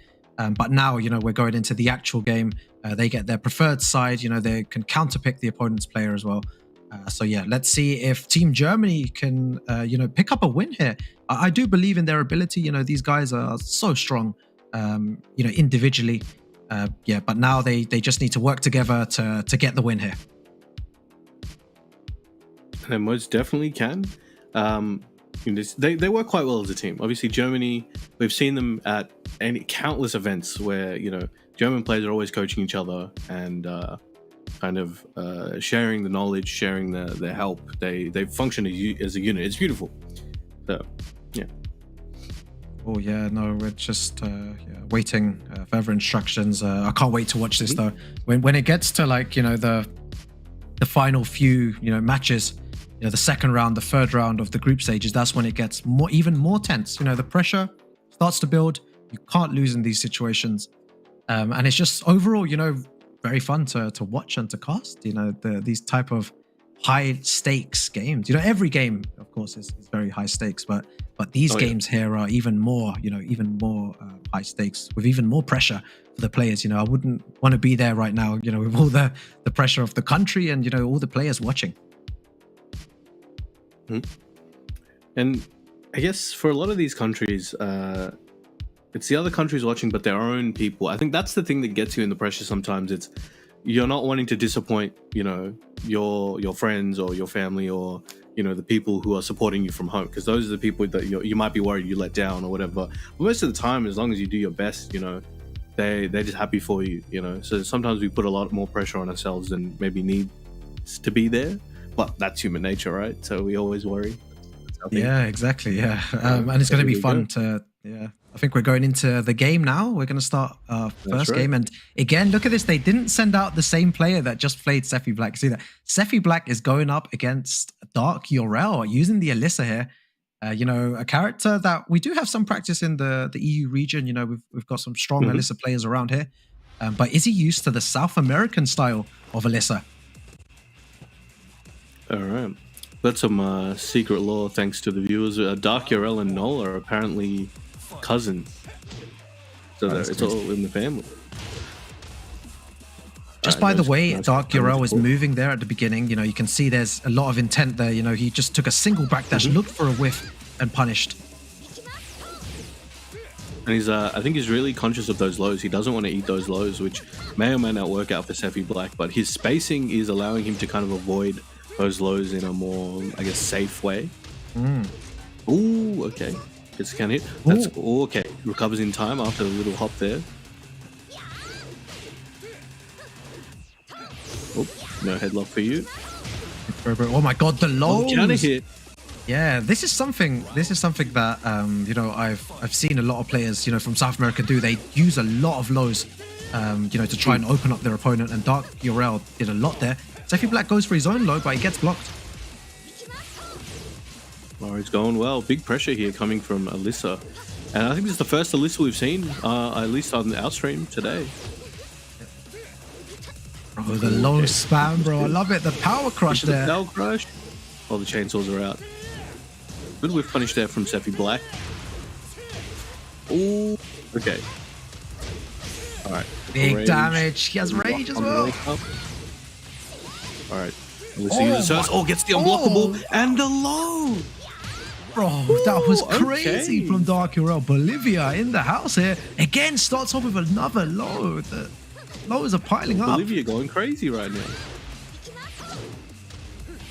Oh, okay. Defensive hop kick there. Oh, gets through. Flies up, levitates, and then goes into the kill. Oh, he didn't duck the second hit there. Nice, Sefi back, putting the pressure. Nice down forward, one float. All the way to the wall. Oh, Dark Yorel gets his back. And in the lead right now. Oh, smacks him.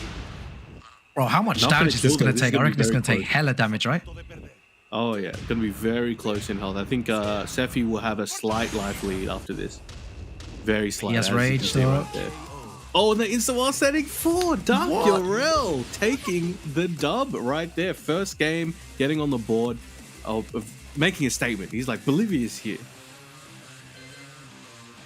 Yeah, I don't know what Sephi Black's saying there, but he maybe was saying this guy is not blocking at all or something. You know, he shook his head there. They need to stay composed in this situation. And look, Dark Yorel just sitting there again calmly. They're all just chilling out. He's chilling, Bolivia, he's chilling. guys. He's chilling. Bolivia in the house. You gotta love to see it. All right, so he's getting some information from the staff. Okay, I think maybe there's no coaching allowed. I think no two people coaching potentially there. I'm not too sure, but he just put his hand saying, "Stop." I don't know what was happening here, but maybe same as TWT, maybe just one coach. Because I feel like I've definitely seen other teams double coach, but who knows? Yeah, I don't know. Is he talking to the TO here? He's saying there's a lot of discussion happening for a lot of discussion going on. Yeah, you know, I wish we had like, you know, we had maybe, you know, mics. We had some mics plugged into that. It's like on the UFC where they have the mics near the coaches so you can hear what they're saying at home. But we'll let them sort that out, and you get to look at our lovely mugs for a little bit longer. Yeah, exactly. That was a crazy match. That Dark Yorel just came out swinging. Let's see if he can keep that up in the second game. But everything he was trying was just working. It was just working, and it looked very, very solid.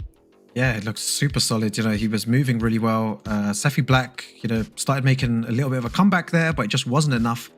You know, we're going to find out what the issue was below. You know, what was going on. Hopefully, it's nothing. You know, nothing too serious. But I hope, you know, Sephi Black finds it in him, you know, to come back. And I'm sure he can. He's an exceptional player. He's got a load of experience. You know, I wouldn't put it past him making it 2-1 here against Bolivian players. Most definitely, no doubt. I think that second game, I think there will be a lot of adaptation from both players, and we will see a big difference, I guess. And remember, guys, there is the other stream for the millionth time. I know we keep saying it, but we don't want you guys to forget.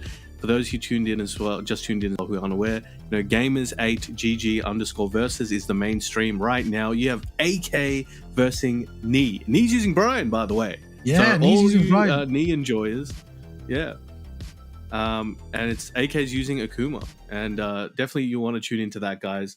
There's a lot weighing on this set for them actually, because the score was 1-1. So and the important, captain's right? match will decide the winner. I think the winner of this particular set will be going on to top 8. But here we go. We got game 2, Sephi Black versus Dark Yorel. Sephi seems to be in the lead right now. No mercy. His APMs are going to the moon right now. Okay, interesting interaction. Yeah, the crazy thing is here as well is that I think both these, all 4 teams are in the same group. So, you know, it's mental. We've got all the games simultaneously happening. Nice combo here. See if we can take it to the wall. Not quite. Gets a slide good. Block and attempted punish there from Sephi. Oh, very nice by Sephi. Ooh. He's going to punish that definitely. Excellent punish. Got rage. Just be careful. Out. Goes to the mid. Do it again. Oh, Sephi's like, no. No fly zone, mate. Yeah. Stay grounded. That was so good. Sephi nice. Black fighting back, you know, 2 good rounds there. 1 round away from evening it out.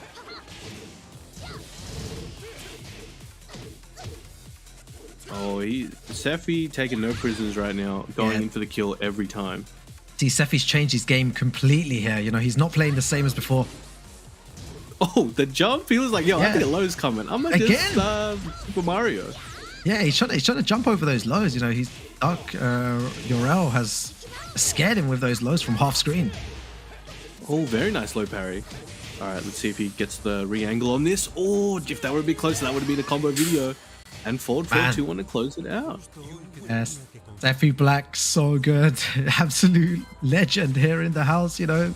3 rounds straight. And again, he's like, you know, I think he's saying, do you know what? I'll take a guess as to what he's saying. I think he thinks that, you know, Dark Yorel is pressing into all of his stuff. So he's like, you know, I'm not going to sit here and just defend the whole time if someone's just doing stuff like this. He's getting some counter hits, a lot of down forward ones, but a lot of pressure for both players right now. I want to know. Yeah, we got to check, like, maybe after the event or whatever, what he was saying. We got to, Yeah. why is he so heated? I want to know. All right, so there we go. We got the 2 Bolivian boys chilling there with their cool jersey. Yo, HK looking kind of cold though. Not gonna lie. Yeah, he's just chilling. He's like, let's see what happens. Literally, I think he's chilling. Okay. Must be super tense as well, you know, for the teammates to watch. I remember when I used to participate in team tournaments before, it would always be so nerve-wracking because, you know, it's not even you in control now. It's like it's your friend, your teammate. I think for most players, like whether or not they're competing for, you know, like $1 million or $50, I feel like the pressure for most people is the same. Yeah, because it's not about the prize; it's more about the expectation of themselves and the other things that, you know. Oh, okay, nice punish. No chainsaws that time. Goes immediately Oh for my God. the rage drive. Goes for the slide. Good read there from Sephi. Yeah, a bit too obvious there, but I can see Sephi's Black, you know, his game plan has changed. He is being super aggressive now. He got more buttons. Nice punish. Oh, he Chainsaws tried are to out. hop He's kick. gonna hurt. He tried to hop catch kick him out of the again. air. Tried to hop kick. Yep. Oh, what a whiff punish. So That good was by Sephi Black. amazing. Is that going to be dead? Gets it to the wall and goes to the rage art. That should hit. There you go. And you know what? Gets a little The res- breather you know, moment. big respect to Sephi Black, man. You know, the adaptation, the change in style here against Dark Yorel. You know, he needs to play a different style in order to beat him.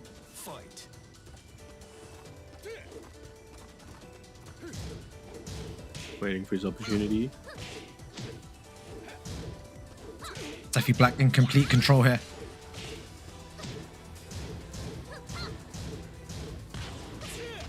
Oh, wow. So good. Big damage. Nice steel pedal. Oh, so good. Oh, Sephi Black takes very it dominant 2-1 there. over Dark Yorel. So good there. The adaptation, like I said, you know, from one of the best players in the world, Sephi Black takes it for Team Germany. 1 point on the board. Very impressive. And he's shown he can do some damage to some of the world's best. So Dark Yorel, very well done.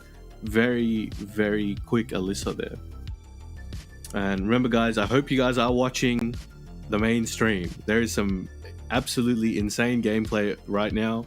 I just saw the craziest draw I've ever seen in my life. It was like with 1 second to go. So you guys make sure you got both screens up. I'm telling you. Yeah, you don't want to miss anything out, right? Versus. Don't miss. Don't miss anything out. You know, while we're talking here, you know, have the other stream on. Got two great games, you know, Korea versus the Philippines, South Korea versus the Philippines, and Germany versus Bolivia. Just, you know, can't believe we're in this, you know, reality where you know we have all these great Tekken matches, thanks to Saudi Arabia and Gamers8 providing us with like such great, you know, matches so far. Now Bolivia, I don't know who their best player is, right? So it's going to be interesting to see what they can produce the next two games. So they've still got one, the second match for the 2 points, and then they've got the third for the captain's match, first to three. Again, 2 points, but first to three. So we'll see who they put out for either of those. Again, it doesn't have to be the captain in that final one. So see how they go. Yeah, it's gonna be great. See, you know, who actually goes. You know, for them, still Tetsu and HK Junior, Still 2 players. Who do you think's coming out next? Sorry? Which one of those two do you think is coming out? Oh, coming up next. Yeah, I think they might leave Tetsu as the captain. You know, HK Jr. They might send him to get another point, and then send Tetsu to finish everything off. We still are yet to have a tiebreaker, which is quite interesting. I don't think anyone's had a tiebreaker yet. If I'm not mistaken, there's been a lot of 3-0s, a lot of 3-1s, some 4-0s as well, but nothing where 2 teams win the first 2 and then the third guy, the final boss, gets 2 points, and then it's a 2-2 situation. So we're yet to see that. I'm sure we're going to see it soon, but so far there has been no tiebreakers to my knowledge. On this stream, definitely no tiebreakers. It'll be interesting when it does happen, because that dynamic is actually very interesting, because technically 2 of the 3 players in your team could lose, but if one player wins twice, they win. And that's a very interesting way to do it, and I think it makes it it makes it very exciting as well, because if you can bring it back, like, so let's say, okay, you're the boss player and your other 2 teammates lost. You win, you reset it, and then bang, you win again. You've brought all the way back single-handedly. That's insane. Well, Tetsu's up against Tojo, numero 2. So we've got the Lei Wulong versus Claudio. Yeah, it's Tojo with the Lei. I think he used a sub character when he was doing the first match, the selector match. But now going with Lei, who is super tricky to play against. Oop. Trying to go for that Razor Rush. Started it off. Now Lei, we were talking about knowledge check characters before. Lei is the definition of a knowledge check character. Yeah. If you don't know, you will get decimated. And you'll get eaten alive, bro. Yeah. Look at him, he's rolling right now. He's making snow angels or something. It's crazy. Bro, it's mental, absolutely mental. Yeah, Lei is a super tricky character that no one really... I feel like I've never seen anyone play the matchup correctly, because no one's ready. It might be a different type of Lei, a completely different style of play. But it's difficult to prepare for a character like this with so many mix-ups and so many stances, possibilities. Oh, good check there. Didn't want to wait for Tojo to get into his stance and potentially mix Tetsu. Tetsu's like, all right, immediately eat this knee. Oh, and the low. Oh, that is so fast as well. You get hit, and before you realize it, you're like rotating in the air. That was crazy, nice. Okay, crazy stuff. Tojo.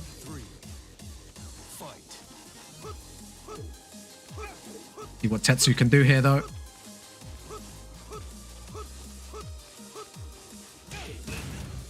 I can hear the ha-ha step. Yeah, it's like what do you do if someone's just doing that the whole time, They stop laughing at me. Yeah, it's like and then he's forced to chase him down now because got a huge life lead. Look at the damage. Oh, good cancel there. Didn't commit. Tetsu tried to challenge there, expecting Tojo to continue the string, but good awareness by Tojo, stopped it early, and still got hit afterwards, but didn't eat as much as he could have. Wow. Oh, nice. Low parry.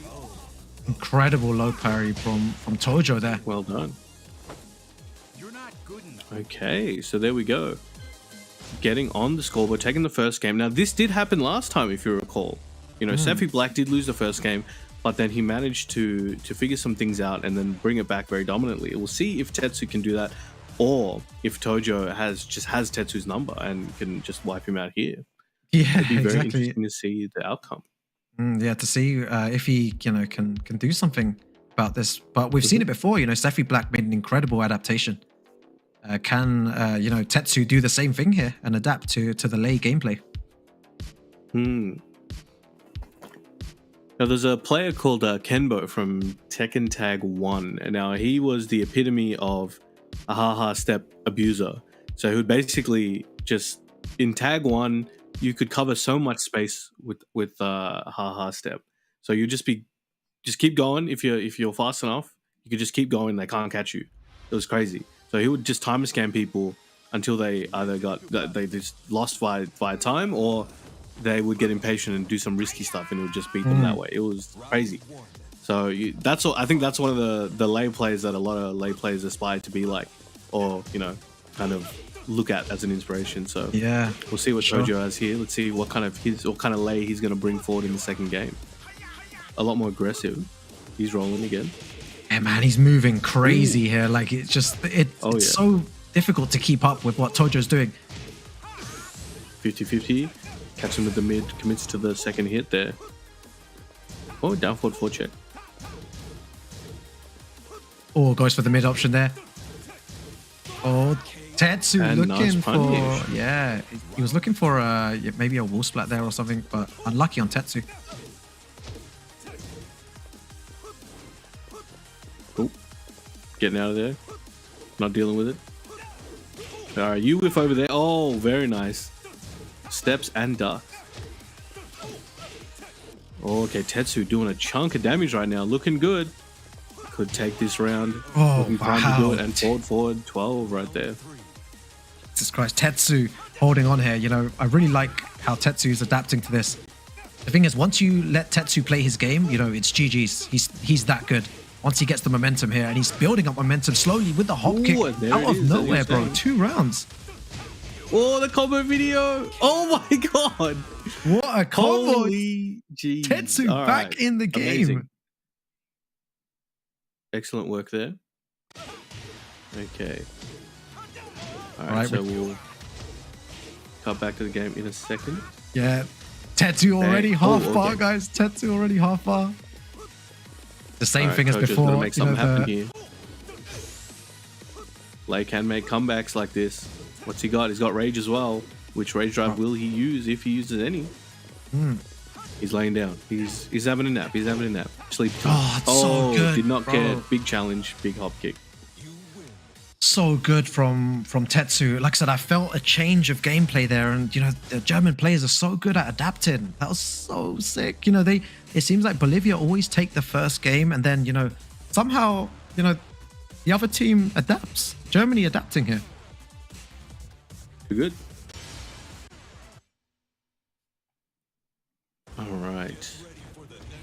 He's got a... Oh, I just noticed Tojo has a tattoo on his neck. I wonder what that says. I can't really see it.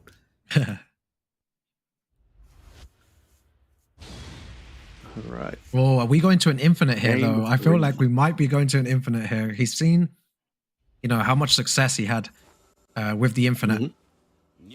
Oh, and here we go. Infinite stage. No walls in play, guys. Tojo opting for this because, he won the first time. So, of course, he'd want to go for this stage. Tojo can channel his inner Kenbo and just step to the next suburb. That was so good. Beautiful counter hit from Tetsu.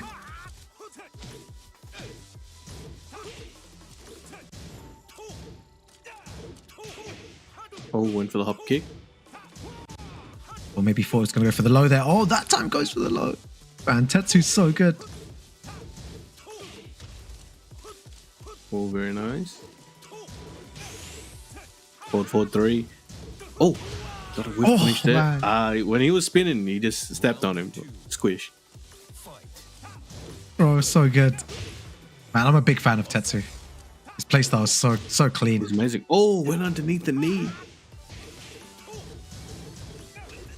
Oh, good low parry as well. You've seen that before. Yeah, so sick.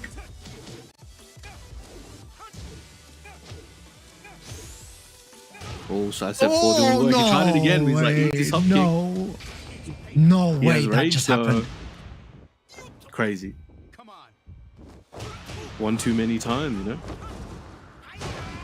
Good read there I didn't by Tojo. think. You know what, Brown Man? I didn't think that Tojo would have the guts to throw that out in that situation. I thought, the lows are free right now. He's a lay player, man. They're all guts. Yeah, so much heart. They're willing to risk it for the biscuit. As I say that. And all of a sudden, the momentum's changed now. Oh, wow. Sidestep. Very well done there. All right, Tetsu in trouble. One hit away from rage. Tojo definitely doesn't want to let him get into rage. That's look at that. He doesn't need to do anything. This is the thing. He doesn't. Oh my god! Amazing. All You right, cannot Tojo, let- step point right now. 7 golden letters. Yeah, bro, you can't let Lei get the life lead. If he gets the life lead, he's just gonna run away, especially on endless stages as well. Like he's not gonna engage at all. He's just gonna stay back the whole time. So it's so important that Tetsu gets a life lead here, and he's gonna get it with that hop kick. There we go.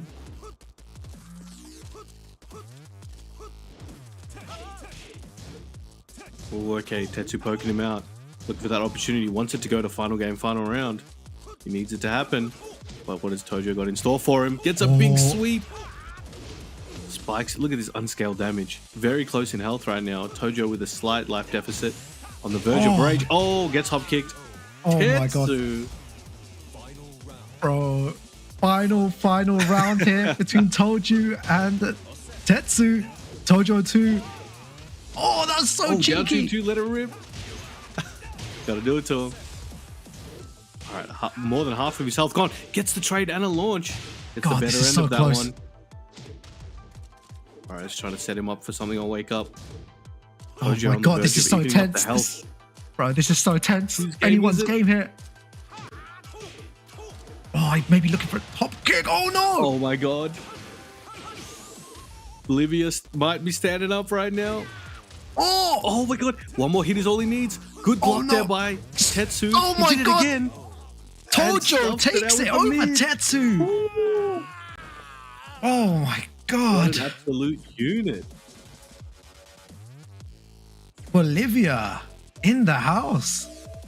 Wow. Very well done.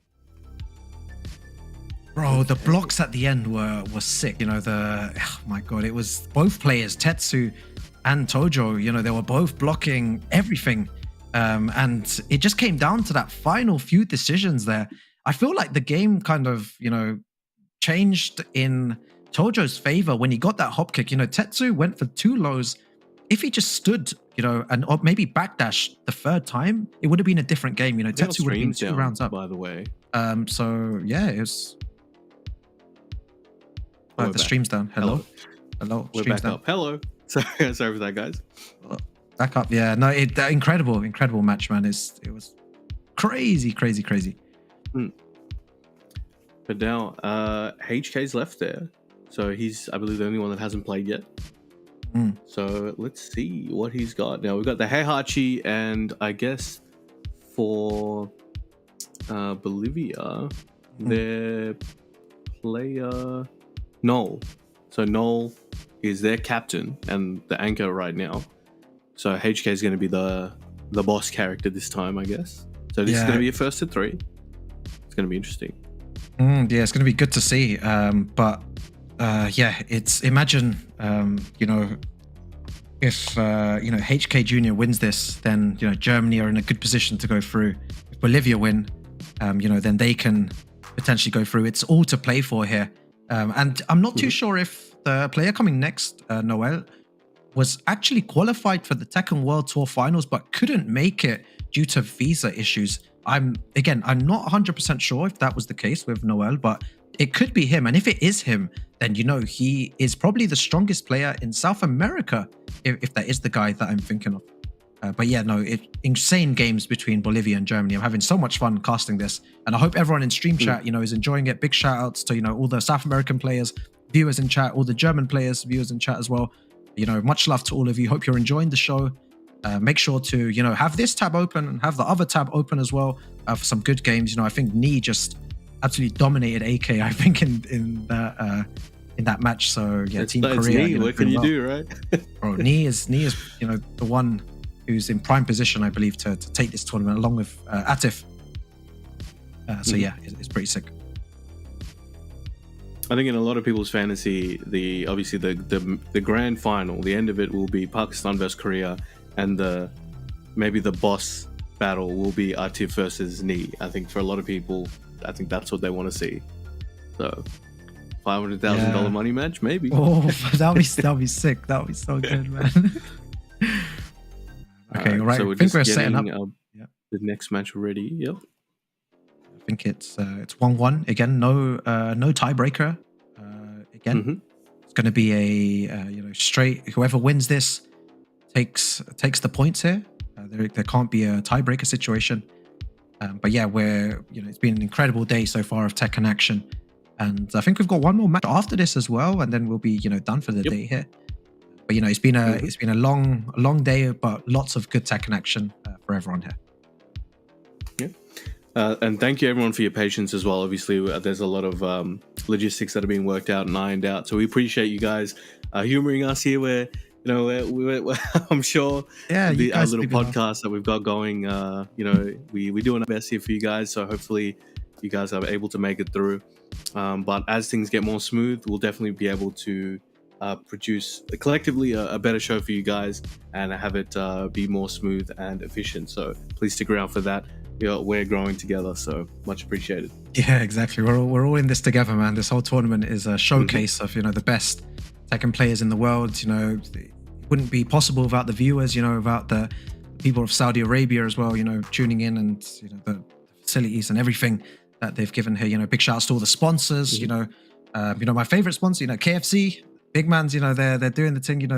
Best food around. Make sure to check them out. Go all around the world. But yeah, overall, such a great time casting with you, Brown man. And it's not over yet though. We still got some insane matches. Yeah, a tiebreaker here. Oh yeah, which is for all the marbles. A lot of pressure. And I feel like in tournaments, for people that are new here in chat, or maybe the veteran players here as well, the pressure is.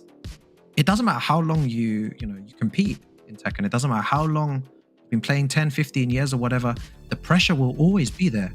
It will always be there. The pressure will always be a part of you whilst playing. As someone who says to you, I feel no pressure when playing, they're lying, right? So, it's all about controlling. It's all some about people though the they just feel different. To be fair, some people say they don't feel pressure, and then I see their hand shaking after the game, and I'm like, okay, what was like? That adrenaline be running. Yeah, what's that? Yeah, of course you felt under pressure, of course. But yeah, it's it's always going to be there. The best thing is to accept the pressure and just acknowledge it's there, and just carry on and get the work done.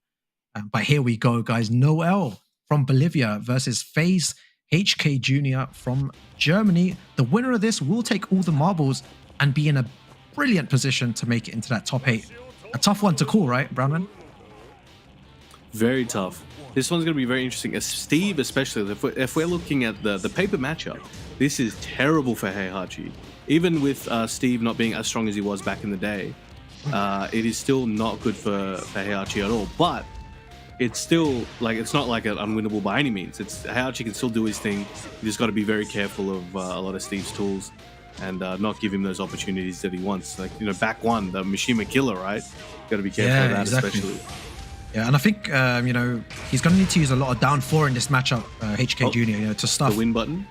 Yeah, he needs to stuff him coming in. But that was a really good option there. It takes the first round here.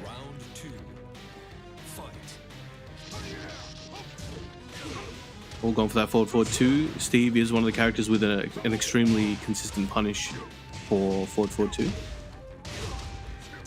Oh, steps on him. All right, the way HK is playing against Noel is going to make it very difficult for him, where he's not overcommitting to anything too dangerous, but he's kind of still getting that damage through and making Noel make those mistakes. Yeah, and I feel that's what you were talking about, the back one there. And could it be dead? There it is. It goes to the wall? Take this to the wall. Yep, there it is. Okay, got to be greedy there, but saved it at the end. Yeah, that's super close there. But yeah, the back one, Mishima killer there, forward 2, he can punish that. Yep. Maybe decided to go and enforce a mind game on the approach instead, use those frames in a different way. Oh, okay, that's not where you want to be. Very nice combo here. Going to be a lot of damage. Good block and punish there from Noel. Now, they did change Heihachi's knee and the clothesline into knee to -2. That does change things quite a bit for a lot of characters, so you got to be a bit more careful when the Heihachi does that. Yeah. Oh, he tried to whiff. Both players trying to whiff punish. Yeah, just out of range. Nice back 1-2 into the peekaboo 1+2 option. Bro, watching Noel, Noel is super good. He's ready with all these punishments as well. He's absolutely, being beast here. Right, checking with a down forward one there. Under the electric. Oh, counter hit on the hell sweep. Should get some chunky damage here. We'll get it to the next wall. Electric into Demon's Breath. Oh, the back 4 hits. Oh my god, should get this combo. He should be able to get to the wall. Oh, not quite. And down back 3 to close it out. Bro, this is so close. This is such a high level game. High level match right here. Yes, definitely. All right, Noel definitely doesn't want to lose the first game. Neither player does. Oh, he's trying to make him press something. Chipping away. Oh, very nice. Didn't get the most he could get from there, but just letting HK know, look, I'm not afraid to duck this, so don't think about it. The lows, both players just spamming lows against each other. They know, no one wants to duck in these situations. One duck, you're going to lose a lot of life here. Oh, the back one counter hit. Is this dead? And oh yes, it is. Sonic Fang to close it out there. Noel getting on the board, taking a lead in the set right now. 1-0 in this first to 3. Bro, I'm looking at his hands. He is not shaking whatsoever. He's so calm here. He's so calm. It's like another day at the office, man. Yeah. I think, HK Jr. just needs to stay calm in these situations. He is a superstar already. He's beaten some of the best players in the world. Both teams will be nervous in these situations. And HK Jr. didn't play too bad, right, Brown? Like, he played really well. It was just at the end there, the counter hit back one, taking it. Yeah, those counter hit back ones, that is the ultimate equalizer in the world. Like, no matter where you are, what you're doing, if the world needs balancing, bang, back one's coming to get you and restoring balance. Yeah. What a move, bro. What a move, back one. Okay, here we go, back into it. Game 2 in Jungle Outpost. Let's see what we got. Now, we do have balcony breaks and a wall break. So let's see how much of that is taken advantage of. What are you predicting this time? Do you know what? It's probably going to be a similar story to before. The German players are super good at adapting. HK Jr. will find a way to come back here, and that's a really nice spring kick to stop the aggression there. But the duck from Noel on the down forward one. Yeah. All right. Nice combo. But Noel looking very sharp right now. I always love seeing a very good Steve. Like, always a pleasure. Even when Steve was like the most played character back in season 2, like when you saw a good one, it was always just a treat. Oh, one back 2, hoping for him to press a button. Yeah, he's looking for that. Oh, and he knew. He's like, oh, HK's getting a bit antsy. Let this rip. I think he's going to eat it. And it definitely worked out. Yeah. Putting HK on notice once again.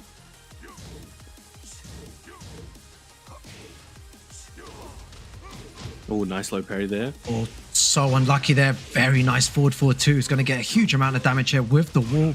That's what HK needed. Or wanted to keep the balcony for himself later, maybe. Nice down forward 1 check. Got to be careful of those. Steve does have punch parries, and I know they do like to put those in once you start challenging with your down forward 1s. Oh, okay. Charge it up there. Look for that rocket punch. 1-1-2 still alive though. Went for the last ending 4. Nice. Very nice. Yeah. That is punishable there. Very good from HK Jr. there to take that round. Let's a rip. 1-1-2 punish. Okay, big launch. Let's see what Noel does with this one.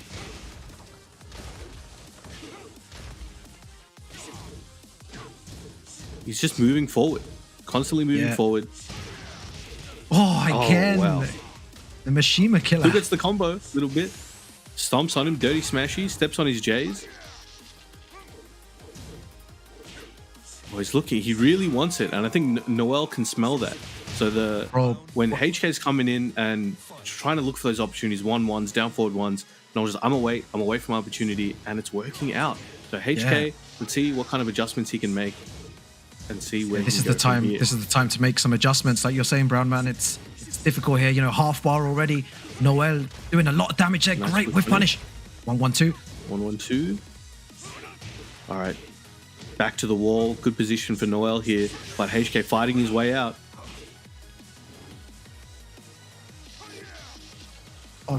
backdash. He HK doesn't want to take any risk. Noel just can just wait. HK is gonna have to make a big read or take a big risk to bring it back from this point right now. But there it is. Oh, HK there. No! Oh, and he gets clipped with the win button. The rage drive comes out. The blue Sonic Fang. That must be heartbreaking for HK, but he's still in it. He's still in it. Bro, HK, that was the winning combo there, and you know, Noel just saves him. You know, guys, if you don't know about this player, if you don't know about Noel, you know, he is now you know he's a great player, and he didn't make it to the Tekken World Tour Finals only because he didn't have a visa at the time. You know, he couldn't get it in time, but he was actually the South American official champion. So, you know, it's no surprise at how strong he is, being the best player in South America right now. Even when I spoke to Sergi Master, I believe he said that Noel is definitely like top 2, top 3. So, you know, if you guys know, amazing. You know, now, if you guys don't know, now you know. Noel, Bolivia, South American champion. And I'm noticing a common pattern here. Everyone's trying to heat up their hands. So I don't know what the temperature is in this particular room, but Noel seems to have the tech down. He's just blowing heat onto those hands, and it seems to be working out. All right, here we this go. Is potential elimination point, right, Brownman? Yep. If Noel can take this game, that's it. They win. Bro, it's huge. It's huge. If Bolivia take this, you know, they're still in a like to get to top 8, and Germany will be eliminated from the tournament. But you know, never count them out ever. You know the caliber of player this guy is. Oh, we went for that sweep, but Noel snuffed that out, and again back one. Masagi and steps on his J's. Okay, very dominant. A lot of momentum coming here from Noel. Noel just riding momentum. And I think it's really important, Brownman, in these situations, you know, when you got so much momentum, I don't see Noel slowing down. Like, I see him still putting the pressure on, which is what you should do. You know, if something's working, you need to carry on doing it. You can't stop. Nice. Oh, not quick enough there. I think that's... Oh, spring kicks. Stops him from dunking on him. And the thing that Steve wants is for his opponent to press buttons. He needs the counter hits, and HK is seemingly giving him quite a lot of those. It is easier said than done, obviously, to avoid those. But Noel is definitely getting what he wants, it seems. Very nice from HK Jr. That forward 4-2. Okay. Noel didn't punish it. All right, back to the wall. Oh my god, he mashed. He knew. Bro, he just mashed that, and Bolivia are 1 round away from eliminating Team Germany.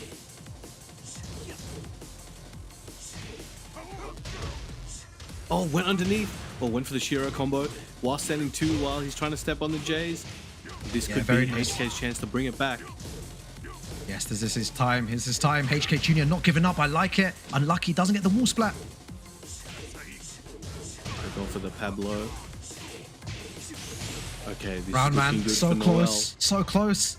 This could be it. HK Jr. needs to make some magic happen right now. While standing 2, the magic has appeared, but unfortunately didn't finish it, but gets the range drive. Oh my god, what is happening? Could this be the comeback? Could he bring it all the way back? HK Jr. nearly, you know, messed it up there, but finds a way back. Has he got his second win? Down back to Ashik. Oh my He's god. laying it all. He's putting all his APMs are going through the roof right now. Bro, HK is a different monster right now. I see the comeback. HK Jr. playing so well. Has the demon woken up? Yeah. All right, it's all on the line here. The adrenaline's kicking in. Ooh, okay. Noel had a big read there, but Nobi home. Steps on him. Bro, I'm gonna go crazy. A lot of damage there because he was standing. Oh, gets the sweep. Oh Down my back god, 2. Or setting 4. Oh my god, HK is... He's waiting for it. Oh my god, nice block there. Steps on him. Okay, as the Steve, you have Rage right now. Oh my god. And he got the combo. Rage drive, 50-50. Oh my god, Noel with the parry at the end to take it. Oh my god. What an and I was talking incredible about game. that before as Bro, well. I can't talk. There was a lot of situations where HK was checking with that down forward one quite a lot, and I was wondering, is Noel going to cash in on this and use that parry? Because as I said, Steve players love to, if you start checking with down forward one or your mid, and if it's a punch, Steve players are going to remember that, and they'll be like, all right, I'm gonna either use it now. But in that case, I think Noel saved it. He's like, I haven't given him a reason to stop doing this yet. It's not costing me much now. But when the time came, bang, parry came out, perfect timing, and took it out there. But HK was looking crazy. He was like powering back up and was on the verge of taking that game and potentially bringing it back. We never know.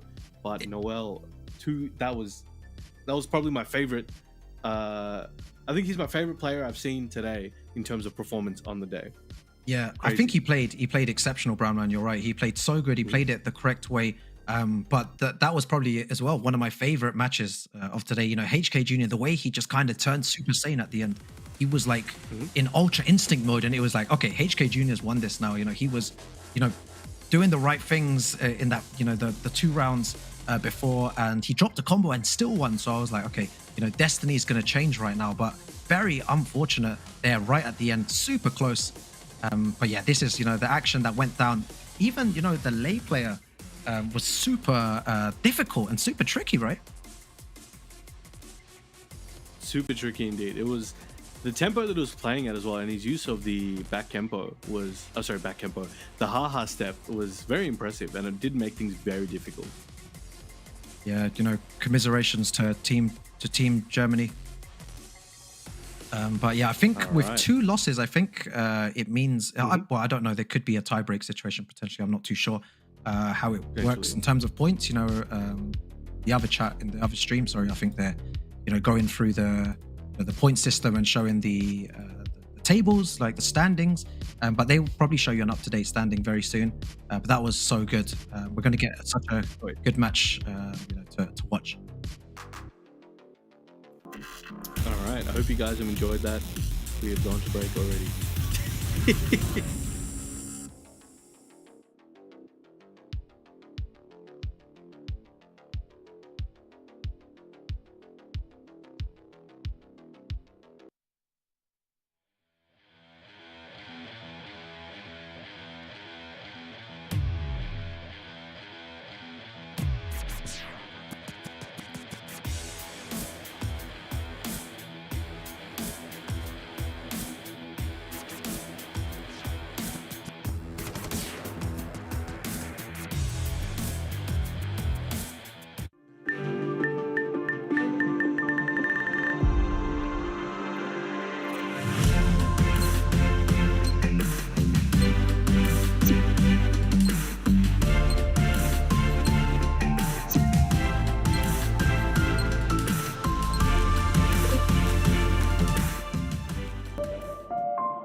always wins.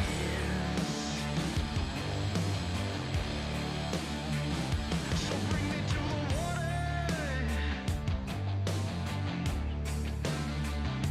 and drown me in your rain.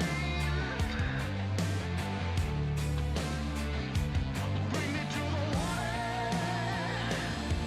yeah, and drown me once again.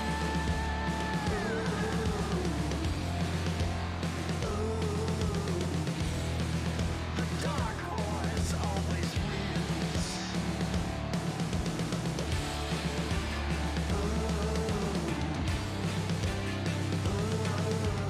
Dark horse, the dark horse always wins.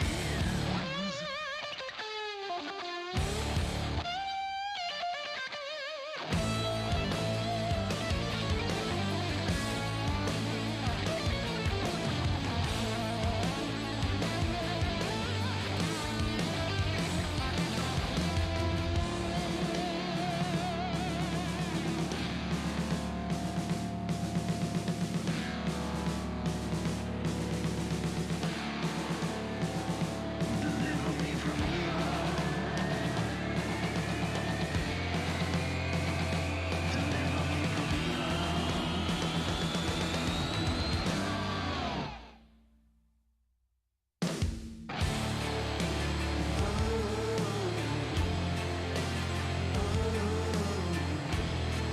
the dark horse always wins.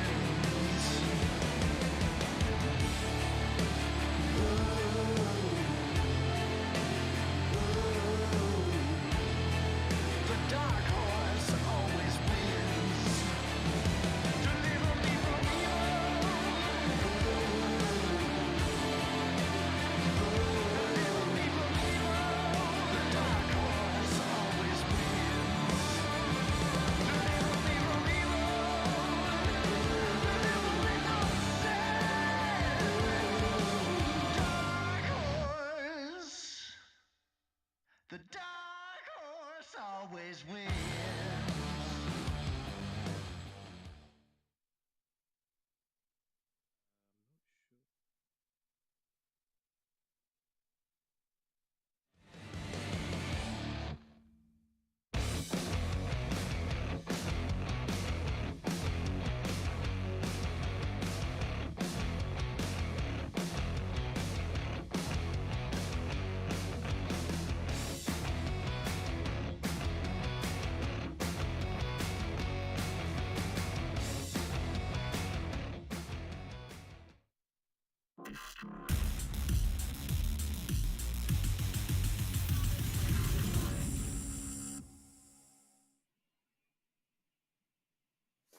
Welcome back, everyone, to another, Tekken match. We have got the UK versus Ivory Coast, which is going to be our final match for today. An incredible match to end the day. One of these teams, will be advancing, in that group stage, to try and get into that, top two position. First place will be going into the winner's side, and second place will be going into losers. So, they're really trying to get those points, to make it into that top 8, which will be happening, on Saturday and Sunday.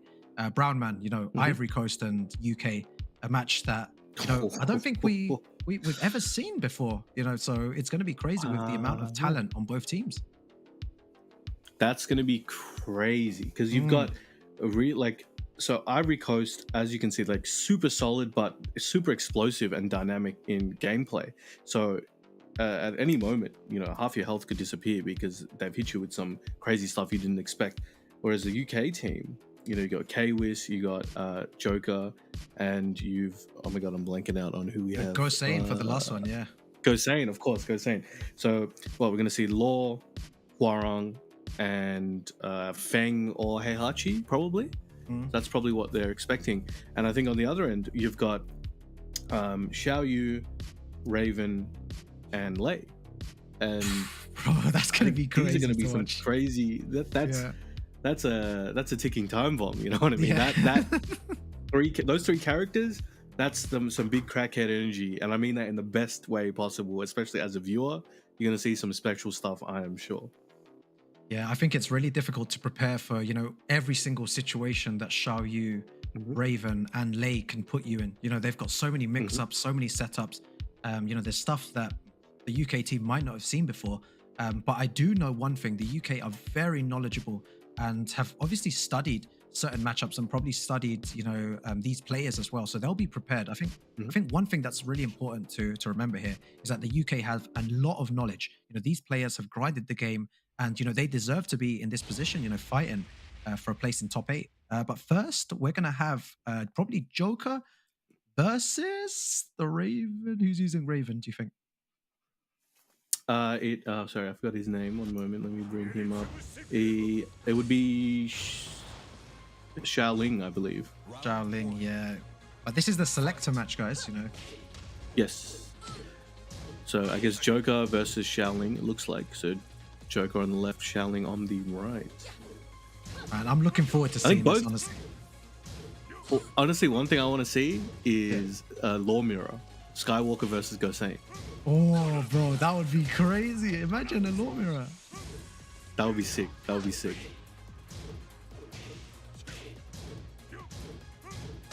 Yeah, and I think on the reason paper, why... this matchup is... No, go ahead. No, the reason I love, watching these players is because they're all super solid as well. They have their tricks, they have their mix-ups, but, their defense is so strong. So, they understand all these characters and how to play against them. So, knowledge is going to be there. It's just the setups that everyone needs to be careful with. The UK tracks, the UK setups, and the Ivory Coast setups. All right. So I was going to say, on paper, Heihachi it struggles a lot against Raven, because there's a lot of punishment that Raven has, and a lot of things where because Heihachi has just very small string sequences, she can parry very predictably. So it makes it she'll teleport or do whatever she does. But as I said that, Joker's like, nah, matchups? What are you talking about? Bang. Yeah. So that's the thing. Players always come in the most important. Yeah, it's good to see the UK players there. You've got Joker, Kwis, and Gosane, awaiting the next match. It's going to be super fun, guys. You do not want to go anywhere. I'm sure it's going to live up to the expectation, and maybe even give us a tiebreaker. Our first tiebreaker of today. Let's take a look. I honestly, I'm super excited. This is pretty crazy. Yeah. This one I'm really excited for, this match. Yeah. I'm just really, really hoping for the Law Mirror. That I want to see, because these are two of the best law players in the world, in my opinion. So I would want to see who comes out on top if they get to do that. But whether or not strategically, because we're looking at it from we want to see entertainment. They're looking at it from we got to win. So they may be looking at a different strategy than maybe we would like to see, which you got to respect. They got a lot on the line here. It's going to be good to see both players, both teams. Don't want to lose this. They want to get a nice win on the board. But I think they're just setting up now. They're just deciding the players. They have to do this always beforehand. Adjusting the screens, connecting the pads, making sure everything's in order for you guys to have a smooth experience here. Watch it all without any pause buttons. I think that's something that tournaments before there used to be a lot of problems, but with the introduction of tournament mode in Tekken, it's made it a lot easier. No start buttons or anything. Well, the interesting thing is we can't really use tournament mode in this event because we do have the yellow card and the red card. So that interrupts the match, right? So if you're in tournament mode, that doesn't work. Oh, okay. Yeah. I didn't know the red card. I don't feel that you can use, or in the rulings it says basically you can do it at any point. If you do it in the middle of a round, or if you interrupt a round, you forfeit the round. The only way you can interrupt the round and do your 120 seconds time is pausing the game. But you can't pause the game. So then you're going to lose the round as well. Yeah. Yeah. So you pause the game, have your 120 seconds, and then. I mean, look, I think one of the best places you can do it is if you're versing an Akuma player and they're about to hit you with some 20,000 view combo video from Twitter. That's the point. All right, that's it. No, you're not going to get to do this. I'm calling my red card. It's like, you win the round, that's fine, but you're not going to do that combo on me, not on this stream. Yeah, exactly. Yeah, they've got these cards ready, and I think there's one card that you can only use in top 8. I think I've seen one of the cards. That is the red card, the green card. Green card. Was it? Hold on, I've got to remember. One of the cards it says only available to use the single in touch top 8. one, right? Yeah, the green one. touch, Yep. So green card, one hit, one die, only in top 8. Red card is the stopping of the match, and yellow is the blind pick. Blind pick. Oh yeah, to avoid those counter picks. I think in the other stream right now as well, they've got USA versus France. You know, two good matches. I think what's going to come up is Jod versus Anakin there. So, you know, if you haven't got the second stream, that was the selection match as well. Yeah, if you don't have that matchup, you know, put it on your second screen. You know, have the Jod versus Anakin as well at the same time. Here, we're going to have, you know, whatever combination of match we have between these two teams, we are going to have a great match for sure. A very interesting one to see. And I think this is the UK's first game as well. So they want to definitely get off to a good start. I think we saw Ivory Coast win on stream already against Australia. Australia, right? Yeah. So you know, Ivory Coast have that. You know, they have that win already. So if they win this, I think they're guaranteed in winners or losers. That's right. So it's more motivation for them to try and win this. If you win, so basically for people at home, so there's each pool is 4 teams. Yep. So each team has to verse 3 other teams. So basically, if you win 2 against 2 of those teams, you're guaranteed top 8. Yeah, and I think if you win 1, then it could still be like a freeway round, like, you know, a freeway tie potentially if everyone like loses to each other. But yeah, you don't want to be in that situation where you have only 1. You want to get those wins on the board so you can, you know, qualify in first place into the winner side. But we actually won't know, you know, the final standings until tomorrow, because tomorrow we finish the rest of the pools.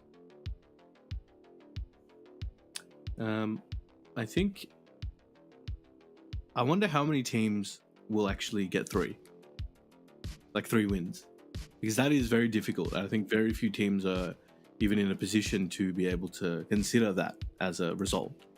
Because beating 3, each pool is a shark pit basically. Yeah. So if you're able to beat every other team in that pool, you deserve to be in top 8. I'll tell you that right now. Yeah, you do. Yeah, 100%. Especially like in winner side, if you manage to win that. You know, one of the most impressive players, like you said, was Noel. You know, he played insane against HK Junior in Germany. You know, he's looking strong. But again, the groups are very hard. It's very difficult to even qualify from your group, let alone make it in first place. So, you know, big props to all the teams, you know, that are close to qualification. It's not an easy task to win this tournament and to get out of group stages too. No, most definitely. Very well done. Now, I'm very interested to see these. As we mentioned before, the matchups that we're going to see, because if for those of you who missed the Australian match, Xiaoling used both Raven and Xiaoyu, actually no, Xiaoyu specifically. So in the boss match, it was against Yagami. Yagami was using Kunimitsu, and Xiaoling was using Ling, and he won very convincingly. It was 3-0. So we may see Ling here. We saw him with the Raven just before. Yeah. So he's got both those characters under his belt, and we'll see what he decides to use in the moment. For now, they're probably preparing, and we'll see who's going to play first. Not sure yet. But whoever it is going to be interesting. I'm like just at the edge of my seat, just waiting. I'm like, when's the match going to start? We're waiting for the last match of today. You know, it's been a long day, but it's been a good day. You know, tomorrow's going to be even longer. We're going to have more matches for you tomorrow to, you know, kind of end the group stages to see who's in that top 8. But yeah, you know, lots more Tekken action to come your way. I think we've been with you guys for 7 hours so far. So hopefully you guys, wherever you're from in the world, hopefully you're enjoying the show. And whether you're at work, whether you're at school, whether you're in the bathroom, I don't know. Yeah, whatever you're doing, guys. I hope you guys are enjoying the stream. You know, we've tried to hold it down for a good 7 hours. You know, we had some small issues at the beginning, you know, but we've managed to sort everything out. You know, everything's a lot more smoother now, and yeah, it's going very, very well. Just excited now for the final match of the day here. But on the other stream, guys, if you're not watching, you know, Anakin versus Jod at the moment, and I think Jod's about to what a combo from Jod. Jod is doing a madness on that side.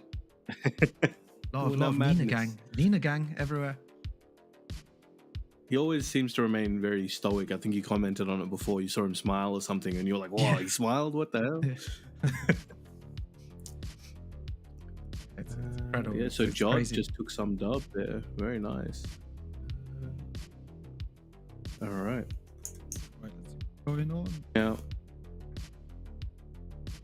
I guess I'm thinking previously. So if we think about the UK, and you would have a lot of knowledge on this.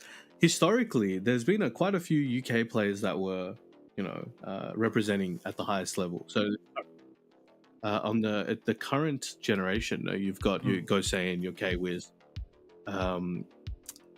You've got I remember Asim used to be around quite a lot back in the day. Yeah. Asim as well, yeah. A lot of good players. Like I think the UK before, the players that were dominating were mainly like Asim, Kane and Trench.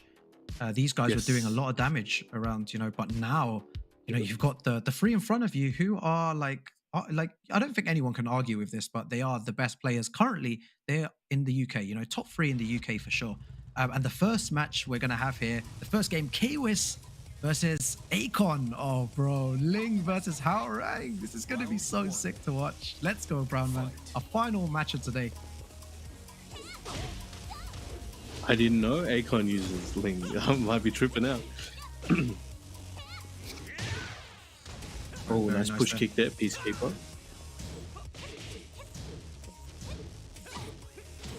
Now, Skywalker is the one that uses law, right? Skywalker uses law. Yes, for sure. That's right. And he uses Lei. So nice there by Kwis though. I think Akon uses Lei. Hence my confusion. Maybe they all got pocket Lings, who knows?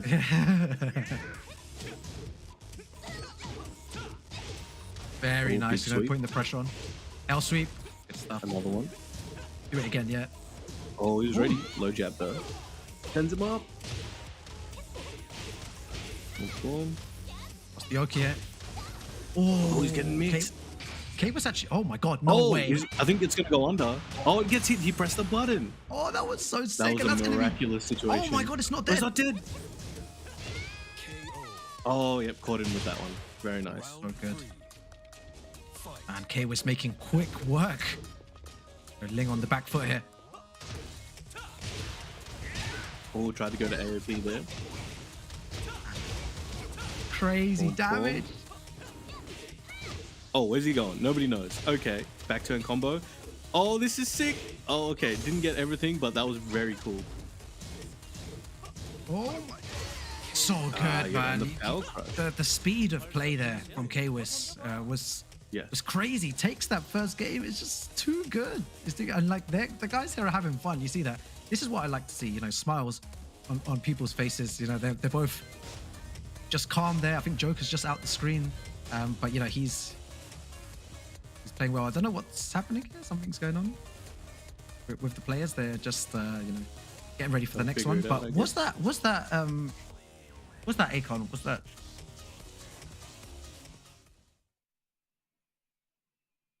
Oh, they're just checking something there.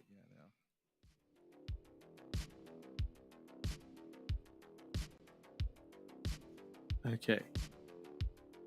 Alright, that's a cool Naruto shirt that Kwis has on. Yeah, very nice. Just one more Kwis and then... Sorry. There we go, back into it. What do you think needs to change from the Ling side? Maybe to counteract what Kwis has been doing? I just feel like he might need to, just... Oh, I'm that's pretty one thing. sure this is Shaoling. Yeah, this is Shaoling, right? As I said, 100%. Yeah, the names I think are guys incorrect. That for you guys. Yeah, this is it's actually Shaoling playing here. It's Shaoling. Yep. Yeah, Shaoling. Yeah, I think this is one thing that I was going to mention beforehand is the switch of characters. Yeah, was, maybe the Ling didn't work here. Time for the Raven. If this works. Oh, they're trying to. So I think Shaoling is trying to keep up with the tempo that Kwis is putting on display here, but it's just Kwis is just one step ahead, making it very difficult. Oh my god, Oh, he's very ready. nice there. Very nice elbow. Oh, goes for the sweep. He's looking that good. gonna Should kill? be able to take this round. Yep. Bang. Wow. That was Alright, getting on the really good board. stuff. Yeah, really good stuff there from Xiaoling. I still feel like Kaiwis has, such good momentum here, and he's playing super well. He's already taken more than half bar in 5 seconds. Oh, he was ready for that good launch punish on the sweep attempt. Oh man, he's so sharp. Going a million miles a minute. Bro, he's so sharp right now, I don't know what they got in those cups, but he's feeling it. That was a nice option though. All right, taking this one to the wall. And humongous damage. Bang, bang, bang. This is Raven Tings right here, but Kaiwis got them Warang Tings. Let's see what he's got in store. Big hell sweep, as momentum starting up. Yeah, the just frame skyrocket there as well. Oh, and there. Okay, I think How much he should be damage? able to close this one out if he gets it to the wall. Bro. Oh my god. Oh, I'm gonna throw up. Bro, the damage there. The just frame skyrocket Crazy. 1 round away from taking this. You were saying though, when taking- it's not you, you get the popcorn, right? Yeah, exactly, yeah. Bro, always so on point with the just frame skyrockets there. Oh, he's jumping. That was sick. No way. What was that? Your new Raven technology out here. Bro, Okay. I've never seen that before.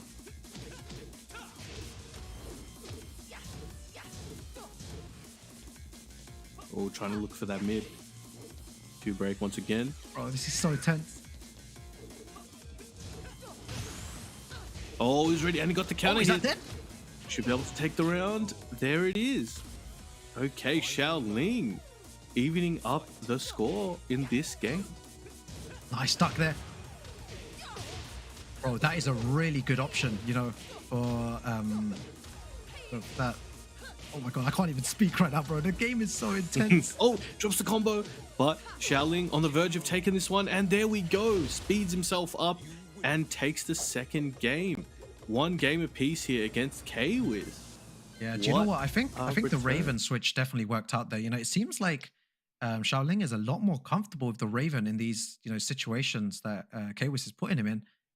But overall, it's not disappointed, right? Brown Man, the game is amazing. 2 world-class players here. It's definitely not going to disappoint. Definitely not. But also the fact that Kaiwis is playing against Xiaoling right now means statistically it's more likely that Gosei and Mei versus Skywalker. Oh yeah, that's what I'm you want to just see, saying. right? Yeah, that's all I want to see. All right, here we go. We're jumping right back in, ladies and gentlemen, with the Island Paradise. Right, how's he going to adjust here? Very nice mid from Kaiwis. Oh, interesting. Kaiwis ran up to him at the start of the round, waited for a button. Oh, big crazy whip punish there. Xiaoling looking good right now, breaks the balcony. Yo, he's going sicko mode right now. Yeah. Kaiwis looking like he's in trouble. I think this is why it's important to have 2 characters. Raven, Xiaoyu, 2 really weird styles. Tried the Xiaoyu, didn't work out, but the Raven is just working out so well here.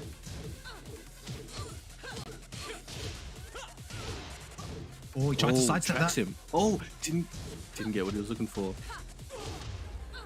Goes with the mind game low.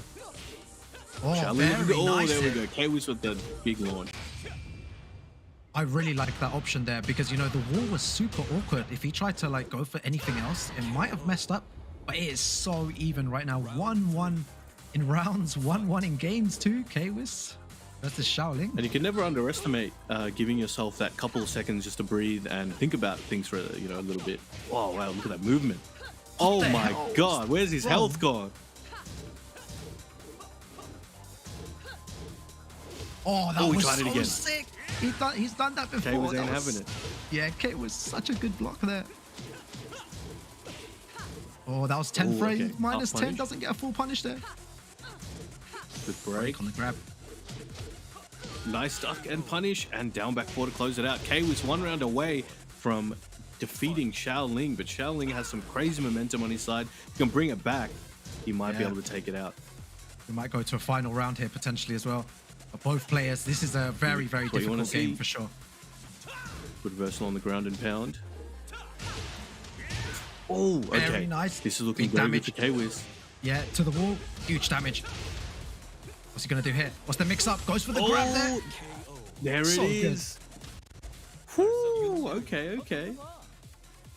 Yeah, K-Wiz doing sharp. like, you know, getting that first point. It's always, you know, important to get that first point. He should have maybe used Raven from the beginning, you know. I think From the it was start, right? maybe a good option to use Raven from the start, but you know, very unfortunate they're going down to K-Wiz.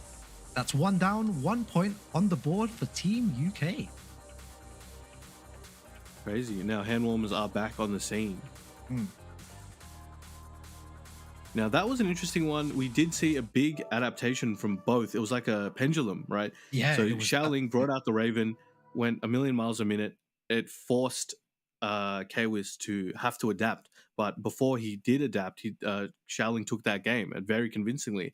The third game though, K-Wiz was kind of like, all right, I think I got a few things figured out. Changed up a lot of his timing, a lot of his options, and was far less aggressive and allowed Xiaoling to kind of take the lead and wait for those mistakes to appear. And he just made it work, right? Yeah, no, it's so good and so back and forth, like you were saying. You know, they were just countering each other at such a quick pace. And I think at high level, that's what you need to do. You know, the minute that someone else starts adapting to your gameplay, you know, you adapt back, but it's just how fast you can adapt. Because, you know, by the time the first of 2 is over, it might take you, you know, first to 3, first to 5 to adapt. But in that situation, K-Wiz was adapting within like a few seconds, not even a few rounds. And Xiaoling was He's a doing exactly beast, the man. same. Yeah, they're just both Are. absolute monsters. Yeah, so Yep. good. They're such high level tech in here. That's why they're sitting in these chairs right now.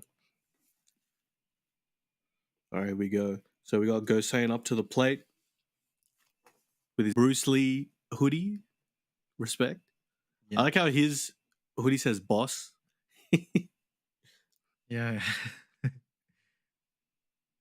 You know what? We might even end up getting no tiebreaker for this one. You know, if Akon manages to take this over Gosane, then it might be left between, you know, Skywalker and Joker as the final game. So Let's see. lots to play for here. All right, they should be getting this up and going soon. Notice that they've got the headset there from the 2021 Tekken World Tour Online Challenge. Got the little custom plates on the side. All right, Gosane.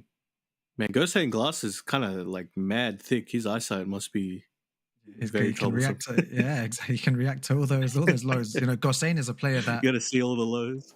yeah, he's improved so much, you know, over the years. He's been around for a bit now, but he's hitting his peak at the moment. He is playing some of the best Tekken, and you know, big shout outs to him, you know, for making it here. And let's see if his performance is, you know, good here. He needs to, you know, help his team out. This is a team game, you know, first of 3. You all need to, like, you know, pull your weight and do as much damage as possible. We got I don't know if that means anything, but they do have that blind pick card there just in front of all the other ones. I don't know if that means anything, but here we go. All right. So we do have Akon, so Gosane on the left, and we do have Akon on the right with the Lei. Yeah, I think this is going to be super tricky. You know, the Lei is a very, very difficult character for anyone to play against. We saw earlier how tricky Lei can be, but Akon here, you know, an expert Lei player. Can Gosane handle it? Definitely. The first thing I'm going to say though, Brown Man, is, you know, Akon cannot whiff at all against Gosane. Oh yeah. And I said, look, as you were saying, I said it, dude. I said, do not whiff, not even one small whiff, because this guy will 3+4 you. one of the best whiff punishes in the game and one of the best 14 frame moves in the game. Do you know what? That is such good play, Brown Man. You know, Gosane is not giving Akon any space to breathe right now, and I think that's what you should do, you know, against Lei. Don't let him get his mix-up started, because when he starts, it's very difficult to find a way back. He starts, he don't stop. Oh, okay, here we go. It's back turn combo.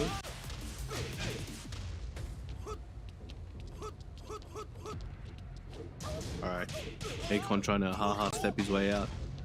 But back to the wall. He's swinging. Oh, okay. He's got tricky stuff. Yeah, that was super tricky there. Oh, the magic fall. And goes with the magic fall. Just do rage art. And then the rage art. That was clean. That was clean. The UK is playing so well right now. Amazing.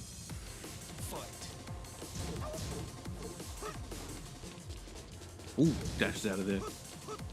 I think, you know, Gosain is playing the right way. You know, I said before, he's doing the right things here against Akon. Akon not really sure what to do. You know, he's trying to find a way in.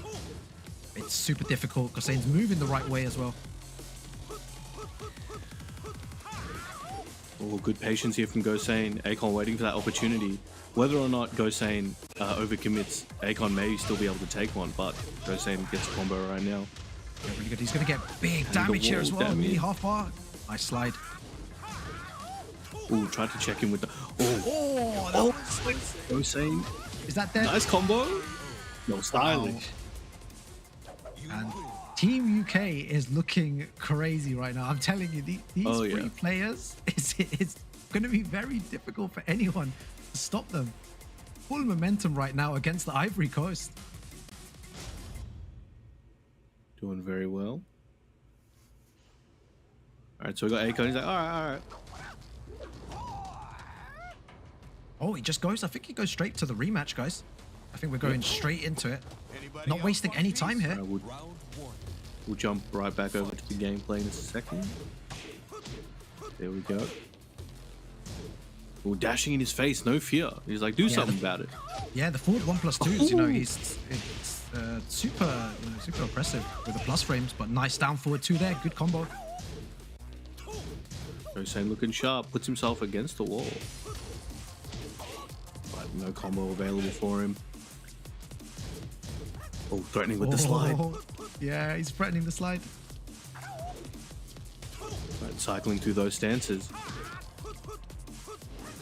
Anybody's game right now. Shaolin kicks. Oh, okay, that should be Akon's round if he can get it to the wall. There it is. Spikes him down. That's one round on the board. You know, he's starting to gain a tiny bit of momentum here. Oh, attacking the legs. Attacking the legs. Nice. Yeah. Get another one. Oh. Nobody feels like completing their combos today. Respectable. Oh, nice parry. Bro, the he definitely has the matchup experience right now. Yeah. Insane. Tries to go for a magic 4 there. Doesn't work out. Oh, again. Another one. Bro. Oh, he went for a magic 4 again. Bro, Gosain is crazy. Oh, the challenge. He is crazy. Go for rage art. You know what? I love this. You know, I think the old Gosain wouldn't go for stuff like this. He would maybe just go for a tough combo or something. But this time, no messing about. Straight into the rage art there. Player growth. You love to see it. Again, they're not complete. They're not complete blow-ups, right? As in, like right now, it's always been super close. It's not been like, you know, one team dominating. Oh, that was dirty. I respect it. That was dirty. I think that was like 2 lows up the game. Yeah.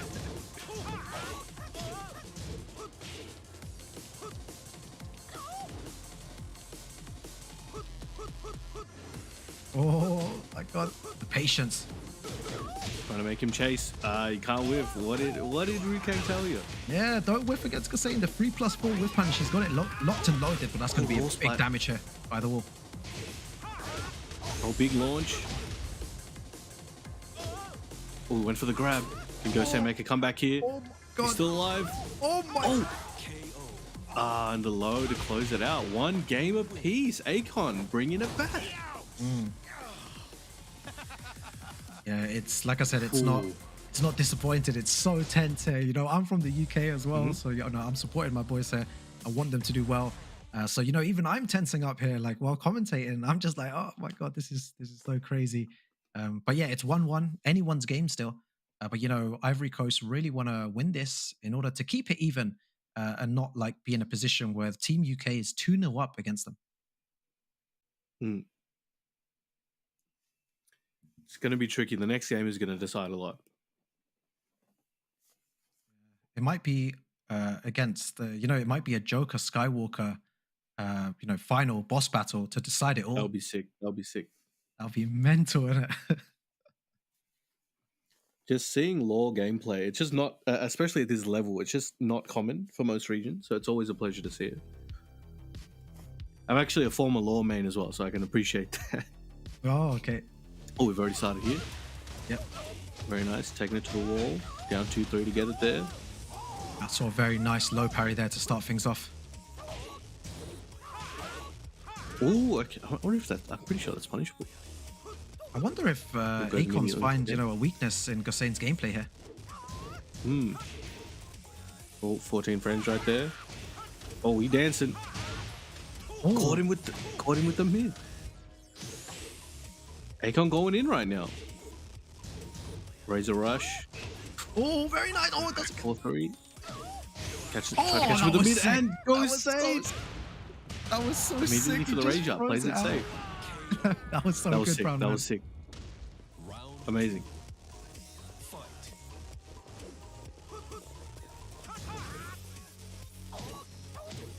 All right, Gosain still handling this very well, but Akon trying to find those cracks in Gosain's gameplay has found some success, but Gosain really keeping it tight right now. Yeah, it's very difficult. Good defense, Gosain not is looking everything. for one opportunity. A magic 4, a 3+4, or Oh, caught him in the back.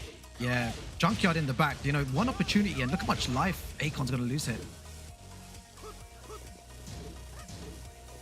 Back 2 check, very well done. Oh, and a parry again. He can't. Don't do strings on me, man. Yeah, you can't do strings on Gosain. Oh, very nice block. Hey, back against Let's the see wall. what Akon has in store for him at the wall. Oh, just doesn't make it. Will that cost him the round? Let's find out. Oh, gets it with the rage drive. Not dead though, right? Oh, bonks him. Bro, what a match, Brown man. What a match. Oh, starts with the low parry. No fear from this man. Takes him to the wall. 3+4 carries him there. Dragon cannon to end it.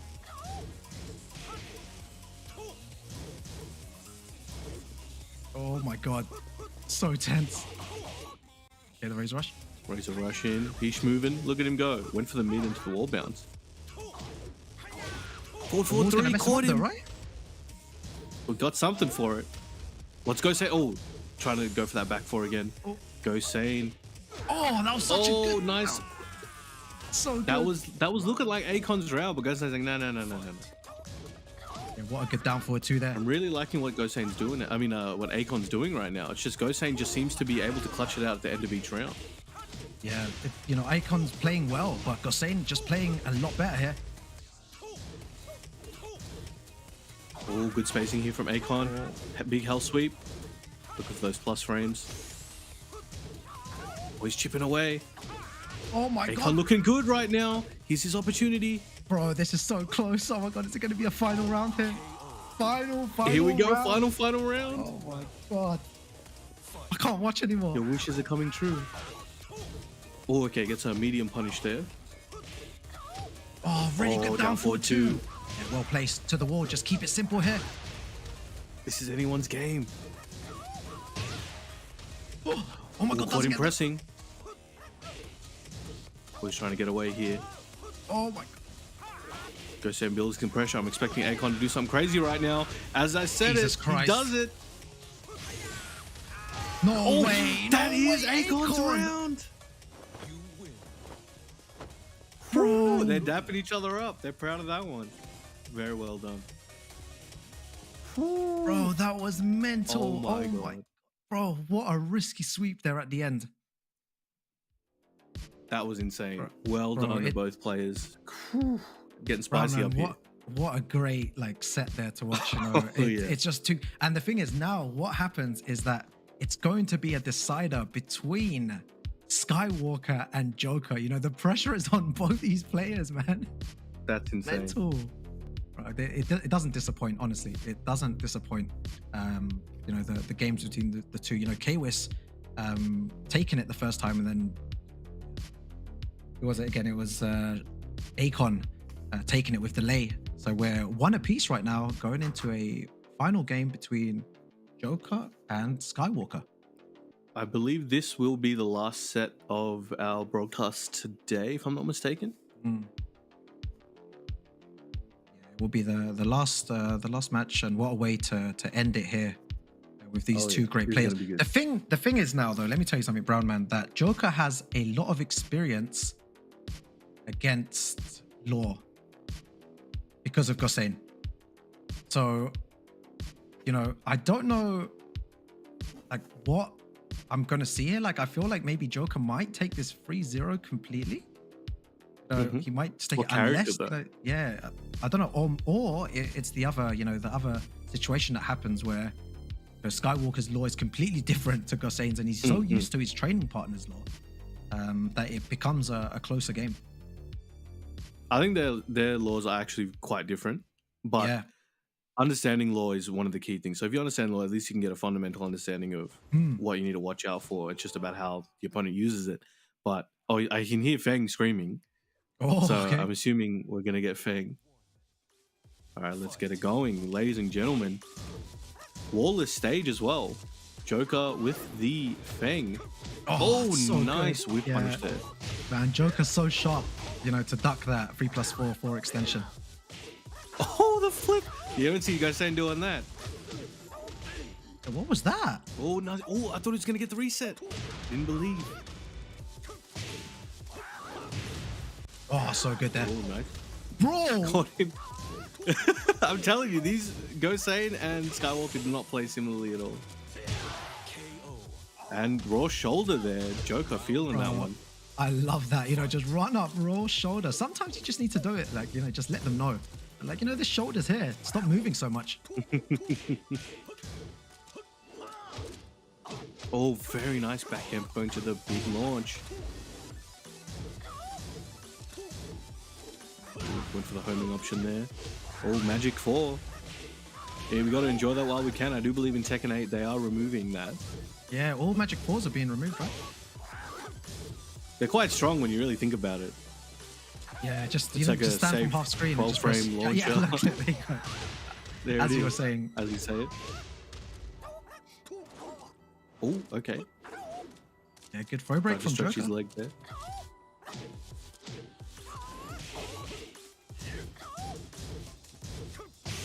Oh, 14 frame minus there. Didn't let him Oh in. my god, bro! Oh, I did not even see that okay. slide coming. You know, that was so fast. That was the fastest slide of all time.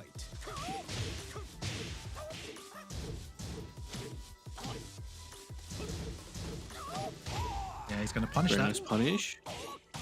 Oh, gets the float. Very nice combo as well from Joker. Goes for the grab. Oh. Good stuff, no throw break. That's gonna hurt. Oh, and the fish hook to close it out. Yeah, really dominant from Joker here. You know, even though Skywalker's, you know, finding a way back, Joker just seems to be, you know, out poking him. Oh, got the running kick, running slash kick. Oh, instant legend. Wow. It's gonna be a what chunk of combo. damage. Oh, what's he gonna do here? Man, so close. For another grab. Oh, no launching knee there. Oh, fuzzied under the 1-2. Very nice. Oh, that is launch punishable now. He could have launched You gotta that. be careful. Is he gonna regret it? Oh, defensive my- flip kicks. Respect. He's still alive. He's still in it. One more hit and another back four to even it up. Oh, how close is this right now? This is neck and neck. Amazing. Big counter hit. What more could you ask for? Half bar though. Good stuff by Joker. Very nice low parry. So I think Joker is trying to find those situations where he's able to really build the momentum, but Skywalker is just challenging wherever he can and not allowing Joker to build up some steam. So Joker will have to eventually start committing to some heavier attacks if he can't defend against Skywalker well enough, but there we go. That is hit confirmable and he did it very well. Bro, that was so good. The hit confirmable move there. Brown, man, that was, bro, so good. So amazing. Good. Yeah, just need to stay calm in this situation. Yeah, two more, and then, you know, it's a good start. Definitely good start. All right, going back into it. They chose a different stage. Let's take a look at where we're going. Probably got some walls. Yeah, I can't believe how tense it is. You know, when you see your country playing, it's like it's even more tense. Yeah. It's like it's so difficult yeah. to stay unbiased, like while commentating.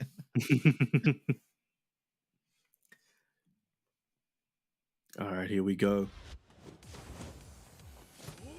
So we got Dragon's Nest. This is going to be interesting. Both of these characters very much benefit from the wall. In fact, Law specifically, I feel like he really needs the wall more than Feng. Ah. Oh, He tries to go for a setup there with the Magic 4 straight after. Going for some jabs and down forward 1 there.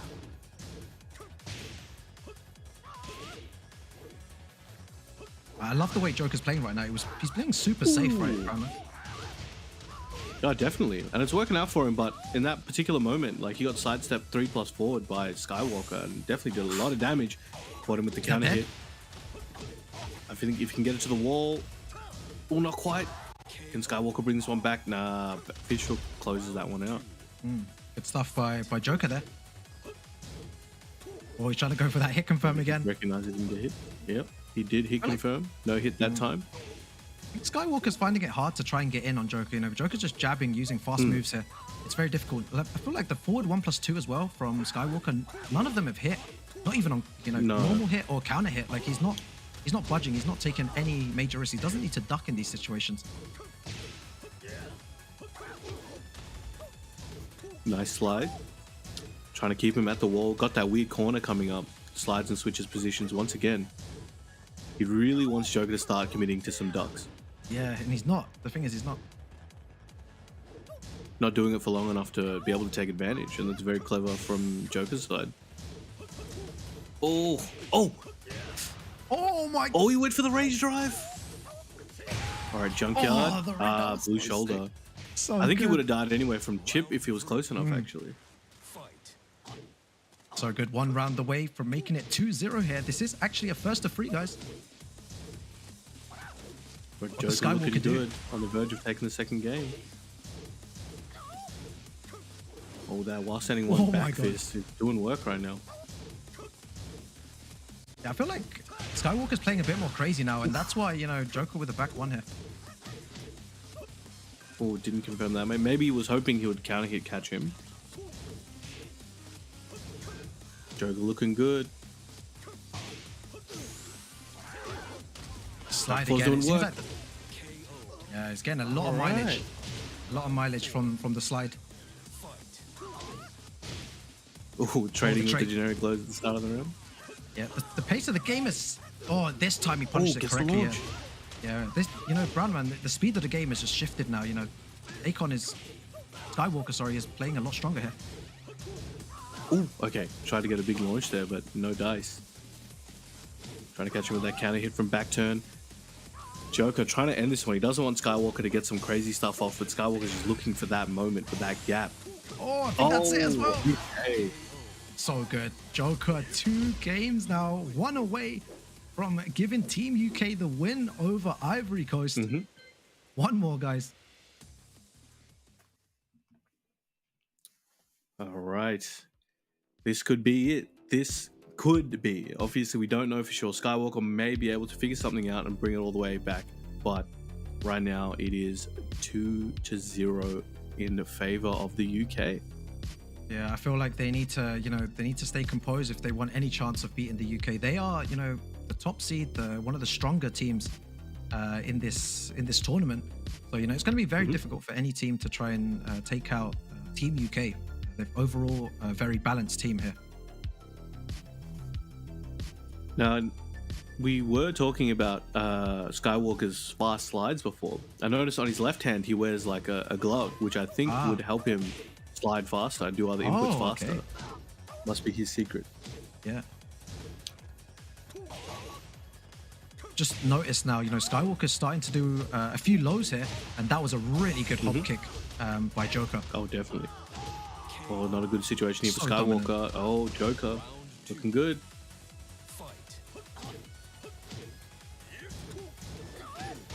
Yeah, what the Skywalker Joker do just here? willing to let it go. Joker has a good lead here, so he can afford to kind of throw out some more dangerous things and just see what happens. Yeah.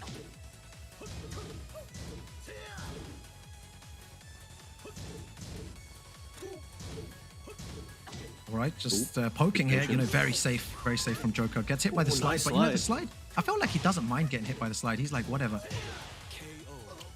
Oh, very nice.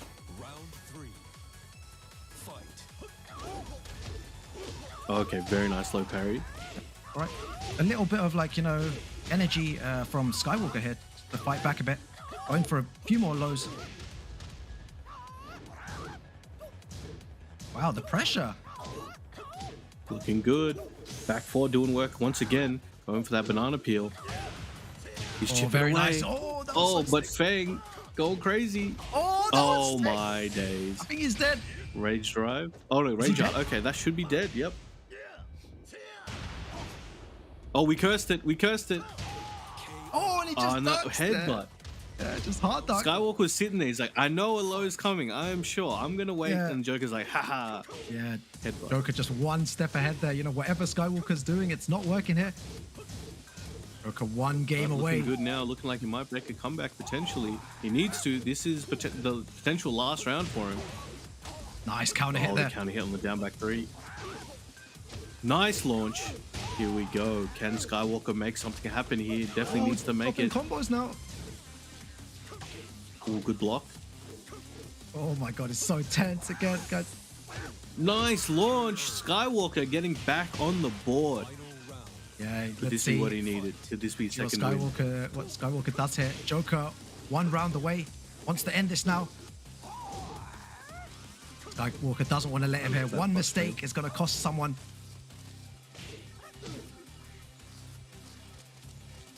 All right, Skywalker looking for that big opportunity. Every time Joker comes in, he's like doing a keep out, but he's not really committing to anything too big. So every time Joker comes in and risks something, he's not really paying too much. The neutral hop kick. So good. Big trouble here. This is going to hurt a lot. Big damage. One more hit. Tried to step on him. Lets it rip. The lower special, you got to let it rip sometimes. No way that was going to happen. There we go. Congratulations. Yeah, to do that in that situation, Brown Man, you know, it was do or die at the end there, but the patience from Joker at, you know, that final moment to just stay calm. I think most players might have rushed in and tried to do, you know, a plus frame move or maybe a stronger move to kind of keep pressing in that situation. But, you know, Joker just staying focused, you know, dashing in and doing nothing, and then, you know, makes the mistake there. Skywalker, and yeah, GG's, man. Good stuff to Team UK. Looking very strong. That was hype. Well done, Ivory Coast. They've made some crazy moments happen in this tournament so far. So they've produced amazing things, and their players are crazy. They're just crazy good, especially for a region that doesn't really get to travel too far out too often. So they've got some really talented players, and I'm looking forward to seeing how they progress throughout the rest of Tekken 7 and then Tekken 8 as well. So big shout out to them. Yeah, they're still in the tournament as well. They've only got they've got one win and one loss now, I believe. So, you know, there's still everything to play for. They can still win their next game and make it through. But Team UK, you know, manages to take it and looking strong and looking good to making it into that, you know, top 8 finals. What a day! What a day we've had here today, Brown Man. Right? Oh yeah, amazing. This is day one. Day one. Let's look at some highlights real quick from that. I think this is how long have we been commentating for? Is it a nice 7 hours today? Is it 7-8 hours? Well, we started the stream. We weren't on, but like I guess the stream started 7.5 hours ago. Wow. Crazy stuff. And here's the highlights, guys. You know.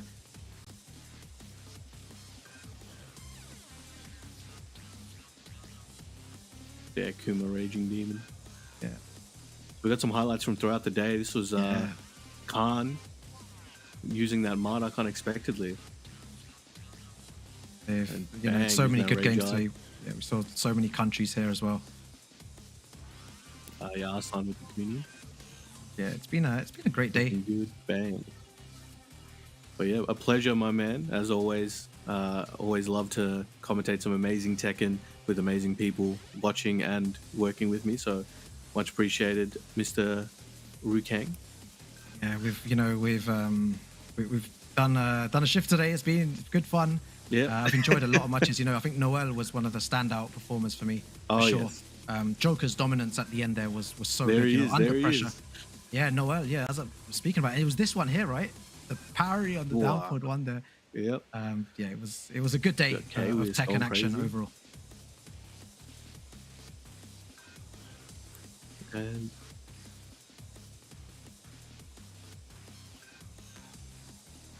oh, this was the moment, that- right? This was the moment right here. Yeah. Yeah. Oh, we didn't see the moment, the winning moment, but that was Joker's winning moment there All for right. Team UK.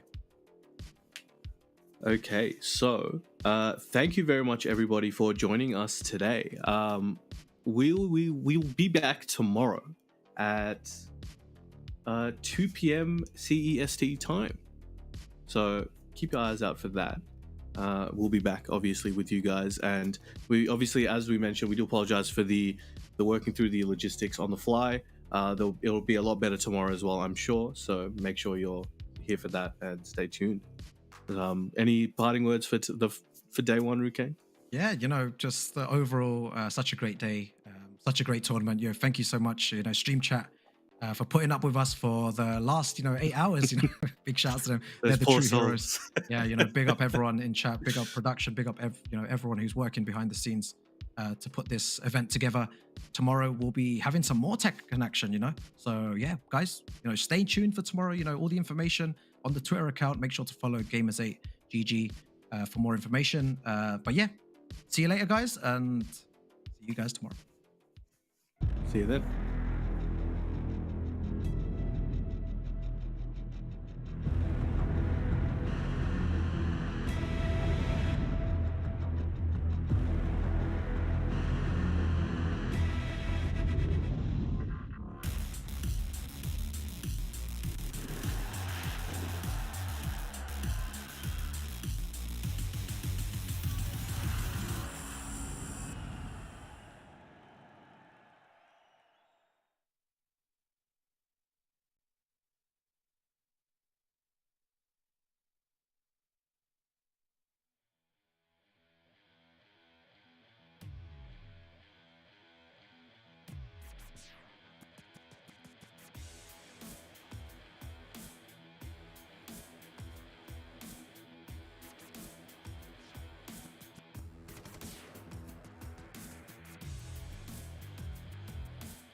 as we